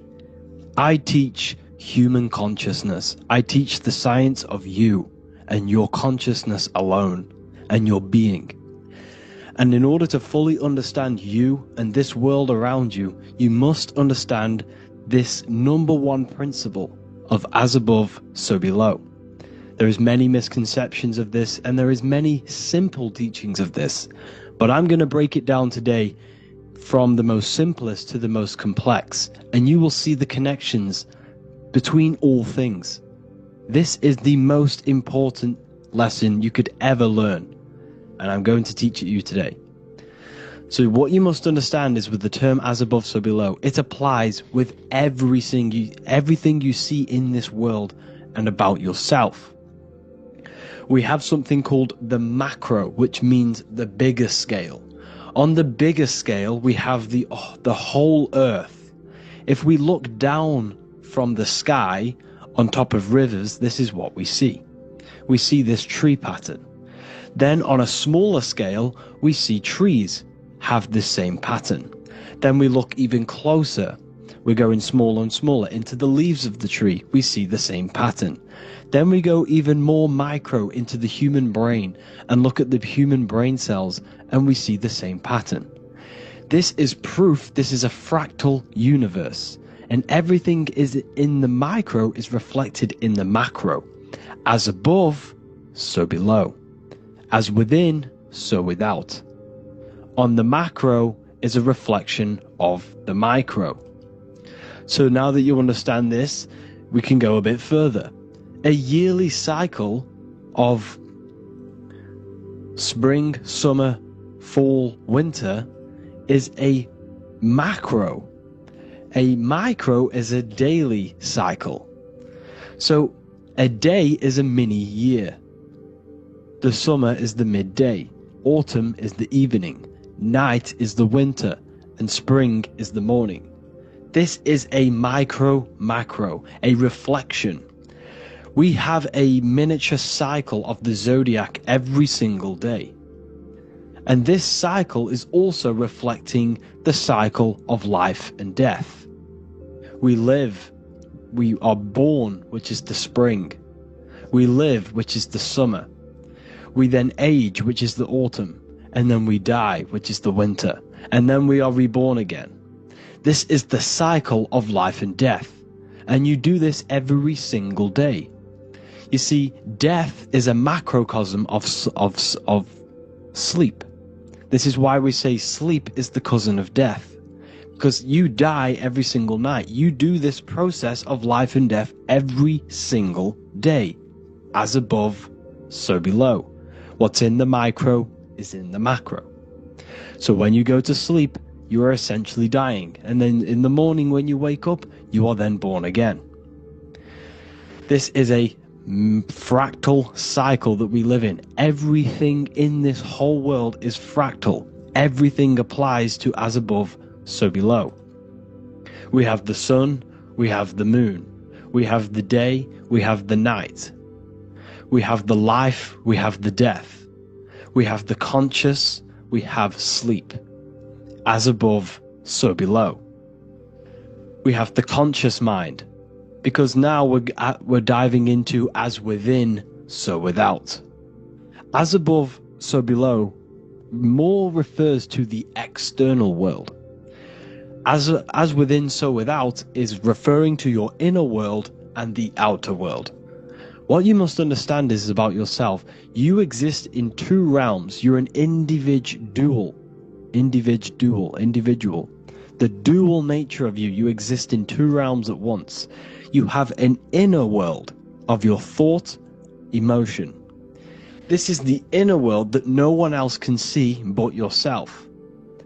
And you have an outer world with a physical body which everyone can see.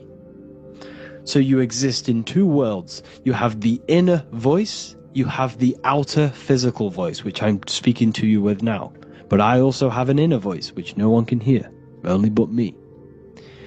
So you exist in the light and you exist in the darkness. The sun represents your external self, your physical conscious mind. The moon represents your shadow self, the inner self, the psyche self, the spirit self. There is an as above, so below. The sun is within you. The moon is within you. Everything is within you. Now that you understand as above, so below, what is your body? Your body is a miniature earth.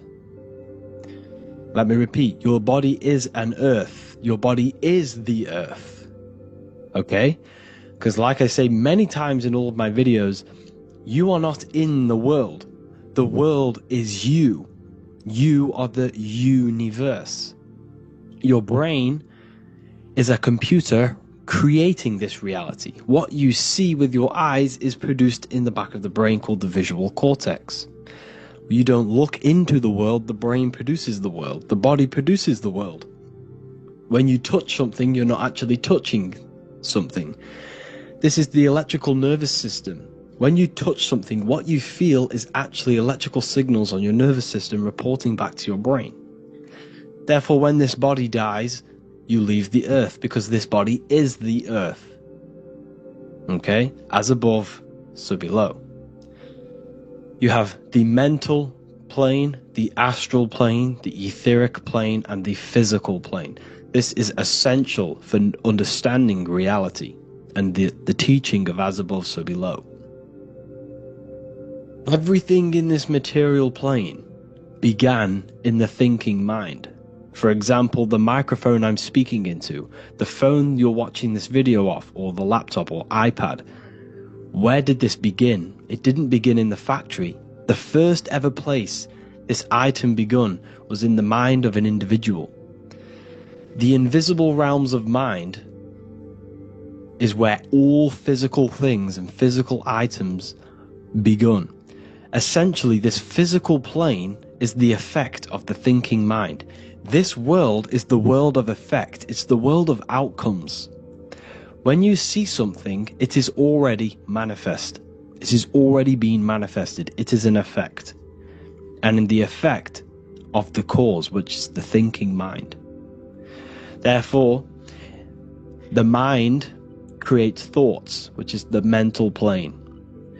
Then after thoughts creates imagination, which is the astral plane. These two are spiritual. They are non-physical. So spirit kind of means non-physical. Then you have the physical planes, the etheric and the physical plane. As above, so below. What happens in the mind is manifest on the physical plane. Like I said, the phone that you are holding, it was a thought, and then it brought down into a physical reality. As above, so below. You change the mind, you change your reality. Your environment. The word environment has ment in it because your environment is mental. So now that you understand this, so what is the world around you? The world around you was created by the mind of God. It was manifested through God's thought. So you are living in the mind of God. You are a thought in the mind of God. God thought you into existence. But like I said, we are all fractals. Everything is fractal. If God exists, this means that you are God. As above, so below. God created you through the thinking mind, and He gave you a thinking mind. So God created the macrocosm. God created the macro, the whole world. He designed the whole world, the sun, the stars, the moving. He designed this. But then He gave you the thinking mind to design your own life and create your own life in His world. You are a microcosm of God's macrocosm. Just like God thought you into existence and the whole world into existence, you are a microcosm thinking your world, your reality into existence. You see this now? Everything is a reflection. Everything is a mirror. Everything is fractal.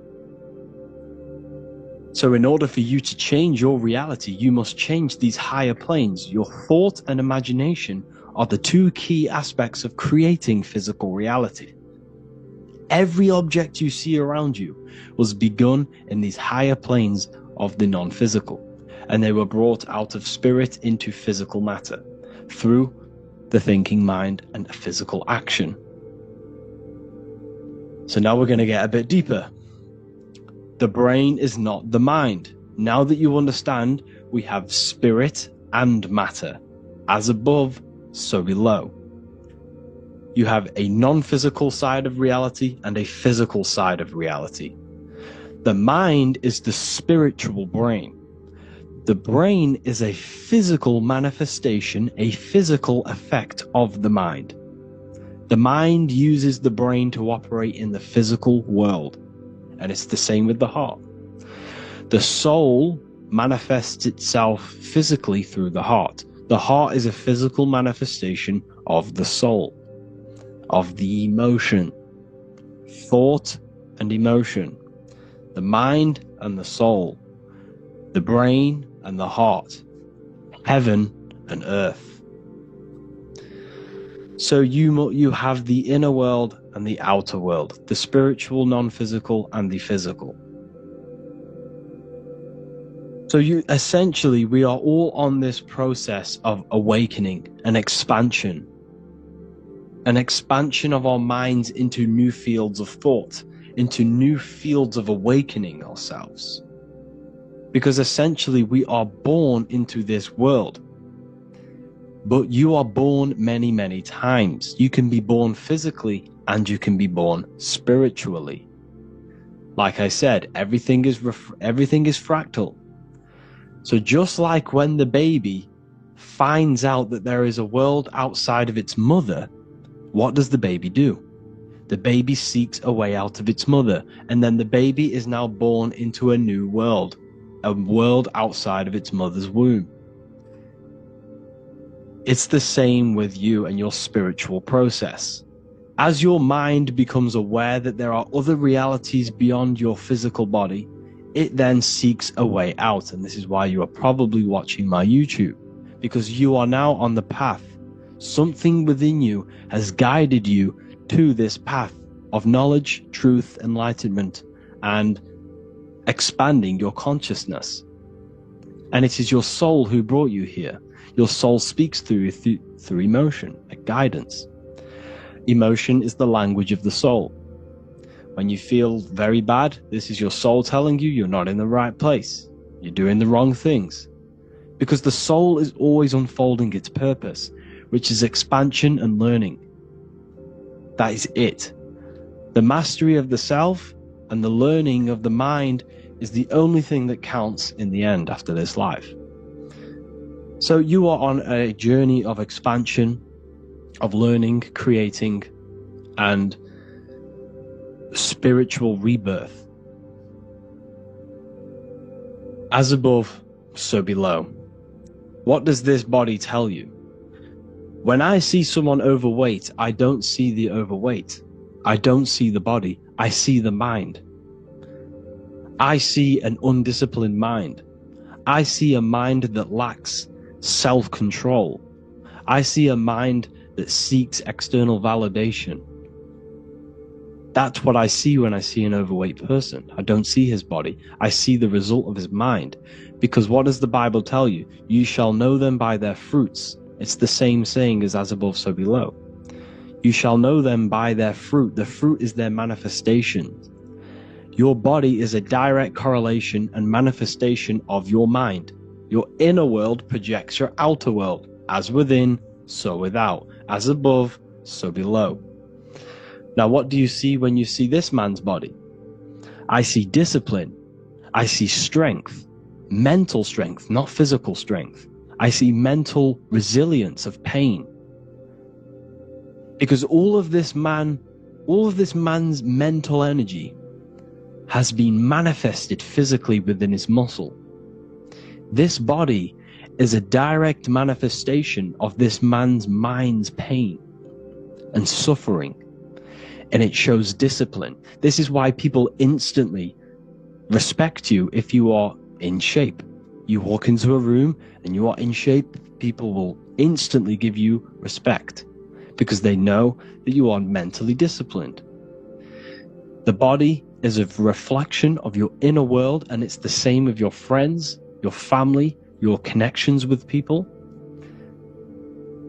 If you think about yourself very negatively all the time, and you don't have a good connection with yourself, you don't have a connection with your true self, this will manifest into every single relationship you have in your life. If you don't have a good relationship with your inner self, you don't have a good relationship with the people and the friends around you. Because as within, so without. If you think negative about yourself, you will only pick up the negative in other people. If I think very highly of myself and I think very happy and good things about myself, I will then see the good things in other people. Because it's as above, so below. As the inner world is, so is the outer world. It's the same with your life circumstances. Your life is a direct correlation of every thought you thought in the past. If you possess millions of pounds, millions of dollars, this is because you have thought this into physical reality. You live the life you are deserved. You live the life that you manifest through your thought. If you live a very poor life, this is a reflection of your mind. This is a reflection of what you have thought into physical existence. Because like I said, everything begins in the mind. As above, so below. And this is even present within the body. So where is the head? The head is at the very top of the body. And where does all manifestation begin? In the mind. That's where the mind is, in the head. And then the thoughts we think travel down the body into the heart, which is the emotion. Every thought we think is in the emotion. Every thought we think creates an emotion. This emotion then drives the action. Where does the action come from? The feet, because the feet move our body. We move with our feet to take action. Our hands. You see, so the body is even a reflection. I can't even say it. Reflection of the order of manifestation. This blew my mind when I figured this out. You see, the head, the thoughts begin here. This is the beginning of all manifestation. Then it comes down to the heart. This is the emotion. Then you take the action. The thought and emotion then sparks the action, which is taken with the hands and the feet. And where's the lowest point on the body? The feet, and that's touching the physical earth. So the head is where the thought is, the non-physical, and the lowest point on the body, which is touching the physical earth. So the head represents spirit, the feet represent matter, spirit and matter. Your room, if I walk into your room and I see a messy room, I don't see the room, I see a messy mind. The room is a reflection of the mind. If you have a messy room, this is your mind. It's an externalization of your unsorted mind, undisciplined mind. So like I said, we are all God, and we must find the God self within us. And I teach all of this inside the Book of Wisdom, Volume 2. This is not just a book, this is a revolution. This is the beginning of a new age with this book. If you have read it, I congratulate you. You should feel very proud of yourself if you have an open mind. You should feel proud of yourself for watching these videos, because not many people have an open mind. Remember this, people. You are special if you're watching these videos. You have the mind. You have the ability to see through the illusion. And I take my hat off to you. You want to take this to the next step? Read the book. Or if you want to take it to the serious levels, join the university. The university, you gain access to every piece of my material that I've ever done, all of my books, all of my lectures that are hidden from YouTube, that are hidden from everywhere else, the lectures that give you real power. And if you feel alone on this journey, we have a conscious community where you can connect with like-minded individuals, because I've been there. I've been there when you feel lonely, because you feel like no one else is thinking the way you are feeling. You can't talk to people about these things because people just think you're crazy. That's why I put together this, so we can connect, so we can unite, so you can connect with people, so you don't feel crazy about thinking about this stuff, learning about this stuff. And if you truly want to level up your life, people, and take your studies serious, this is for you. We do live calls, we do lectures. There's a whole library filled with books you can read. It's the perfect place for the truth seeker. I thank you all for joining. Please leave a like, a comment, a subscribe. Let me know any future videos you want me to make in the comments. Thank you all. Have an amazing day.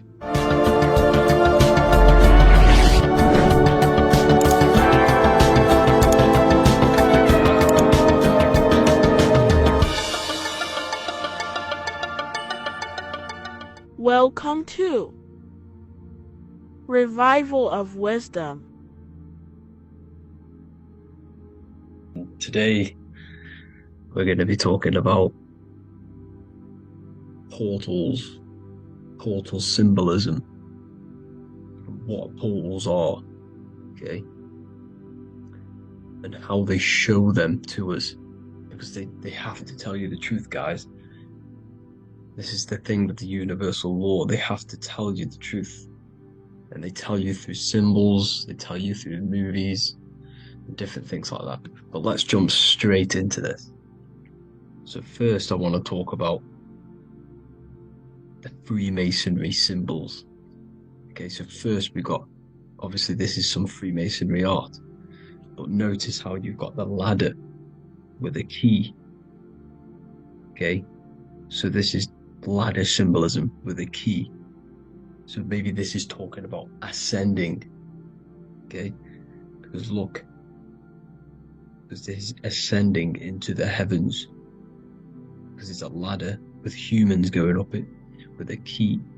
In order to ascend, you must have the key. Okay, so what else do we have with a key? Well, the Netflix show Lock and Key, which is all about portals and keys. Because what the keys do, they open doors, gateways. Okay, so what's interesting about this is that they've got this key here, which represents the Kundalini energy rising up the spine. Okay, but we'll come back to this. But it's that same portal key symbolism. We've also got the Vatican. The Vatican is in the shape of a key. Okay, so you can see the start of it here and the end. So this is key symbolisms. Keys open doors. And notice how it's got the 8-pointed star. Okay, what is the 8-pointed star? Okay, we'll come back to this. This all ties in, guys. I'll break it all down for you. But then you've also got the god Janus. Janus, okay, is known as the god of the doorways. He's an ancient god of Rome, and they worshipped him. However, he's not a god, he's more like a high-level ranked demon. Because he is the god of the doorways.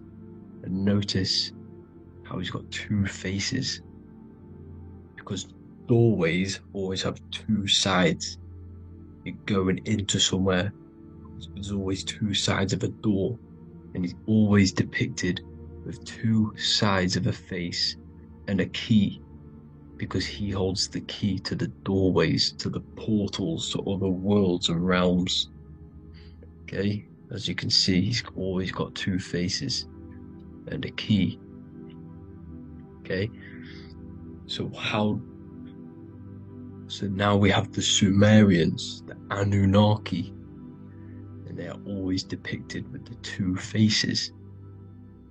Why do they have the two faces? Because they're symbolizing doorways, and the Anunnaki come to Earth through doorways and portals. So these are what these gods are symbolizing in their artwork. But they always have the 8-pointed star. Okay, what is the 8-pointed star? You see how they always have, look, let me try and find another one. It's the 8-pointed star. This 8-pointed star is Polaris. Okay, Polaris, just like the Vatican has the 8-pointed star with a key. Polaris is the center star. Polaris is a fixed star, it doesn't move. Okay, so the Anunnaki symbol is also the 8-pointed star. So this is symbolizing the portals and doorways that they come through in order to get to the Earth. But Polaris is that center star which does not move. It's always symbolized with the 8-pointed star, just like a compass. Why is a compass the 8-pointed star? Because at the center of our realm is where the most electromagnetic energy is stored. As you can see, we have an aura field, an electromagnetic aura field. So does the Earth. And in the center, so like our heart, for example, is where the most energy is stored. And like the center of the Earth, this is why all compasses point to the center, because this is where the most electromagnetic energy is stored. It's at the center of our realm. Okay, so like I was saying with the lock and key series, see this here, the Kundalini energy rising up the spine, just like your Kundalini energy rising up the spine. Let me try. I can't zoom in, but you know what I'm trying to say here. Let's go back to Polaris, because at the center is where pole. Can you see the pole of electromagnetic energy? Polaris, the North Pole. It's symbolized. The truth is in the words. It's like a pole of electromagnetic energy, and this is where the Aurora Borealis comes from. Notice how it's got the word aura in it, because it's the Earth's aura, electromagnetic field. Just like you have an aura, also known as the Northern Lights, because it's coming out of this center hole in the center of our realm, where the black sun is. And this is where the electromagnetic energy is coming up from.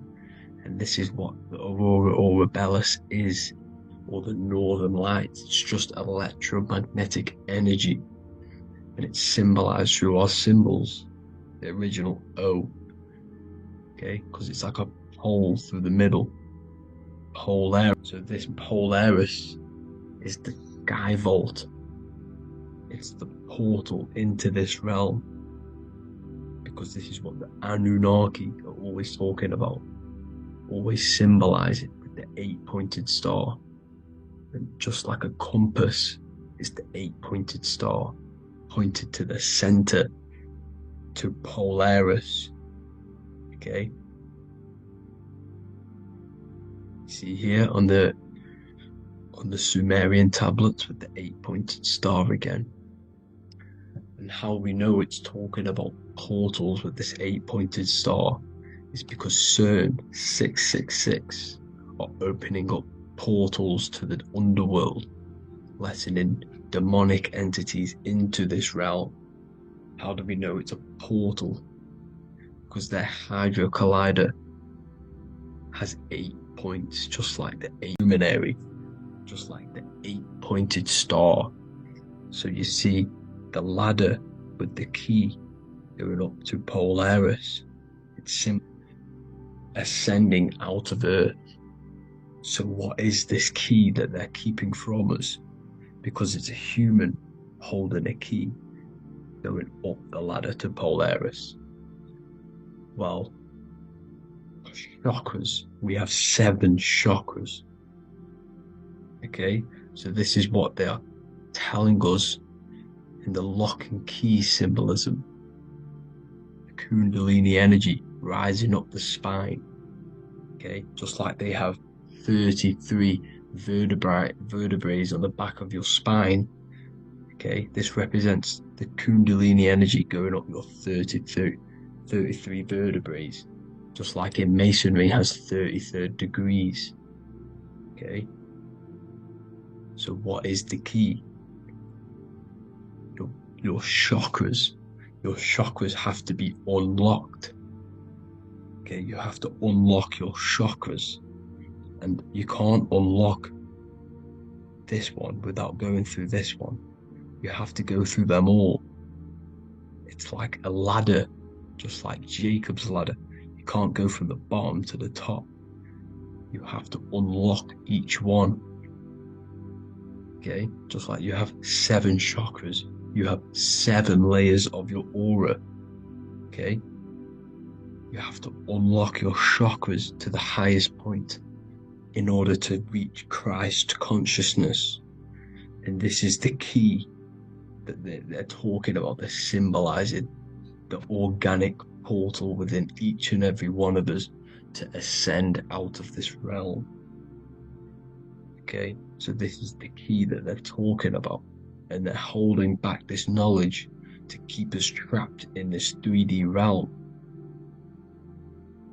Okay, so like I was saying with the 33 vertebrae and the Kundalini energy coming up the spine, 33 vertebrae, you can see this sort of symbolism going up to the light, because it's the light. You see here, your crown chakra turns on and becomes enlightened, just like the Illuminati symbol. Can you see it? But also Jesus also died at 33. So this is symbolizing, okay, they're symbolizing the death of the ego, the body. So once you open up your chakras and reach Christ consciousness, which is your 33rd vertebrae, once your Kundalini energy goes up your 33rd vertebrae, your body technically, not physically, but spiritually dies, because you then become formless. You reach Christ consciousness. So then you can travel other worlds. Okay? This is what they're talking about with Vatican, 8-pointed star, and the key. Janus with the key. The Sumerians with the 8-pointed star. Anunnaki, the 8-pointed star. Polaris, 8-pointed star. So Polaris is the way out of this realm, which is at the center. Pole, North Pole. Okay, so the key is that they're hiding from us is the knowledge to unlock our chakras. Okay, and without this knowledge that they keep from us is trapping our souls in this reality to keep reincarnating. Okay, well, thank you all for tuning in. I'm going to leave you all there. Make sure to leave a like and a comment in the comment section. Let me know some topics to talk about so I can break it down for you. God bless you all.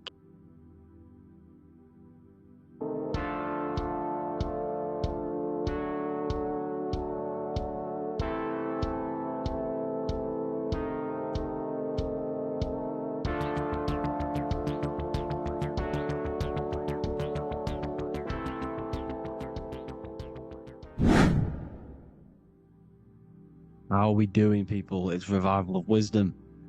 We're back today talking about sun worship. Okay? And please enjoy. Sit back and enjoy the video. First thing we need to understand is that the sun is the risen Savior. It's the light of the world. Without the sun, we have nothing. Now, the sun is the Son of God. We didn't make the sun. No one owns the sun, but who created the sun? Obviously, the Creator created the sun. Therefore, it is the Son of God. And that is what Jesus is symbolizing in the Bible. The Bible is a metaphorical story. That's why it's called the greatest story ever told, because it is a story about the sun, the zodiac. It's about you, the systems in the body. It's about everything that is sacred in this creation. Now you can see the suns behind Jesus' head in all of the ancient portraits. Even the ones that are more modern, you still see a sun on the back of his head, because he is the sun. He's the light of the world, our risen Savior. And this is what Christians are lost, because they don't realize it's a symbolic story and they think Jesus was a historical person. He's not a historical person. Okay? This is what we need to get out of our mind. This wasn't a historical person. It's the Son, our risen Savior. The Son is the soul. It's the soul of this creation. Because what is a soul? A soul is pure life force, pure energy. Whatever a soul inhabits, it gives life to. Like our soul feeds our body. The sun feeds the earth, because the sun is a soul, and that's why the ancients called it Sol. Because it's the soul, and it's in you, and it's the light of the world. It's the light of everything. It gives life to all things. Here's Jesus and his 12 disciples. The 12 disciples symbolize the 12 zodiac signs. Aries, it rules the head region, because the 12 zodiac constellations rule specific regions of your body. Aries, the ram, you have a cerebrum in your head. This is Aries on the head of the table. His Gemini rules the arms and the lungs. The two twins, Gemini. He's holding up 2 hands for the 2 hands and arms. The twins. Cancer has a knife in his hand. It's not so clear, but he has a knife in his hand. Cancer is the crab. Crabs have claws. And he's pointing at Virgo's Adam's apple, saying there's no Adam's apple there. It's a woman. Who's the 6th sign? The 6th sign is Virgo, the Virgin. The only woman in the painting. Now notice how there are 3 people in 4 groups. For the 4 seasons and for the 3 months and 3 zodiac signs in each season. Spring, summer, fall, winter. Matthew, Mark, Luke, and John with the suns on the back of their heads. Because it's the 4 states of the sun. The 4 states of the sun. Now, 6th sign, Virgo, the Virgin, the only woman in the painting with no Adam's apple. Then we have the sun, Jesus, red and blue, red shift, blue shift. Electromagnetism. The ancients knew this. He's got one hand open, one hand down, because the sun gives and retrieves. The sun rises and it falls. It gives, then pulls away. That's what the sun does, and that's what he's doing. His arms are out, symbolizing the rays of the sun, casting down onto the earth, giving and then receiving. Libra, his 2 hands are equal, he's holding his arms out equally, because Libra is the 2 balanced scales. Libra is when the sun is balanced between the summer and the winter. It's being judged. The sun isn't balanced. That's what Libra is, the 2 scales. Capricorn is the goat. Goats have 2 horns, and you can see the 2 horns on his head here. See? So this is astrology. This is what Leonardo da Vinci is depicting here. It's astrology. He knew the story of the Bible is all astrology. It's all based on astrology. The Son of God, the real Son. Now here are some Bible verses. I am the light of the world. Obviously, that's the sun. What other light is there that lights up the world? The moon can't do it. It's the sun, the one and only Son, our risen Savior. Because if the sun didn't rise, we'd all be dead. So it's our risen Savior. And it dies for our sins every night, and then gets reborn every day. Now Jesus calms the storm. Mark 4:35-41. The disciples are all on a boat and there is a heavy storm. But Jesus is asleep. The disciple says, Jesus is asleep. We need to awake him. They wake up Jesus, and Jesus got up and rebuked the wind and said to the waves, "Quiet, be still." Then the wind died down and it was completely calm. Well, when Jesus was asleep, this is the sun not being risen. It's not risen yet. Because in the night times, that's when the storms happen on the sea, in the ocean. And when they awake Jesus, Jesus rises because he's the sun. He rises and everything calms. Because when the sun comes, the storms go. You see? So it's the sun. It's all about the sun. Here's another, Luke 22:10. A disciple asked Jesus, "When will we know it's the end times?" And Jesus says, "As you enter the city, a man carrying a jar of water will meet you. Follow him to the house that he enters." Well, this is clearly talking about astrology, the topic that Christians think is satanic, when they don't realize the whole thing's based on astrology. Because the end times is the end of Pisces, which is the two fish, which is the age we've just gone out of. And you can see all these ancient churches here with two fishes, because they knew it was the age of Pisces. There's an ancient photo, ancient artwork with the two fish, Pisces. And the end times, as it talks about in the Bible, when Christians think the world's going to end or something. But no, it's just the end of Pisces. As you enter the city, a man carrying a jar will meet you. Follow him to the house. The house is the zodiac sign that he enters. And the zodiac sign is Aquarius, because that's what it is, a man carrying the water. We know this is astrology because a woman, that is a woman's job in the ancient times. In the ancient times, the woman used to get the water. You would never see a man collecting water back then. That was the woman's job, whilst the man builds the houses, for example. You see, so we know it's talking about astrology because astrology is the man holding the bucket of water. It's the end of Pisces. Now we are in Aquarius. And of course, Luke 24:36, the risen Savior, the Son. Now the Son is also born on the 25th of December, a virgin, just like Horus, Mithra, Buddha, Krishna, Hermes, and thousands of other gods, all born on the 25th of December. Well, it's because the sun moves 1 degree northward on the 25th of December. And on the 22nd to the 24th, it stays in the same degree because it's moving south. But then on the 22nd, it stays in the same degree on the Southern Crux constellation, and the ancients called this the sun dies on a cross, because the cross is the Crux constellation, the Southern Cross. And it stays on that same degree for 3 days on the cross. The sun dies on a cross, and then on the 25th moves 1 degree northward, bringing back the summer, the light, the warmth, the growth of crops. And this is the sun being reborn again, a virgin, because it's pure. And here's Mithra, another sun god before Jesus was around, before Christianity. It was Mithraism, and Mithra, Ra is Ra, the sun god, Egypt. It's all about Ra, the sun. You see the crown of thorns on Jesus' head, symbolizing the rays of the sun. And here are the rays of the sun on the back of Mithra's head. Krishna, the sun. Buddha, the sun. Horus, Horizon. All born virgins, all did miracles, all resurrected. Dead for 3 days. Well, here he is, dead for 3 days on the cross. And resurrected, because it's the most ancient religion ever been on the face of the earth, the worship of the sun. And we should worship the sun, because without the sun we are nothing. The sun feeds us, feeds the earth, feeds everything. Without the sun we are nothing. It's been reversed, and now we're worshipping man.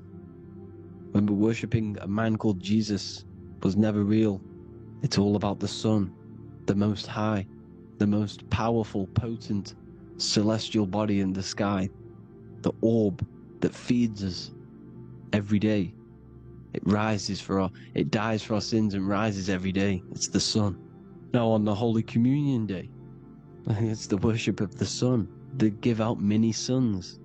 Here's Jesus holding a sun.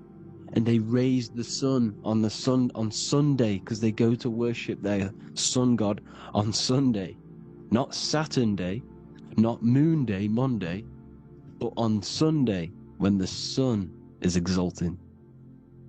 And they hold suns up above their heads because the sun rises. They're symbolizing the sun rising above their heads. A savior. It's the sun.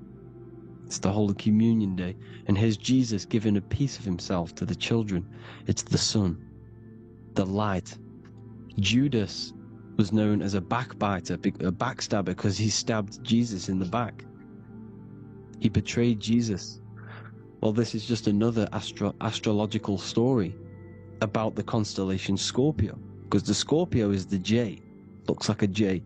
J for Judas, the scorpion, the backbiter. Scorpions backbite. They bite with their back. And what does Judas do? He betrays Jesus by kissing him to let the warriors know who they need to get. So he kisses Jesus, and Jesus gets stabbed in the back. Well, when you get stung or bit by a scorpion, they leave like a kiss. So Judas kisses him and gets betrayed. Well, this is because the sun, when it hits Libra, it's balanced. The sun is balanced because it comes through summer. Now the sun's starting to die. The sun's starting to die. It hits Libra. And then as soon as it hits the Scorpio, it gets betrayed, because now the sun has to fall to winter, and Saturn is there waiting to take over the darkness of the winter.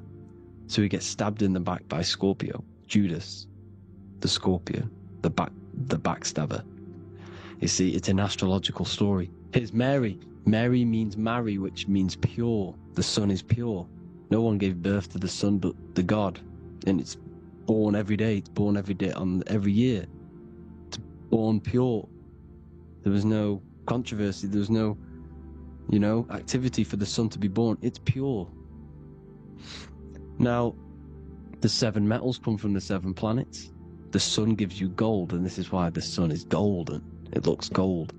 And this is why the banks are backed by gold, because gold is the most valuable metal, because it's the sun, the most valuable celestial orb in the sky, in the heavens. Well, here's Jesus, another ancient symbol of him being crucified on the cross with the big sun, the Southern Cross constellation. The sun dies on the cross constellation.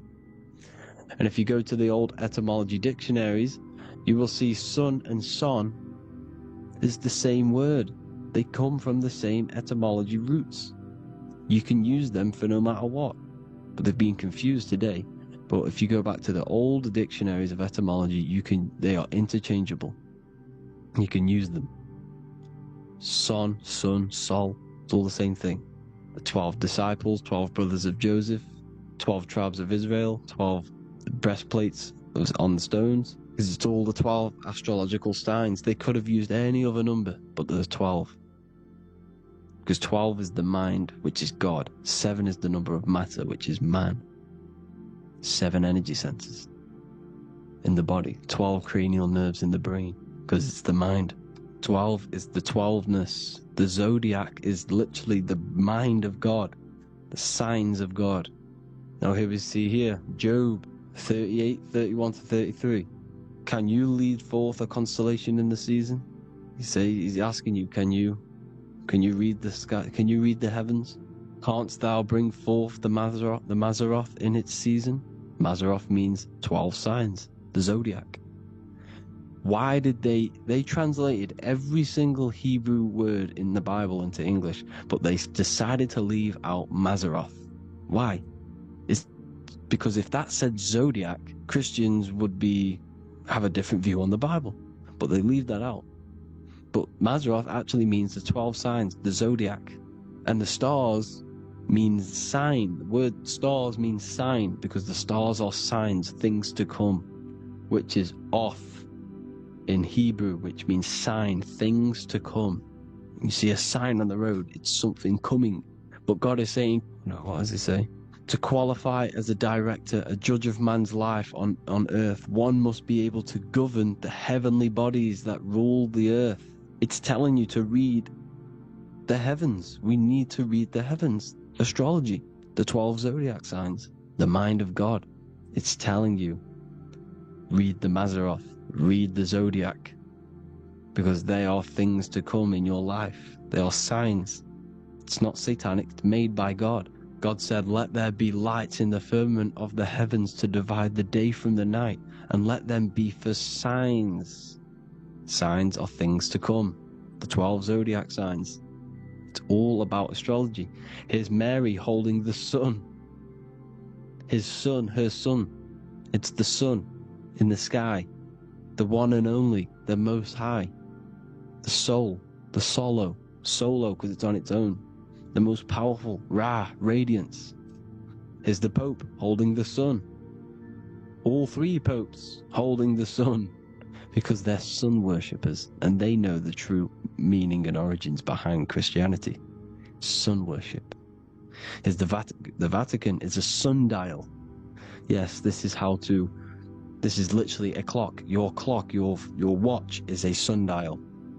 It's got 12 sections on it for the 12 zodiac signs.